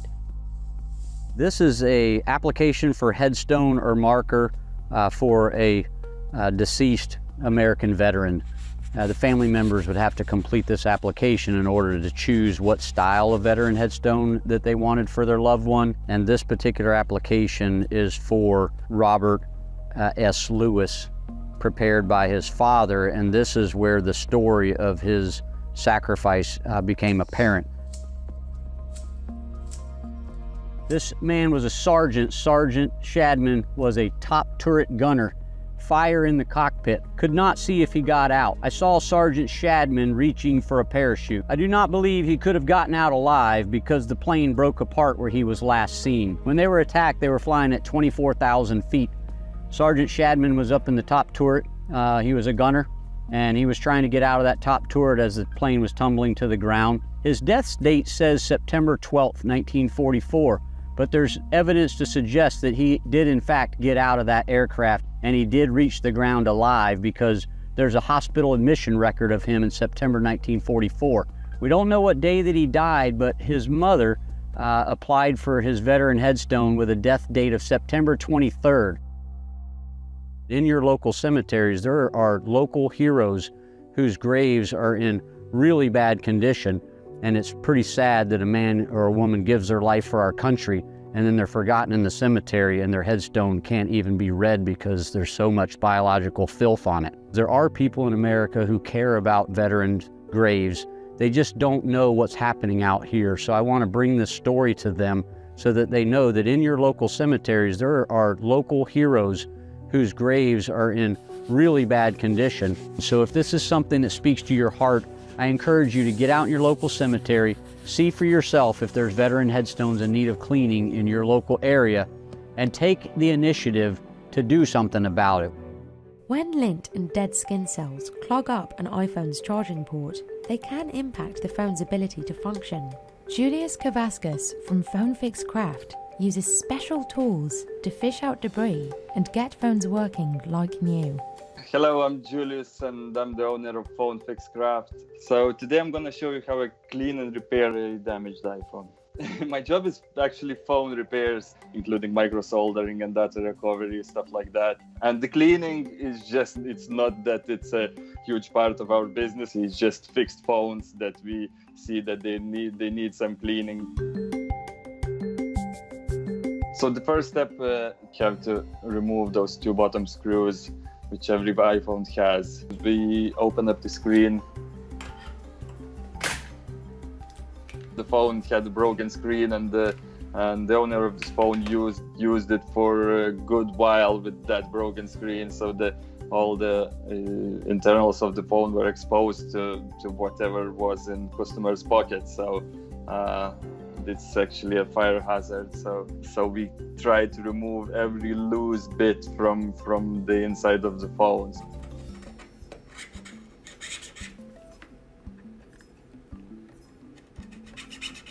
But once it's loose, I would use compressed air like a gun.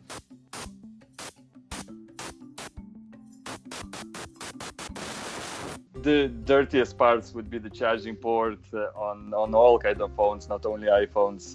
But actually, it doesn't look dirty if you just look at it with naked eye. And the microscope I have here, it's my most loved tool. It's gonna come with me when I die.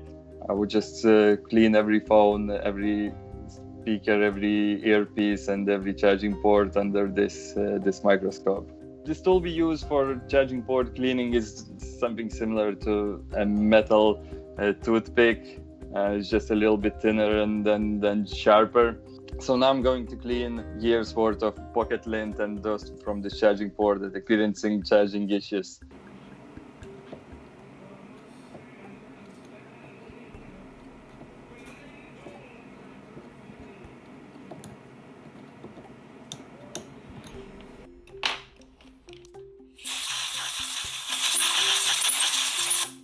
The charging ports would be usually filled with pocket lint from your jeans, and then whatever is in your pocket really. If you had a cookie there, you would have some crumbs or something like that. You can see, what color threads, trousers or pants. I'm not sure in the United States the trousers or pants.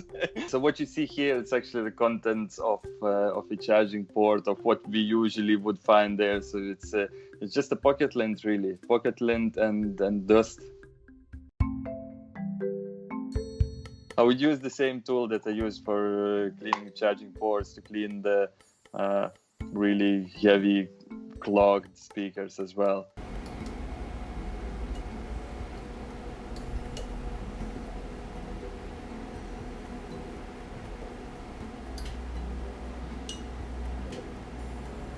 We do get phones that are really dirty and messed up, but for us it's just normal, Medics are not surprised by injuries or something like that. They're so for us it's yeah.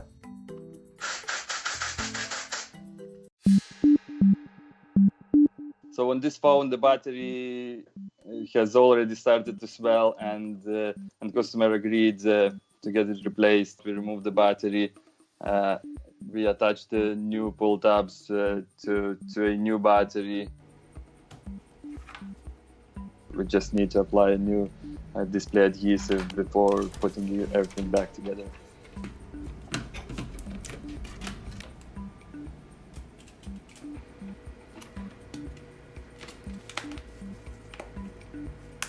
So once the screen is pressed back into the frame, we just need to put the last two screws in, and it's ready to be cleaned before giving it back to the customer.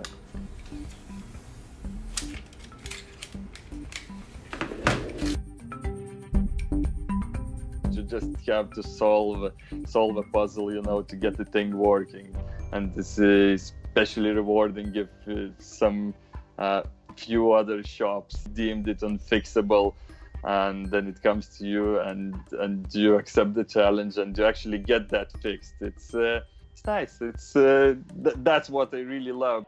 The abundance of plants growing in this pool is astounding, given that it's an indoor pool. We return to the pool guy, Miles Laughlin, to see how he restores it to a swimmable state. Hi, I'm Miles. I'm going to show you how I professionally clean an indoor pool which hasn't been used for 6 years. Alright then. I had a DM come through, can I help sort out this pool? Which actually looks more like a pond, I know. I was half expecting to see a fish swimming around in the bottom. There was plants growing in there, like pond plants. They thought maybe like when they were cutting the grass and they had the doors open, maybe little bits blew in and like seeds or whatever just went into the water and see bits start growing and stuff. So maybe like that, but who knows? We're going to empty it and clean it out, drop it in the submersible pump first, and we'll be back the next day. Nice and empty, but not nice and clean. Time to get to work. I'm going to jump in and have a look at the damage first. Yeah, so once the pool was empty, we brushed them into a corner with a big brush, shoveled them out into a bucket and threw it on their compost heap. The main difference between cleaning an indoor and an outdoor pool is normally you don't get any indoor pool. Obviously this one had plants growing in it. It took about 5 or 6 years for this pool to get like that, but for an outdoor pool that would probably only take maybe a year and a half for it to get like that state.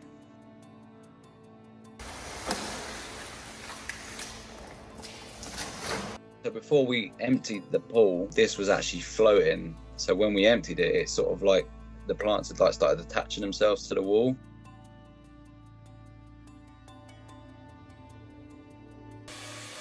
Then jet washing the walls and the floor.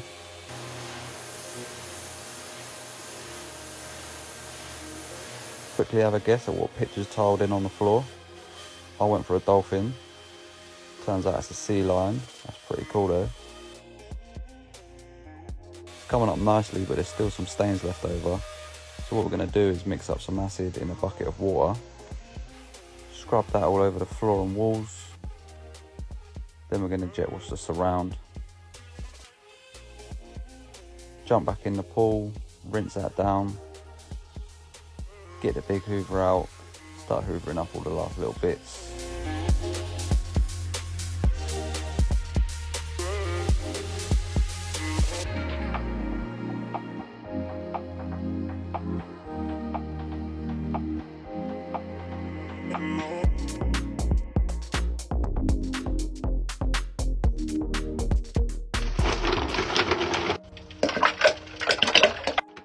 So that is a chlorine dispenser, and you can fill that up with the chlorine tablets, and it slowly dissolves the tablets, feeding chlorine into the pool. You could fill up the chlorine feeder with the tablets, but it won't give your pool instant chlorine. You'd then put in the granules to give it that initial chlorine dose, and then the tablets will slowly dissolve, bringing up the chlorine level as well.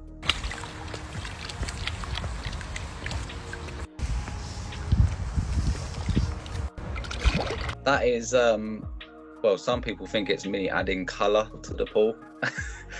Is that what makes the pool look blue, is what some people message me. But actually it's algicide, and that is to prevent the growth of algae. So that is a jelly, and it's a water clarifier. Also, it removes phosphates from the pool and helps with chemical efficiency. What it does is help put like a layer, pick up small particles, therefore making the pool a bit clearer. But when you initially put salt in a pool, a freshly filled pool, it will take around a week for the salt to be generated into chlorine itself, and the process is called electrolysis.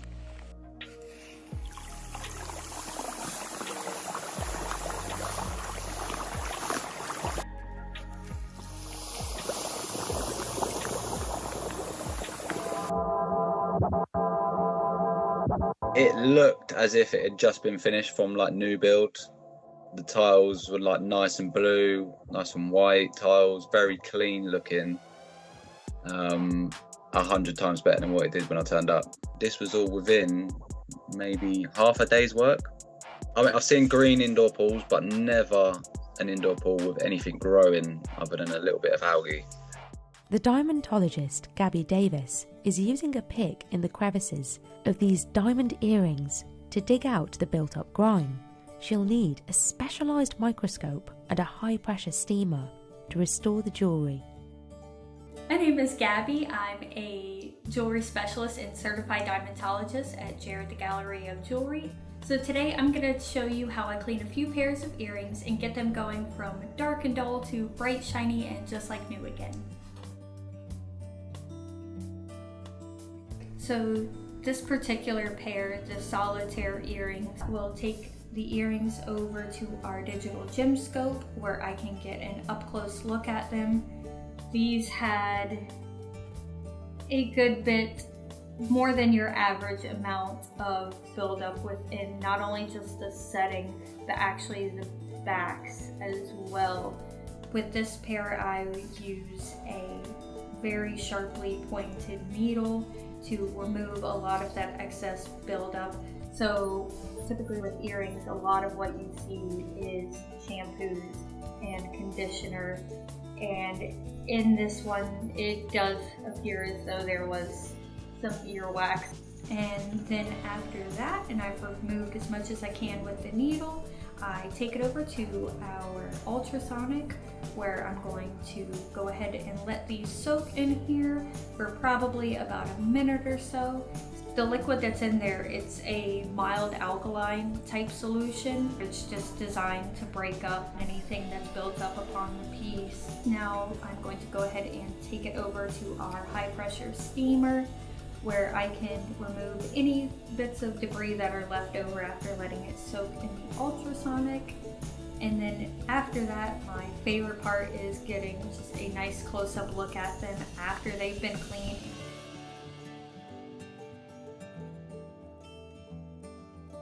So this particular pair of solitaire earrings are definitely a well-loved pair of earrings. So what I did was started by removing all of this earwax and hair product buildup that is trapped inside of not only the backing of the earrings, but the setting and all the way down the post of the earrings. They were absolutely covered. So this pair of earrings that this guest brought in were in white gold with 3 little diamonds set on them. It just looks like your typical shampoo and conditioner buildup that has been caught in all the little openings of the earrings. So luckily, metal and of course diamonds being the hardest natural substance on earth, I don't have to worry too much about causing any damage when using this needle. Something that I do like to do is make sure that I am going through at every possible angle. For the most part, earrings, especially stud earrings, are a staple in just about everyone's jewelry box. And when they're worn every single day like this for years or months on end, eventually all of the stuff that we encounter is going to get caught up on there, and it is going to make them dirty. Without routine maintenance and cleanings on them, they definitely all could reach this point.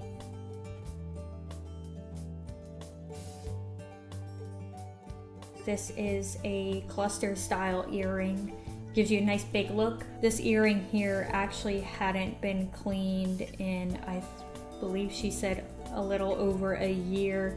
And not only that, but after she lost the other earring, this one singular one had just kind of been sitting, collecting dust, allowing all of that buildup to just sort of cake together. So you can see on the top of this one here, there is a lot of earwax and product that's built up, covering up those stones, leaving a film on them. Now, something that does make this setting a little bit more difficult than a simple solitaire setting is that this setting here has a lot of detail work up underneath, where it can be more difficult for me to actually get the tweezers in there to remove a lot of this stuff. So for the most part, I'm really going to be counting on the ultrasonic and the steamer, more so than on solitaire earrings or another style.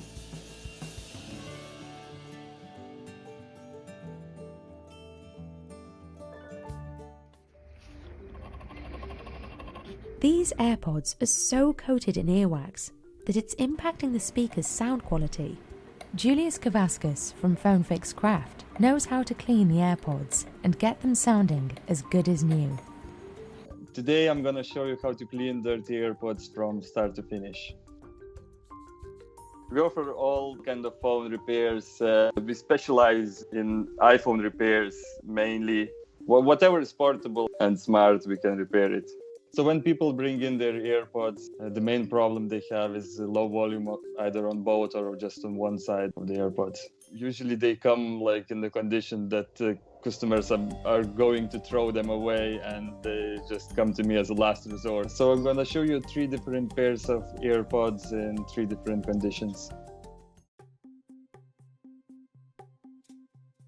This pair of AirPods, of course, they are not cleaned. Of course, the main brown thing is the earwax, and it's a piece of bacon or sausage or carrot.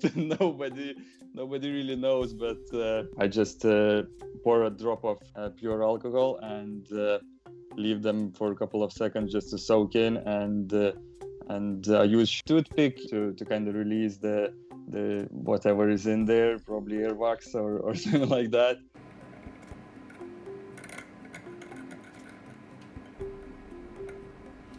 I soften that with this short brush. I just trim them down to make them harder.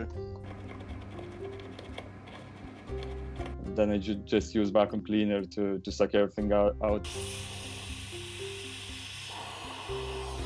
And then repeat the same process again and again until it's clean, really. There's 2 sets of mesh in every AirPod. There's the steel one that you see in front, and there is one a little bit smaller pitch one behind it. So we can see the second clean second mesh behind it in those few open holes. The actual mesh is pretty clean. Most of the holes are still open, and so this pair actually looks very bad, but it's still quite loud and usable.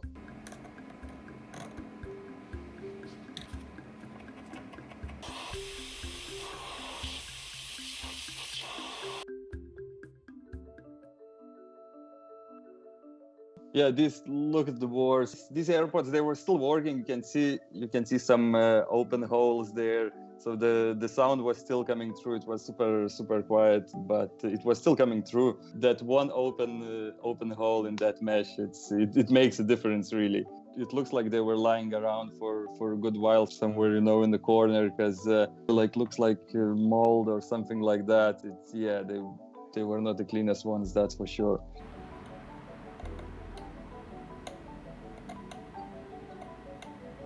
I can see it's seen some better days. You can see the actual plastic. It was probably chewed by a small dog or cat or something like that. Because the plastic itself, you never, or maybe it was chewed by the owner themselves. Visually, the left one might look much worse than the right one, and it's just a matter of how many those holes in the net are still open. You can see the dark holes, where it means that there's nothing behind them, that they are not clogged, so they are open. Sound can still go through them, and usually if they're still, like in this one, probably there's like 20% of holes are still open.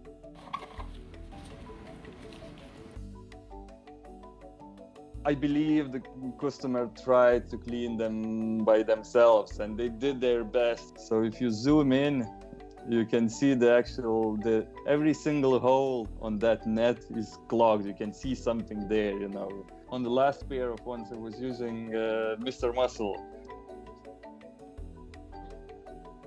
Window and glass, streak-free shine.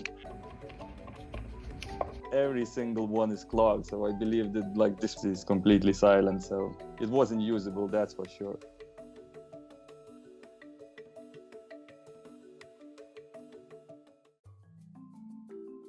So when the AirPod is clean and the mesh of the speaker, it looks like nice dark gray color, and you can actually see through the holes. You can see some the dark black, the inside of the AirPod. The volume is back, it's loud and clear, and they're usable again. I don't want to look like the pro of the pros of the AirPods cleaning. I would like to find a solution that maybe even the DIY solution where and keep them clean and tidy and loud. Next, Julius will tackle an iPhone with a charging port that's clogged with debris. He uses specialised tools to fish out the dust and grime to get the phone working as it should. Hi, my name is Julius Kavatskas, and I'm gonna show you how I clean every opening of an iPhone. Well, usually the charging port gathers the biggest amount of dust and pocket lint because it's just kind of the deepest opening, and whatever gets in there, it gets packed with the charger every time you plug it in. So in charging ports, it would usually be pocket lint and dust, sometimes cookie crumbs or I don't know, pizza crumbs.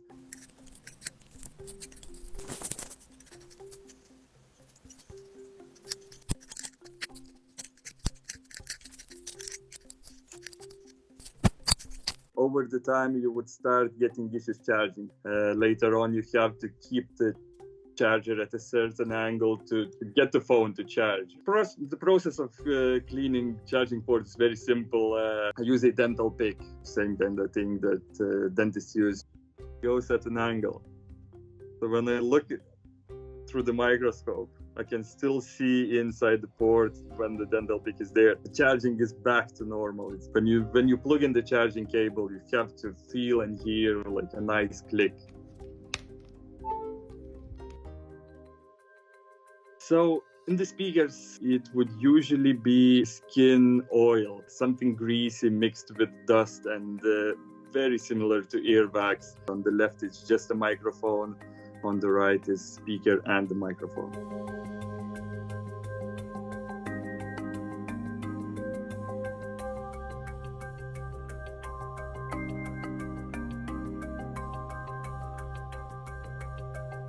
With a short brush, I kind of try to just break down whatever is in there in the speaker mesh, and then I use a regular vacuum cleaner to suck the rest of the liquid out. Well, on the mute switch, it would usually be dust and maybe moisture, kind of, as well some skin grease or hand cream, something like that, getting in there and attracting that dust. And I often see mute switches not working, stuck in, hopefully in like a normal ringer mode, not in a silent one. Customers never really ask to repair their mute switch, even though it doesn't work and it's stuck in one position. I'm not sure whether they don't use it or they're happy as it is, but they are happy to hear that it's fixed. I use the same dental pick and the little brush and alcohol, but really that's the safest one to clean. So if somebody needs to clean this at home, just use a short brush. A toothbrush would do, and just brush it, and it should be perfect. So in the earpiece, it would usually be skin oils mixed with dust or makeup. Really looks and feels similar to earwax. Over the time, the earpiece volume just gets lower and lower, and just end up in this stage where you just have to use hands-free or earphones to actually make a call. So to clean an earpiece, I use just a short brush, drop of isopropyl alcohol, and a vacuum cleaner. So I put a drop of alcohol on the speaker grill, and just kind of break everything down with the brush, and try to remove everything what's left there with just a regular home vacuum cleaner. So yeah, it makes a huge difference.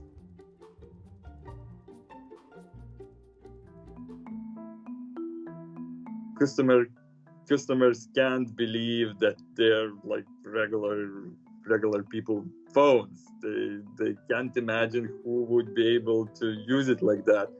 But they are regular people with phones. Like every other phone is like this, you know. So the owner of the phone, they do have their own life. They do have their own problems, and there are more bigger problems in people's lives than their phones, you know. This seemingly never-ending clump of dust could diminish the air quality or even cause allergies for the occupants of this home. Duct Heroes specialises in removing this harmful dust for a cleaner, safer home. Today I'm going to show you how I clean 47 years of dust out of vents.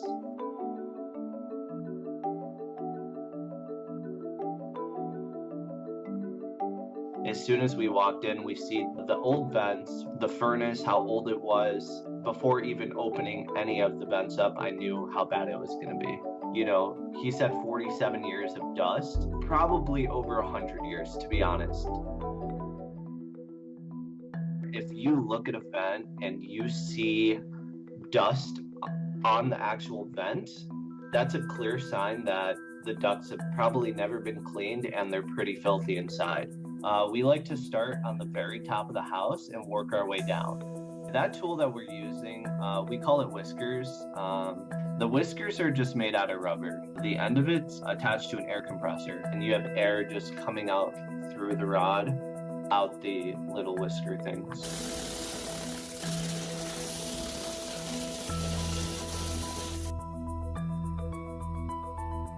So what you're looking at right now is just me pulling chunks of dust out that have probably been in there for over 100 years. There was too much dust to be putting it in the vacuum. So I literally went in there with my hands and grabbed probably like 5 pounds of dust. Isn't it gnarly? Like, look at how much dust that is. It's just so sick, honestly.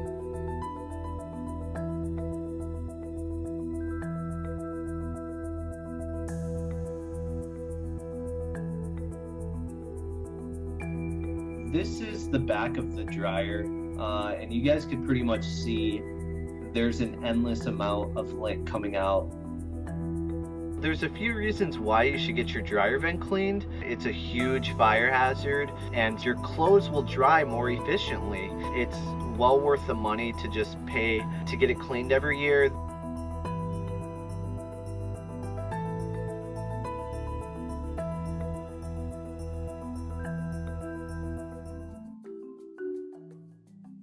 The vacuum is on throughout the whole process.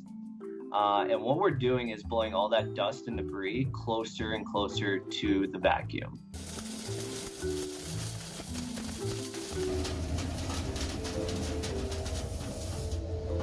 This house in particular had 18 vents. Most of the time, I think probably 75% of the time, the houses that we go to have never been cleaned.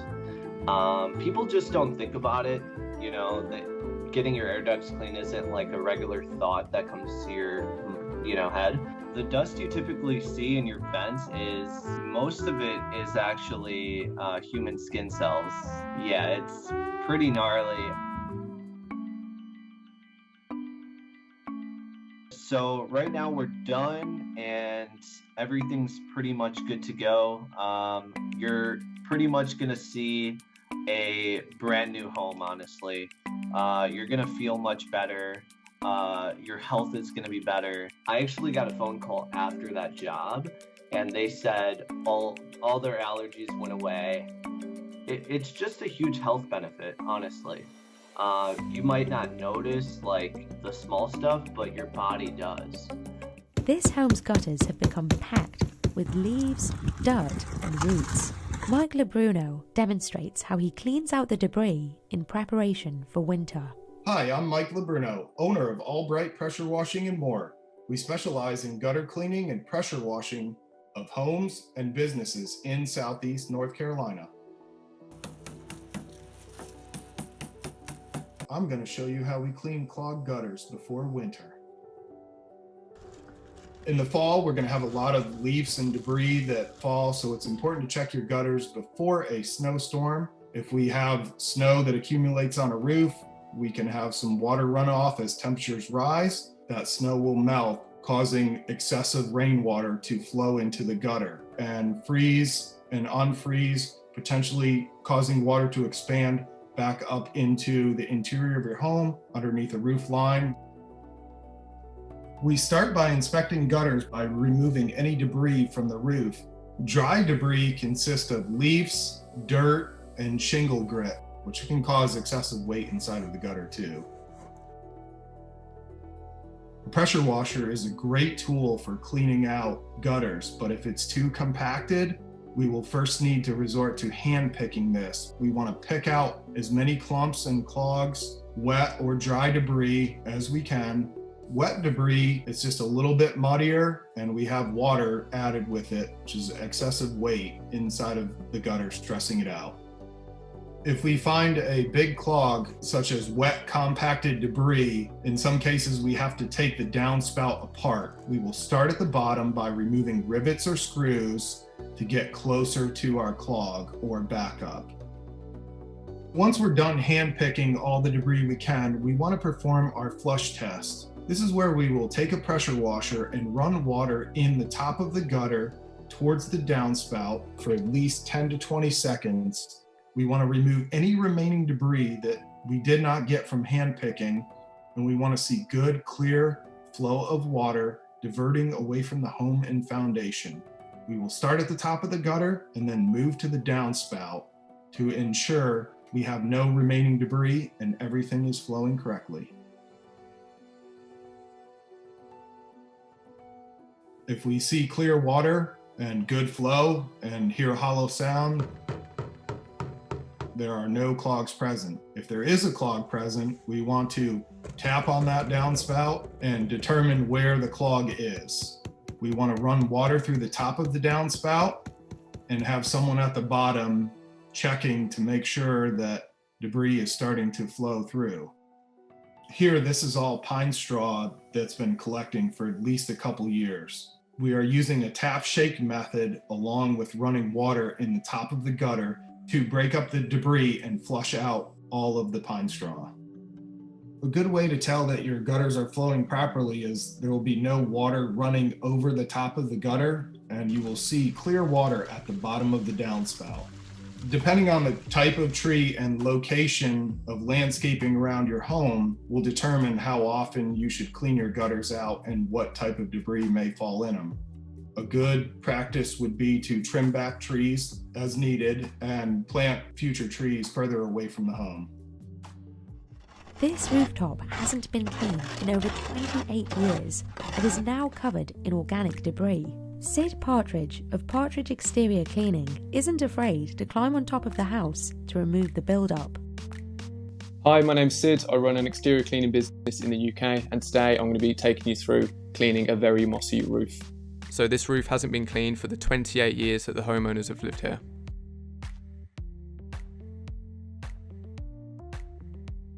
Here I'm beginning to scrape the roof, so I'm trying to remove as much moss as possible. This is what I'll be doing for the bulk of the day, and this is the hardest part of the job.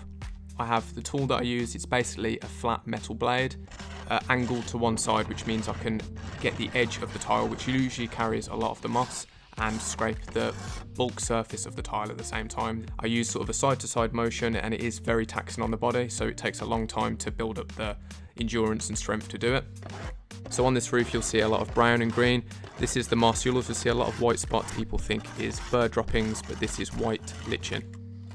Moss is terrible for roofing and roof materials, especially in the UK, as we get a lot of damp weather over here, so it just tends to grow and fester more, and it will grow in between the cracks of the tiles.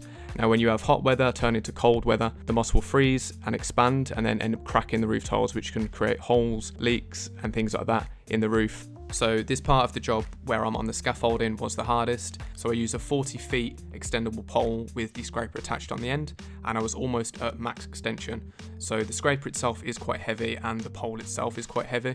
So having that out at a near horizontal level for a couple of hours is very difficult. And as soon as this was done, I was relieved and happy to move on to the next part. So what I'm cleaning here is a 4-bedroomed house. It's got big flat concrete tiles, so these are some of the best tiles to come across to clean. The surface area of them, and because they're completely flat, it's very easy to get the moss off. You do not get roofs better than this. So it's rare that you'll actually get away with using a broom to clean a roof, as usually the moss is very, very stuck on, and it's typically just used for cleaning up. However, on this job, the moss was coming off easy, so in certain sections it can just be easier just to try and sweep off a majority and then sort of fine tune it with a scraper.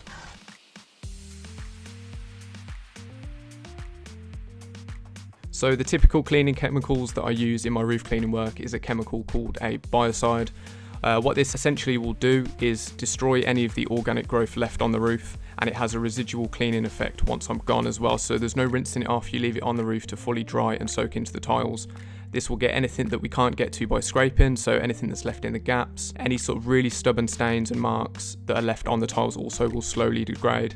So the brush that I'm using here is a basic water-fed pole that most window cleaners would use. That's all you need. It's got 4 jets in it which will fire out the chemical mixed with the water onto the roof, and the brush is just used to agitate that chemical, which will help it foam up, as you can see. This helps it stick to the roof more as it's a natural surfactant. So what I'm doing here is I'm applying the biocide solution to the roof. Now this is diluted at 25:1 with water, so for every 1 litre of biocide I use 25 litres of water to dilute it, ensuring I'm covering every square inch of this roof, making sure it's completely soaked in. A lot of mistakes people make is not putting enough on and they're left with a very patchy roof. So it's really important to get complete coverage and make sure all of the tiny little gaps are completely soaked. So if you don't fill all of the gaps on the roof with the chemical, then the moss will regrow with a vengeance. The important part is making sure anything organic on this roof is completely absorbing this chemical. So once the biocide completely soaks and dries in, you would never even know it was on there, and your results will start to come after a few weeks. The main thing is trusting in the chemical because it definitely will do its job.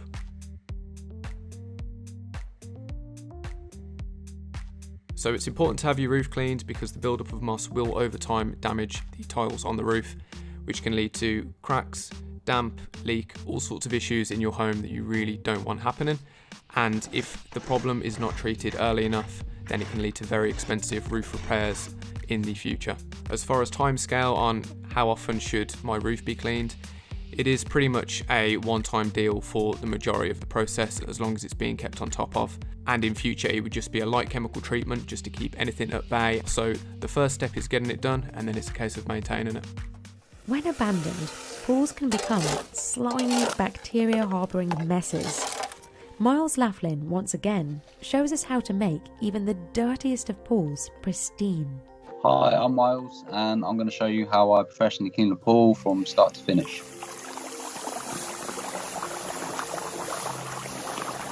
This pool's not looking too good. Gonna get the submersible pump out straight away, pump the water out, and then come back the next day. So here we are the next day. It's empty, but there's like a blanket of algae all over the pool. I'm gonna shovel it all up, put it in buckets. Basically, the green sludge is after a pool's been left for a long time without any chlorine or any sanitizer in the pool, you'll get algae build up. Most of them don't smell that bad, but when the sludge is really thick on the bottom and you like disturb it, because obviously it's not been disturbed for a long time, the smell that comes out is crazy.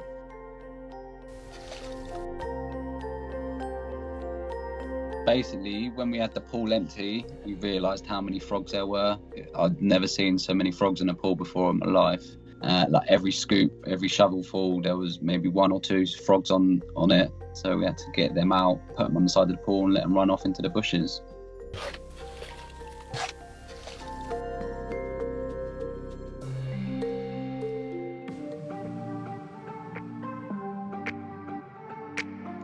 So we used hydrochloric acid mixed with water, so it was diluted down. Get out the old Karcher K4, start pressure washing the pool down. It's all coming up pretty well.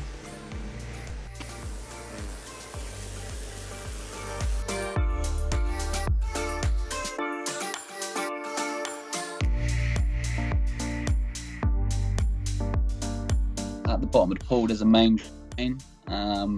There'd been some work done around the pool, like the slabbing and that. Obviously there's a lot of leaves gone into the pool, so a lot of muck at the bottom and just built up and solidified, so that had to be broken up. Nothing special, it was just a screw, like an old screwdriver from the van.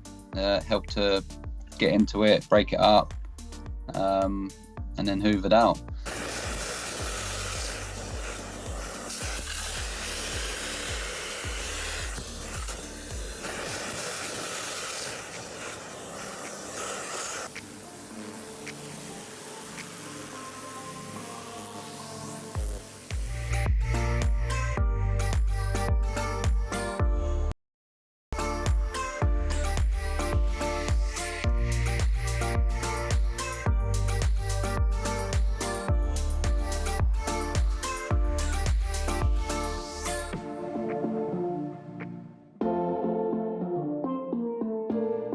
The dirtiest parts on the pool are going to be the filters, because basically they have the water runs through the filters continuously or on a timer. The blue tank is the filter with sand in, and that keeps the pool water clean. What it does is catches all the dirt and the stuff that's floating around in the pool. So that's and then once a week, once every 2 weeks, whenever I go and do a maintenance, you do a backwash, and that gets rid of all the dirt and anything that's been floating around in the pool. New sand in, cut it open.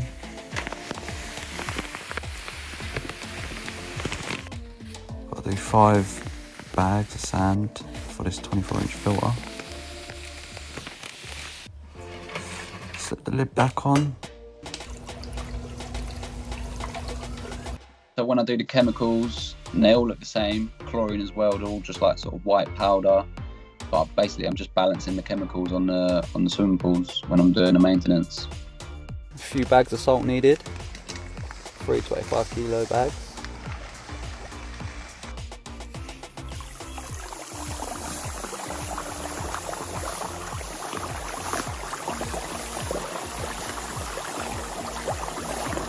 Basically what happens when you pour it in, it goes through the system and runs through a salt cell, which is just a chlorine generator.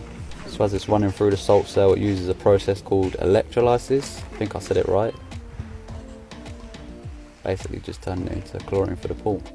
Get the brush out, brush it all around so it's not just sitting on the floor. And that's that job done. This was definitely the worst pool I've worked on in terms of how dirty it was and how much algae there was, and the smell was just ridiculous. It was unbearable at sometimes. It didn't take me all day, it didn't take too long. I know it looks like a lot of mess, but it went pretty well. A lot of people say to me, you know, don't you ever just feel like just jumping in the pool? I mean, on a really hot day I do, but other than that, I'm not really that bothered about it. Poor drain maintenance can lead to blockages, which can then cause flooding and water damage. Handyman Alex Pasick shows us how he goes about cleaning dirt, leaves and roots out of drains to get the water flowing again. Hi, I'm Alex Pasick and I clean drains. Today we're going to look at a few drains and I'm going to show you how to clean them.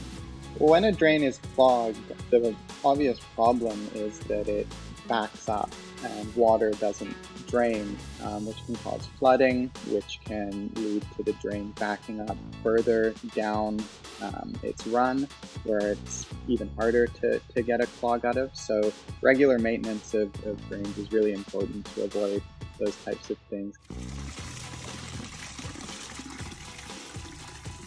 Here we've got a basin drain. The water runs through the grate on the top, falls down into this basin, and the water that falls in brings with it any of the dirt or sand or whatever else it picks up with it into that basin. So the first step I do is I pop off the grate top. I see that it's very backed up with the soil and sand, so I start digging, just trying to expose as much of the drain as I can. I see that there's the exit pipe, and around it is a lot of roots mixed in with the sand. So I start to kind of break away at those, eventually getting down and pulling out the roots from the pipe. I get further down into the basin and finally hit the bottom where the roots are all coiled, and I'm able to pull out those roots all in a few big pieces. And then I give the drain a quick scrape out and clean, and then pop the lid back on, and that's good to go.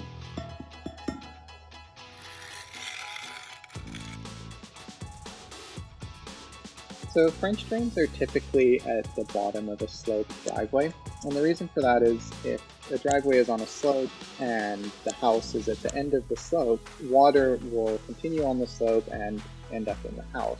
So the French drains are put there as a way to divert the water away from the house.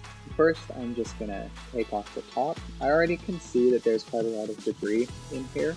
So the first thing I'm going to do is just get my shovel and start digging it out.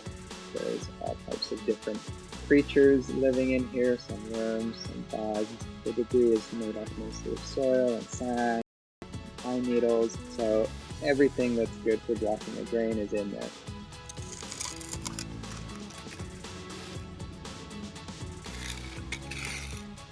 Then I'm going to start cleaning the pipe that exits this drain. And obviously this is important because no matter how clean the drain is, we're relying on that pipe to bring out the water. And I don't stop doing that until either I can sort of see light through the end of that pipe, or until like I'm pretty certain by shoving something in there that it is now cleaned out. And then I get out the pressure washer, give the whole chamber and the top of it a clean, which just allows for better flow and a nicer appearance as well. After that, I pop the grates back on and we're looking at a clean French drain. It's important to keep an eye on the level of debris in French drains. They can fill up quite quickly, even in the drier months. It's easy just to look in and see, okay, if there's a little bit of stuff in here, I can no longer see the concrete base of the drain. It's probably time to open it up and just see how deep this is and give it a quick scoop out. These chambers are fairly simple to clean, and it's quite easy just to get a shovel and start scooping that debris out. This drain didn't have any roots growing into it, which is a good sign. That means that this debris hasn't probably been there too long. It's probably been there a couple years maybe. Once all of that muck is scooped out of there, I took the opportunity while it was all open and free of debris to actually give it a good clean. So I got a pressure washer there and was able just to clean off the sides of the drain, and that just allows for better flow through the whole drain, as the water often comes in at the side, not actually right through the top. So the smoother of a surface for the water to go in just allows a better all-over flow for the drain.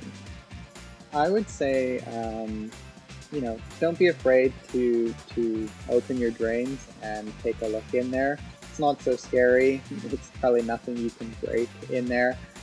Really, they are quite simple, generally just chambers that fill up with soil. No harm in opening them up and starting to dig. This WS6 Firebird survived a flood in Kentucky, but was left with a layer of hard mud and dirt coating its interior. The detailers at WD Detailing had to use a number of methods to dislodge the caked-on mud before the car was able to run again. I'm RJ, I'm one half of WD Detailing, and today we're going to be showing you how we clean quite possibly the muddiest WS6 Firebird ever. It was involved in a really bad flood in Kentucky. The car was absolutely covered, basically head to toe, in caked on mud, to the point to where the mud had dried and it was starting to crack, almost like a desert floor. Rock hard. I can only assume that it was involved in very fast moving water. It picked up sediment from somewhere nearby and then it dried out.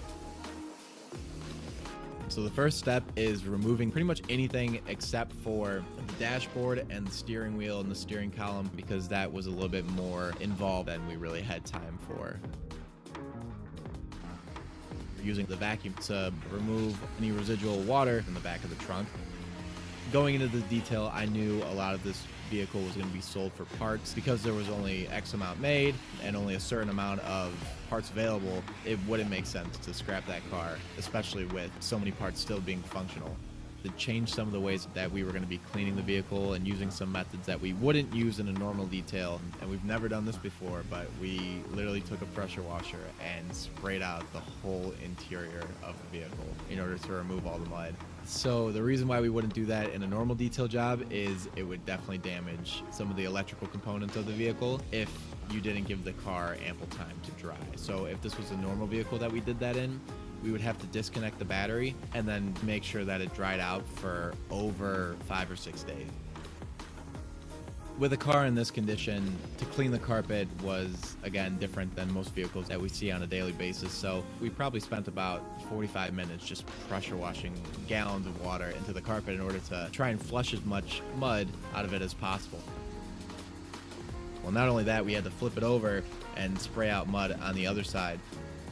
And then we actually had to let it drain overnight to try and dry out as much as we could before we put it back in the next day, to then continue to clean it inside the car. So once the carpet's dry, we then place it back into the vehicle and we use carpet soap. You spray it onto the carpet, And then I actually use the extractor to add more water in order to create a soapier solution, and then you agitate it using a brush that connects to a drill to release some of the dirt and grime or the stains that are contained within the carpet fibers, bring them to the top so then you can suck it away with the extractor. In the extractor, we only use water. If you spray the soap onto the carpet, and if you only have water in your extractor, when you see through the head of the extractor that there's no more foam, there's no more bubbles or soap that's coming out of the carpet, you know you've not only removed the contaminants that were in the carpet, but also any residue from a leftover soap.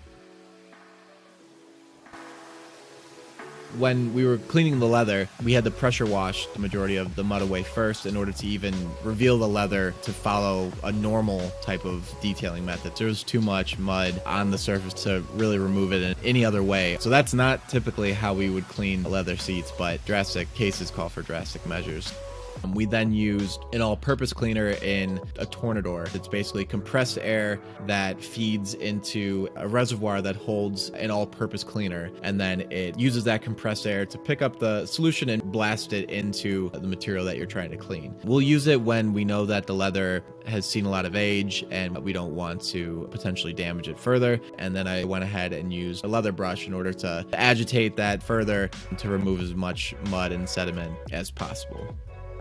These would have to dry for another couple days in a heated storage facility. With the exterior, we went ahead and just did a pretty basic wash, so we had to make sure that we just blew out all the mud from all the cracks and crevices there. The foam cannon is my personal favorite part when it comes to washing the exterior of a vehicle. Foam and soap is the same thing. It's actually like shaving cream. You spray it onto your hand, and as you lather it up, it becomes more foamy. It helps break down some of the grime, the grease, the sediment on the vehicle, and then lifts it to the top. And that way, as you're washing, there's both lubrication as well as cleaning properties that help you to remove the dirt and grime as efficiently and safely as possible. Cleaning the windows, most people ask what solution you're using, what window cleaner are you using, but in reality, it's the type of towel that you use and how many towels you use and how clean they are. So windows are very prone to streaking, especially when they've been splattered with mud like they were in this vehicle. So to start out, we just use your standard shop towels in order to remove the bulk of the grime, and then we use another type of towel that's called GSM. So it has a higher grams per square meter of microfiber, and all that means is that there's more fibers on the towel, and the more grams per square meter, the fluffier the towel, and the more microfiber strands there are to wipe away any of the streaks. They actually were able to get that car running again. So it still functions, but with a good conscience, they can't sell that car to another owner. When you finish it and you look back at the result, you know, we laugh because I don't know how it came out so well, but somehow it does. There are beautiful old tiles hidden under all this gunk, but it will take a lot of elbow grease to reveal them. Whether it's revamping an old space or bringing a classic floor back to life, watch as three professionals tackle age, neglect, and misuse that have produced some of the dirtiest and stickiest floors. Kate Deere, the CEO of Fetwell, walks us through how she deep cleans a bank floor made in 1908. It hasn't been touched in 7 years, and she's revamping the space into a wedding venue. She found the tile under the carpet during an asbestos inspection and decided to deep clean it so it could be part of the new space. The carpet is very thick and therefore heavy, so the first thing she does is get the carpet off and let the tile breathe. The carpet glue was the thickest she'd ever encountered and completely covered the tile underneath. The moisture and heat from the steam are some of the only things that would seep through the glue to loosen it. After she hits it with the steamer, she scrapes it up and starts sanding the top layer where the glue stained the tile with a yellow haze. She adds Zepp floor stripper, which liquefies the glue so she's able to scrape it up with a blade. When areas of the carpet glue become really tough to remove, she puts down a marble polish to help buff out those sections. The floor is old and uneven, so her team needs to use a bristle brush attachment to get the steam in. Then the team seals the tile to protect it for the future.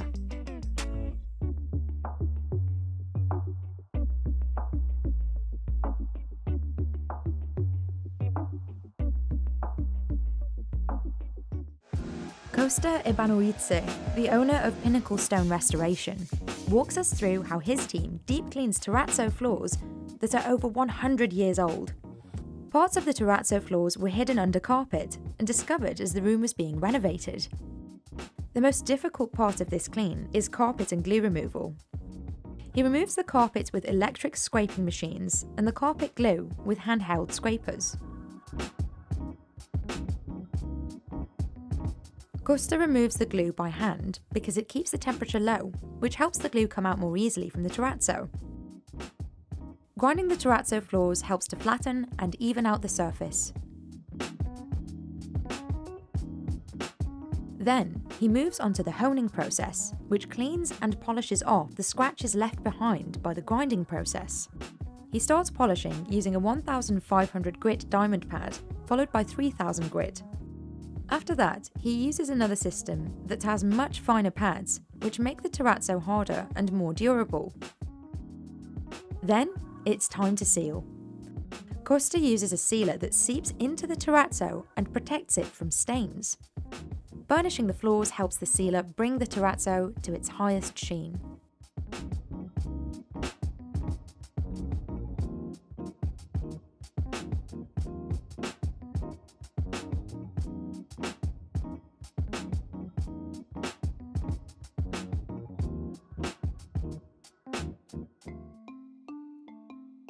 Courtney Lee and his team at Truman's Hardwood Floor Refinishing tackle dark, muddy-looking floors.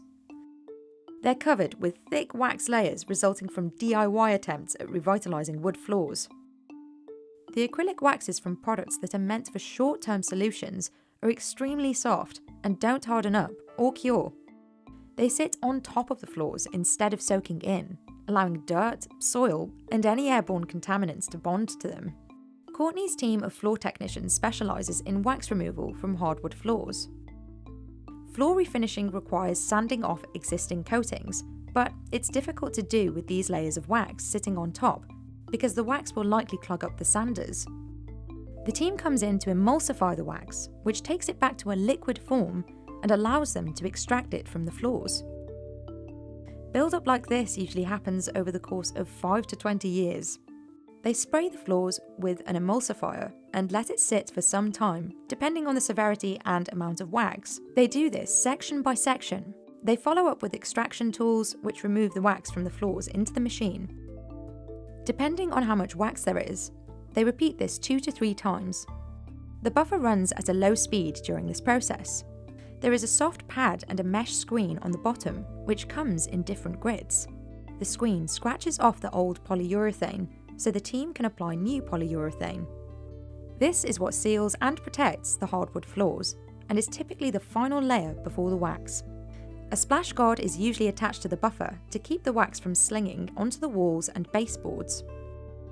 In some cases, like here, Courtney will scrape off the wax by hand.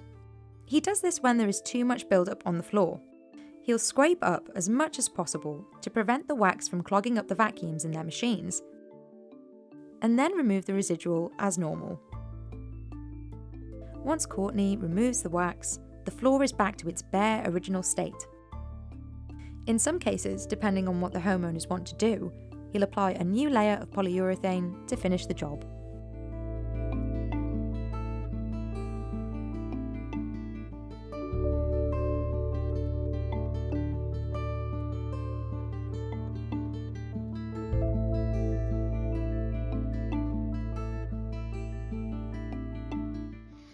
These gravestones are so overgrown with organic matter that the epitaphs are no longer legible. Healing Headstones is a business in Maine that works to clean and restore headstones like these as a way to honour the deceased. I'm Ryan with Healing Headstones. I'm going to walk you through how I scrape, scrub, and deep clean moss-covered headstones. I start by assessing the stone and make sure, especially if it's older, if it can handle a deep cleaning. The dirtiest parts are the very base at the ground or also deep in the letters. The letters seem to hold on to the most dirt and grime because they're cut into the stone. Most of the newer stones are made of either marble or granite. They have more of a glossy finish. The stones before the 20s, they don't have, if they did have gloss, it's not there anymore. So I think that's why they get stained way worse, and it's way deeper into the stone. The first thing I do is spray down the stone with water to make the moss removal easier. I use a hand pump sprayer to wet the headstones and also to spray them off.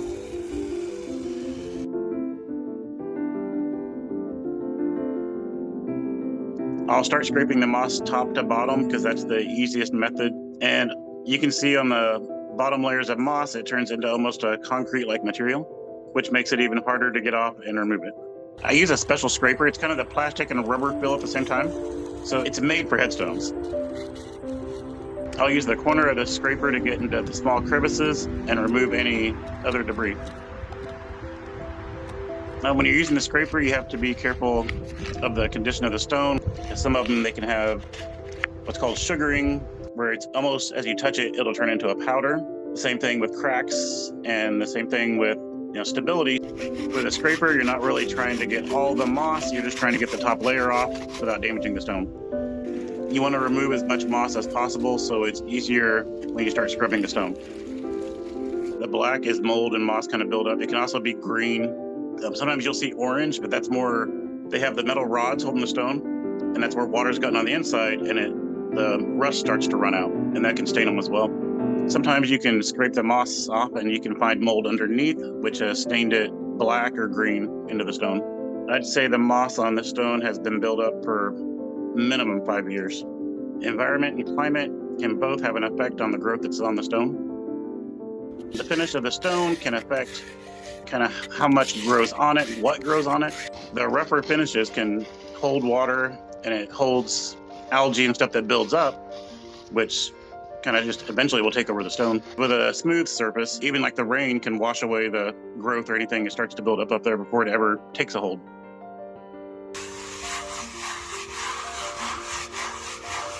Once all the moss and debris off the stone, I spray down the stone with D2 cleaner. After I let the spray cleaning solution set for about 10 minutes, I'll follow that up with a soft bristle brush. I found that using a circular pattern is the best method.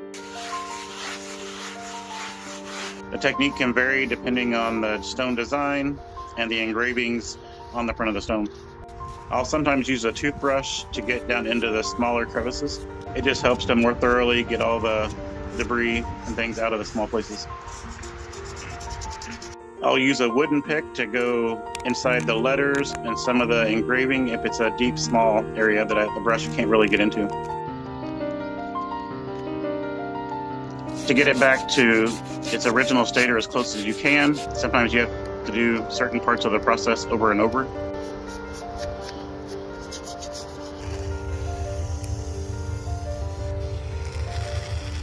I'll do a final spray off to make sure all the debris is off the stone. I finish the cleaning with a protective coating of the cleaner because it continues to keep anything from growing or building up on the stone. I would recommend checking a stone at least once every 6 months minimum to make sure nothing has started building up before it gets to an excessive level. It's rewarding to be able to help these families and also honor those whose graves are left unmaintained.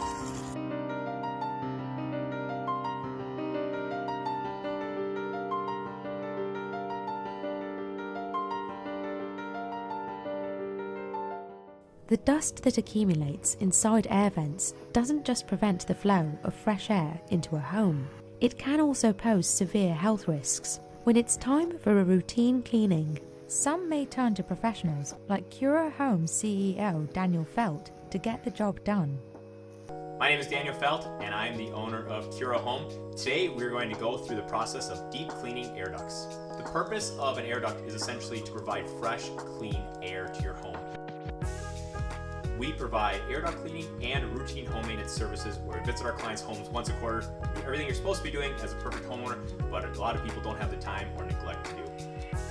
When we clean the air ducts, we go through and we clean the entire system. So we start in the upper level and we work our way all the way through the entire home. Depending on who and what is living in the home, the debris that we find inside of air ducts consists of a lot of different items such as skin cells, dust, dander, pet debris, pet hair. Anything that you would see when you maybe wipe your feet off on a rug when you walk inside a home can be found inside of an air duct.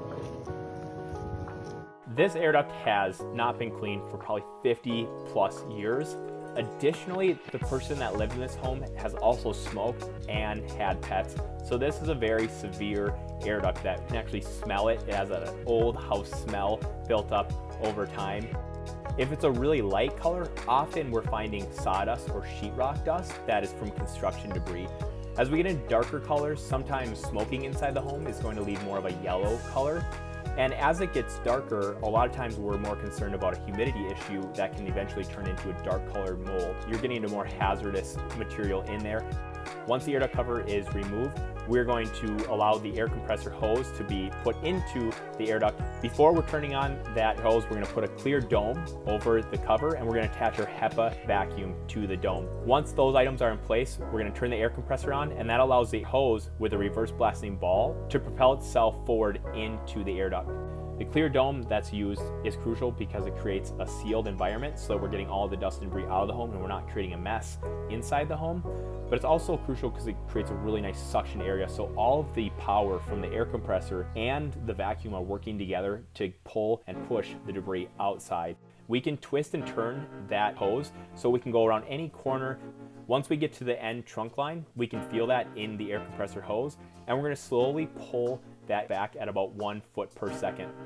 As we're doing that, we can see all the dust and debris that is being removed from the air duct come through that clear dome and go into the HEPA vacuum.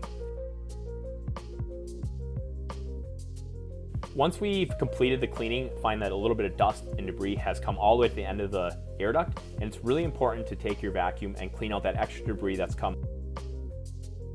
Oftentimes, that's where you're going to find the real treasures such as bugs, toys, dog toys, bones, items like that that have been placed really far into the air duct, and all of our equipment has pulled it out. In order to clean the dust and debris that's found on the inside or outside of vents, you want to remove the vent first and brush that off with the vacuum, and you're going to get a majority of dust and debris off.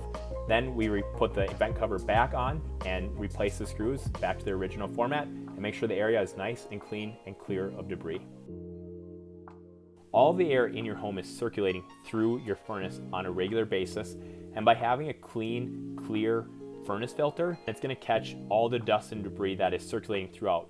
Depending on the style of furnace filter that you may have one that needs to be cleaned on a regular basis, and you can do this by using a HEPA vacuum and brush. Locate the furnace filter inside your furnace and remove that door and pull that furnace filter out. The next thing you want to do is take your vacuum and place that over the furnace filter to make sure you're cleaning that really nice and thoroughly.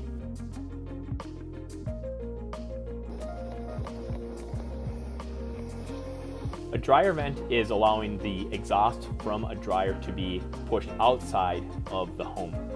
The reason why is because over time, lint built up inside that dryer vent. To properly clean a dryer vent, usually you just need an air compressor, and you can use a reverse blasting ball or whip to place inside the dryer vent. We're going to find that exhaust on the outside of the home, and we're going to place the air compressor hose inside the dryer vent, and we're going to turn that on. That will propel itself into the dryer and dislodge all the lint that's built up over time. There's heat that's being pushed through that dryer vent, and if the dryer vent does not have proper airflow, it's very easy for that lint to become flammable and start on fire. We recommend having your dryer vent cleaned on an annual basis to prevent the buildup of the lint and decrease the chance of a fire happening in your home. Depending on your current health, such as if you have really bad allergies or not, that can play a really large factor on the risk of living in a home with the dirty air ducts. We've had all kinds of different results. We've had people that have told us that they slept through the night for the first time after they had their air ducts cleaned because the air quality was improved that much.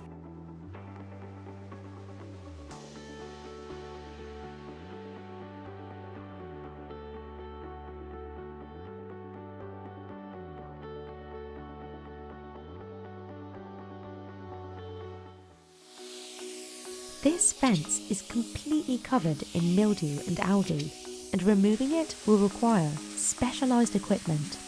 AJ Joyner from Advanced Pressure Washing LLC demonstrates how he cleans the dirty exterior of a client's home without damaging it. My name is AJ Joyner, owner of Advanced Pressure Washing LLC. Today we're going to show you how we clean the exterior of a client's dirty home, step by step. In general, we offer exterior cleaning, but the main services in the residential field are house washing, gutter clean out, concrete cleaning. Those are the main ticket items that we solicit to the residential client.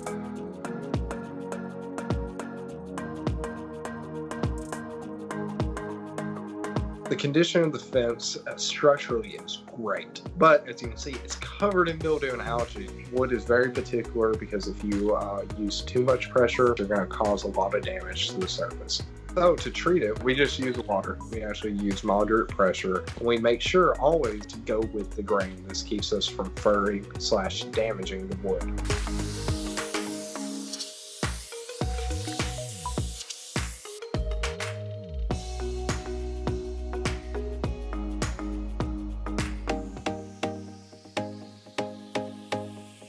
The driveway is terrible, covered in mildew and algae. The chemicals we normally use is called sodium hypochlorite, 12.5%, or better known as pool shock/industrial bleach.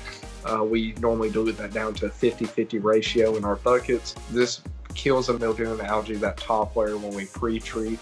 It kills it almost instantly.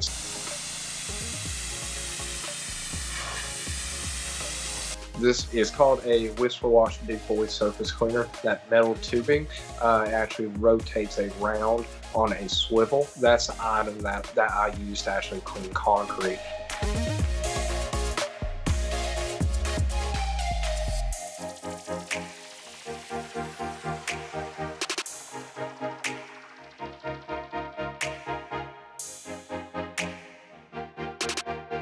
From there, we'll actually go around washing the trim around the brick and other areas the surface cleaner couldn't reach. And then we will post-treat with a detergent again to get any organic stains that are left behind.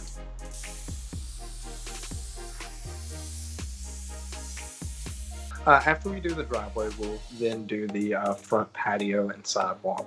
Also, sometimes if the client wants, we'll also do the curbs along the drive.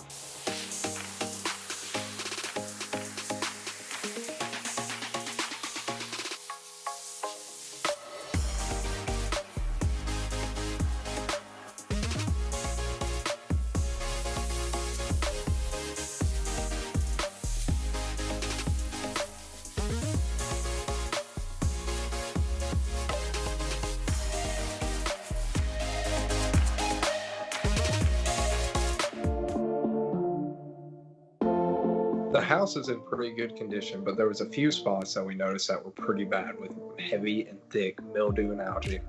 On a house, we use roughly about 10% sodium hypochlorite mixed with about 90% water.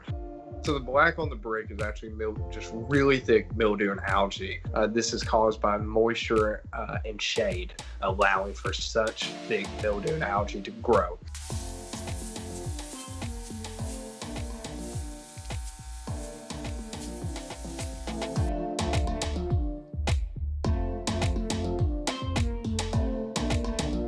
When we wash a house's exterior, we wash the roof, the outside of the gutters, the side of the home, the windows, the doors, anything that is on the side or attached to the home itself.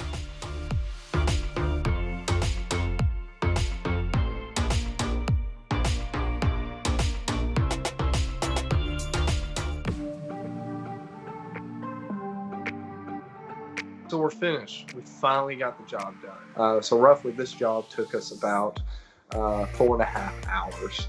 Everything looks amazing. The client was beyond happy with the job that we have done. You can clearly see everything is transformed into a new clean state. My personal suggestion, instead of trying to do it yourself, is to always hire a professional, because you're dealing with some very strong and dangerous chemicals, and it can become dangerous when in the hands of someone not experienced. Boat covers exist to keep dust and debris from dirtying a boat's interior, but after some time, the covers themselves also need cleaning. Mike Sadowski from Chet's Cleaning shows us how he tackles such a specialized cleaning. I'm Mike Sadowski with Chet's Cleaning, and we are out of Madison Heights, Michigan, and we clean just about everything except for walls and windows. Today we're going to be cleaning a dirty boat cover. The simple reason for the boat cover is just to keep the inside of the boat not looking like the cover did. So that way the cover takes the brunt of the elements rather than the boat. The material of the boat cover is a Sombrella material. It's a solution dyed acrylic, so it has great stain resist properties and it's pretty friendly for the sun, which is how it can survive out there. This one was primarily animal issues flying overhead and some mold that was built up from use. I would guess it was probably about 5 years out in the elements.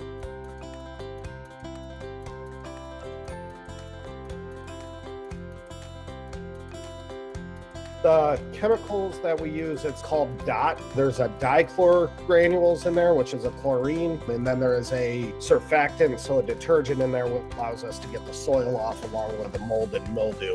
Duct is very chemical friendly in terms of it's not going to burn my skin at all. It's virtually odorless. We use dwell time to allow the solution to break down any of the soils, mold, mildew that's in there. Needs at least a half an hour, but I can let it sit overnight at times. Once that's had time to do what it needs to do, we go ahead and use agitation, so a scrub brush, either by hand or mechanical. The yellow machine, it's called a Cymex. It's an orbital scrubber. So the scrub pads at the bottom are just going in a circular motion while the head turns in a different direction. What it's doing is pulling apart the fibers slightly the way they're woven, and it allows the soil and embedded mold and mildew to release a little bit easier rather than still being tightly woven with the fibers. The high pressure water is what really breaks apart everything that's down in there. It's a mild detergent that we use in rug washing that is going through the power washing gun. So it's not just water, it's soap and water coming out at the same time. I'm using the broom to push water off of the boat cover. A lot of times, whether it's the boat cover or rugs, it's very hard to see staining that's remaining when the water is puddled on there. So I'm just pushing it off so that way I'm able to see what's going on and make sure that I didn't miss any areas while I was power washing. The bath that it goes into, I was just using it to help rinse out all of the detergent and the products that I had put onto the boat cover, because whatever I use, I want to make sure I get off. I put it through our rinse wringer, so that was just squeegeeing out some of the water and hitting it with another high pressure system to get another power washing job going. It as clean as possible. From there, we went ahead and hung it and dried it. With boat covers, I typically don't get them when they look clean, and where rugs and upholstery, I would tell you it should be cleaned regularly no matter what the appearance. Boat covers, I go a little bit different. They are cleaned as needed. If it gets real bad and you want it clean, that would be the time. If it's a generic cover, it might not even be worth cleaning. You just let it live its life and replace it. Other times they might outweigh the benefit of trying to find material and get a new one made and just have it cleaned up, buy them a few more years. The biggest thing that I've ran into, whether it's from sun damage or aggressive cleaning, you actually cause that Sombrella to not become as repellent. And Sombrella does sell a product to reapply that repellency or the protectant to it. So depending on the scenario, people want to look to get that done also to make sure it stays in good shape.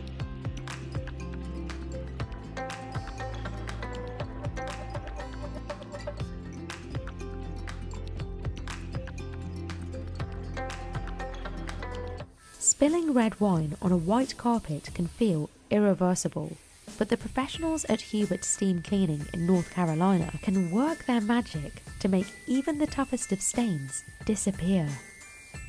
Hubert Steam Cleaning specialises in getting tough stains out of carpet, like red wine.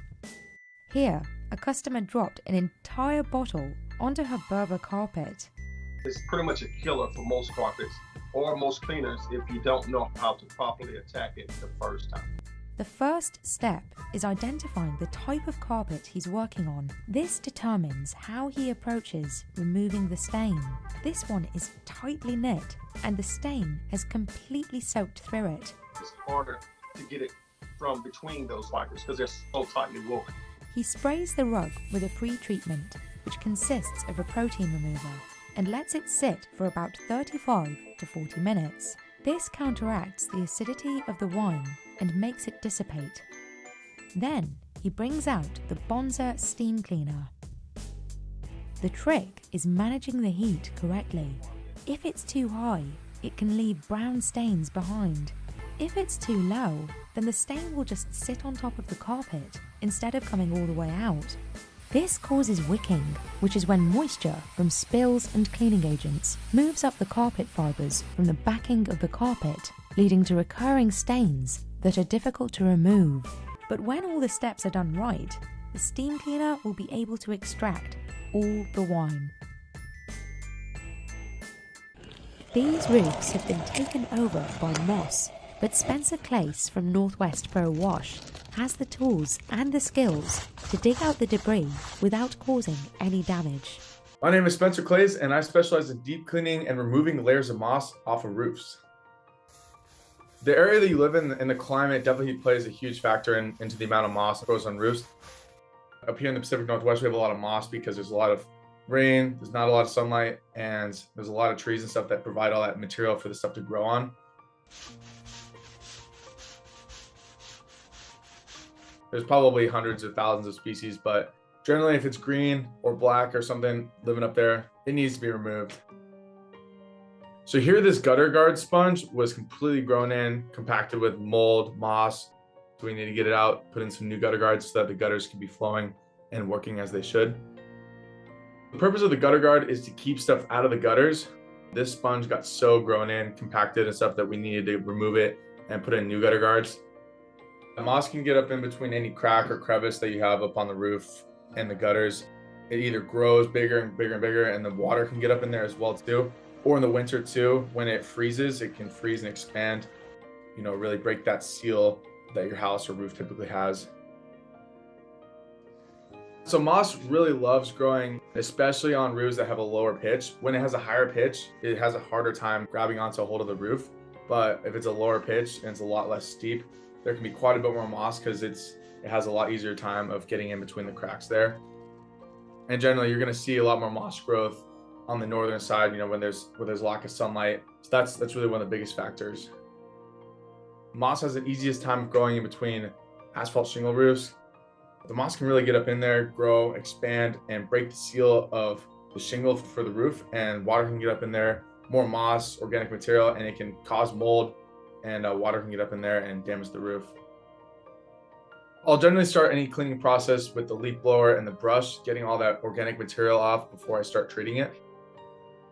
So when you see like this level of moss like up on a roof, there's almost no way around. You got to get that moss off there. You got to brush it off, because even if you treat it, there's so much organic material up there that the moss is going to have a really easy time just regrowing. Once you get rid of it, it's going to be so much easier to treat the roof, keep it from coming back. I'll use a stiffer nylon brush. We really want to be careful when we're brushing. If you brush too hard, you can definitely damage the shingles. But if you're doing it the right way, you're doing it gently, you can just get rid of that moss by just gently kind of flicking it off. You can leaf blow it off later. So every roof is different. It really depends on how established the moss is, how much moss, what type of moss, if there's a lot of trees. That really affects the amount of pressure that I use when I'm brushing it off. Here I'm using a stick because the moss is so grown in that the brush can't even really get in between the cracks. But I'll generally alternate, between the stick and the brush depending on the moss level, depending on what gets it off the quickest. I'll follow the leaf blowing with another hand brushing, and this will get everything else that the leaf blower didn't take care of. It'll get it loose and we can blow it off later. Once all the moss is gone and the roof is clean, we can begin the treatment process. When you're treating a roof, our main purpose is to raise the alkalinity, so raise the pH. And you can do that with laundry detergent, you can do that with the zinc powder, and also baking soda you could use. Sodium hypochlorite, that's like bleach. And with the treatment, it's usually a combination of different chemicals that I use that raises the pH and then makes it really hard for the moss to get established and come back in the future. When you see me spraying up there, that's usually the sodium hypochlorite, basically bleach, killing everything up there. And then the moss preventative powder. When I apply the treatment powder up on the roof, I really want to be hitting the peaks really hard because that's gonna, it's gonna flow down the roof eventually. Ledges, gaps, seams, places around the windows as well. You want to put a little bit extra sometimes down there. The size of the roof really determines the amount of powder and treatment I'm gonna need to put up on the roof. When you put the treatment powder on, you can leave it on there. You don't really need to touch it. The rain is gonna take care of the rest for you. It's gonna wash down over the next couple weeks. Most cleanings that I do are roofs that are at least 5-10 years old. Because moss is so damaging, I always recommend homeowners get their roofs cleaned and treated every year to uphold the integrity and longevity of their roof. This heavily soiled 3-piece microfiber furniture set has never been cleaned before. John Bristol and his team at Super Fresh will work to extract all of the dirt and restore the sofa to its original brown colour. My name is John Bristol and I am the owner of Super Fresh Detailing and Sanitation, and we operate within Trinidad and Tobago.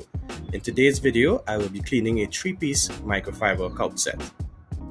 For this particular set, the client was actually considering replacing it completely and getting a new one. But they decided, since they were aware of the cleaning services, that they would give it a try to see if they could delay the purchase just for a few more months. Although this set looks like it may be a leather set, what you're actually seeing is a lot of buildup on the surface itself. It is actually a microfiber couch, which means we're able to use our regular process to get it cleaned. This couch has never been cleaned since it was bought. In my experience, the microfiber sets are usually dirtier than other cotton or synthetic fibers. Depending on the age of the sofa and where it's located, the buildup on it would consist of different things. Humid environments typically leave persons with a lot more sweat on their skin, which in turn ends up on the couch. This is one of the dirtiest couches I've encountered. Currently looks dark brown with some areas being black. Due to how soiled the couch was, I spray on the simple green degreaser, which works to break down the dirt and oils, and then wait 10 minutes for it to work before I start scrubbing. I generally apply the pre-spray evenly, placing extra emphasis on the areas that are more soiled. I'm careful not to apply too much to avoid overwetting the fabric and to reduce the chances of splatter once I start scrubbing. Now that 10-minute period has passed, I can start scrubbing. Scrubbing is that mechanical action that helps break down the larger pieces of debris and makes everything ready for extraction later on. Using a variable speed polisher with a brush attachment, I begin scrubbing, starting at the crevices and working my way to the flatter portions of the surface. In this case, I have to make multiple passes with the machine as well as scrubbing and spraying. After scrubbing, once I see that the soils have sufficiently been broken down, I move on to the actual extraction.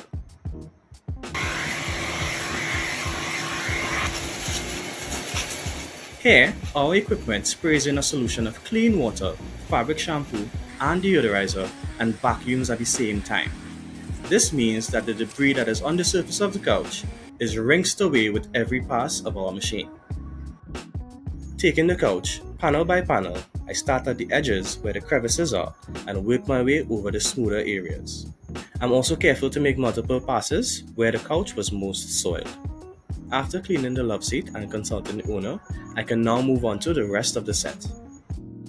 Because of the condition of the wastewater, I'll make extra passes on this couch set to ensure that we get all of the dirt out. The most difficult thing about cleaning this couch in particular is the amount of time that it's taking. This couch took between 5 and 6 hours to clean. Now that I'm finished cleaning, this set is going to be damp to the touch. However, it's only going to be about 3 to 4 hours for it to be fully dry and ready to use again. A yearly cleaning would ensure that the dust, dirt, sweat, as well as other contaminants don't have the opportunity to significantly build up on your sofa and affect the air quality and overall hygiene in your home. After the process of cleaning this couch, the natural light brown has been restored. The clients were really satisfied with the end result, and they were able to delay purchasing an entire new set for a while. This traditional Persian rug has been accumulating dirt for 10 years. Ali Ruzati from Ruzati Rugs shows us how he cleans the valuable family heirloom without causing damage. This is a rare Persian rug that's appraised at an estimated $12,500. And it's about to get its first cleaning in more than 2 decades. It's a delicate job, and not just because this antique is so valuable, it's also a family heirloom, and the clients are trusting the team at Ruzati Rugs to deep clean it carefully. The goal is to remove the accumulation of dirt and stains without harming the rug's colouring. Ali Ruzati inspects the fibres carefully to determine how the rug was originally dyed. This key detail will determine how he'll complete the job without causing any damage. so his client can continue to pass down this treasure for generations. So my client's aunt had this rug for about 20 years, and she was very hesitant to have it cleaned because she was afraid that it would get ruined. I know this is a 1940s rug because they used vegetable dyes. In comparison to a 1960s Tabriz like this one here, there's a specific process to cleaning vegetable dye rugs. I know that I can use a deep wash because the dyes won't run. This is the pool that we have the rugs cleaned, and we have a drain right here. It's built on an angle so that when we put a rug on either side, the water will just go right through directly into the drain. One of Ali's team members begins the cleaning process by applying browning treatment to the stains.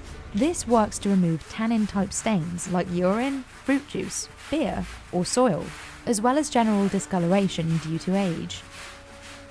This 1940s Sheikh Mashayikhi rug has collected stains from various family gatherings throughout the years, but that's not all that makes this Tabriz rug unique. What makes it so special is not only the technique of weave and the fine weaving on the back, but also the design and the color combinations that are used as well.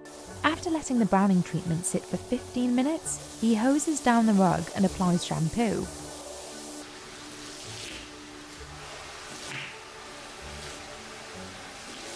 Next, he agitates the fibres with a scrubber, which loosens up the accumulated dirt and brings it to the surface.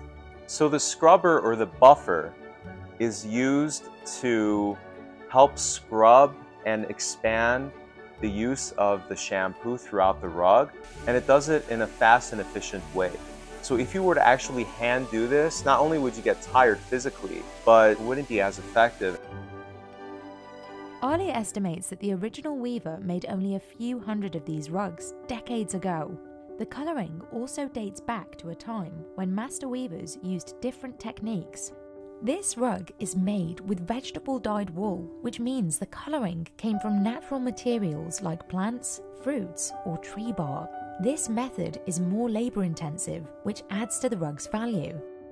Chrome dyes come from chemicals that are used and boiled to create certain colors. Chrome dyes were used to decrease the cost of rug weaving. So in terms of price point, they are less in comparison to rugs that have vegetable dyes incorporated in them. As you can see, this type of a red tone is so bright. You only see that in chrome dyes. But with vegetable dyes, they're a little bit more subtle in comparison. The transition from vegetable dyes to chrome dyes in the mid-20th century brought about a new era in rug making. Chrome dyes offered a wider and more affordable range of hues, which revolutionized the industry. But the legacy of those early Persian rug makers is still visible today in rugs like this, which is why it's so important to preserve it. The team member rinses the rug and pushes a squeegee across each section to remove excess water. This step several times throughout the cleaning process to remove as much water as possible. He runs the scrubber across the rug again to loosen any remaining dirt, and then uses the extractor to lift the stains and remove moisture. The extractor actually has two purposes. You can, one, just use it as a vacuum. You just place it on the rug and you start pulling it towards your direction, and it starts extracting the water out so that the rug gets to dry faster. Also, it has another feature where if you press on the lever, not only will it extract water, but it'll expel hot water at the same time. And those are great for taking away stains because you could do that multiple times on a certain area. All of the rugs are heated to a high temperature of, I'd say, about 90 degrees on average, and they're hung right here. The rug must be completely dry before moving on to the next step. If not, the excess moisture can lead to mold and mildew, two factors that can deteriorate the fibers in the rug. We'll go inside of the drying room and we'll examine it and touch the pile of the rug, the fringes, and the other aspects of the rug to see if it's still moist or not. If we feel it is, we'll keep it in there. The room is dry to a very high temperature, and just having all the fans and dehumidifiers, usually having a rug in there for about a day would completely dry it out. The quality of weave on Tabriz rugs is based on something called raj, which counts the number of linear knots every 7 centimeters, which is roughly 2.5 inches. The higher the raj, the higher the quality, which also makes a rug more valuable. So in today's market, I would estimate this value around $12,500. You have these lines that are showing on the back side of the rug. And when you look at those lines, you'll be able to actually count how many knots are in between each line. And so this specific rug is 50 raj. On a lower quality Tabriz, you'll have a 20 raj. This is actually a lower quality Tabriz. You can see how big the knots are in comparison to this rug here. These knots are a lot more tight. This is around that 20 raj that I had mentioned earlier. And then you have the 50 raj, which is a more higher quality. 60 raj would be very exceptional. And then you'll have like 80 or 90 raj, which are extremely rare to find. And those type of rugs take close to 10 years to make. But this type of a caliber, I'd say in terms of rarity, on a scale of 1 to 10, it would be a 7. So when you look at the different color combinations and designs that are used in this rug, it seems like there's a lot of religious symbolism going on. And that makes sense because Sheikh Mashaykhi was a religious man within his region. And the predominant use of green is of Islamic religious significance because green was the Prophet Muhammad's favorite color. I've grown up with Persian rugs in my home, and there's a lot of deep cultural significance to Persian rugs and the history behind it. So I feel very akin to my culture being in this industry.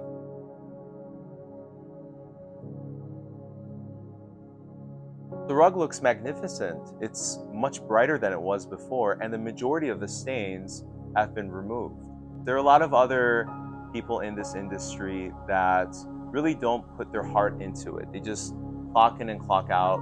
But each rug is a portion of a person's home. And I take that responsibility to heart, that when they bring their rug to me, they're bringing a part of their home into my life for me to take care of.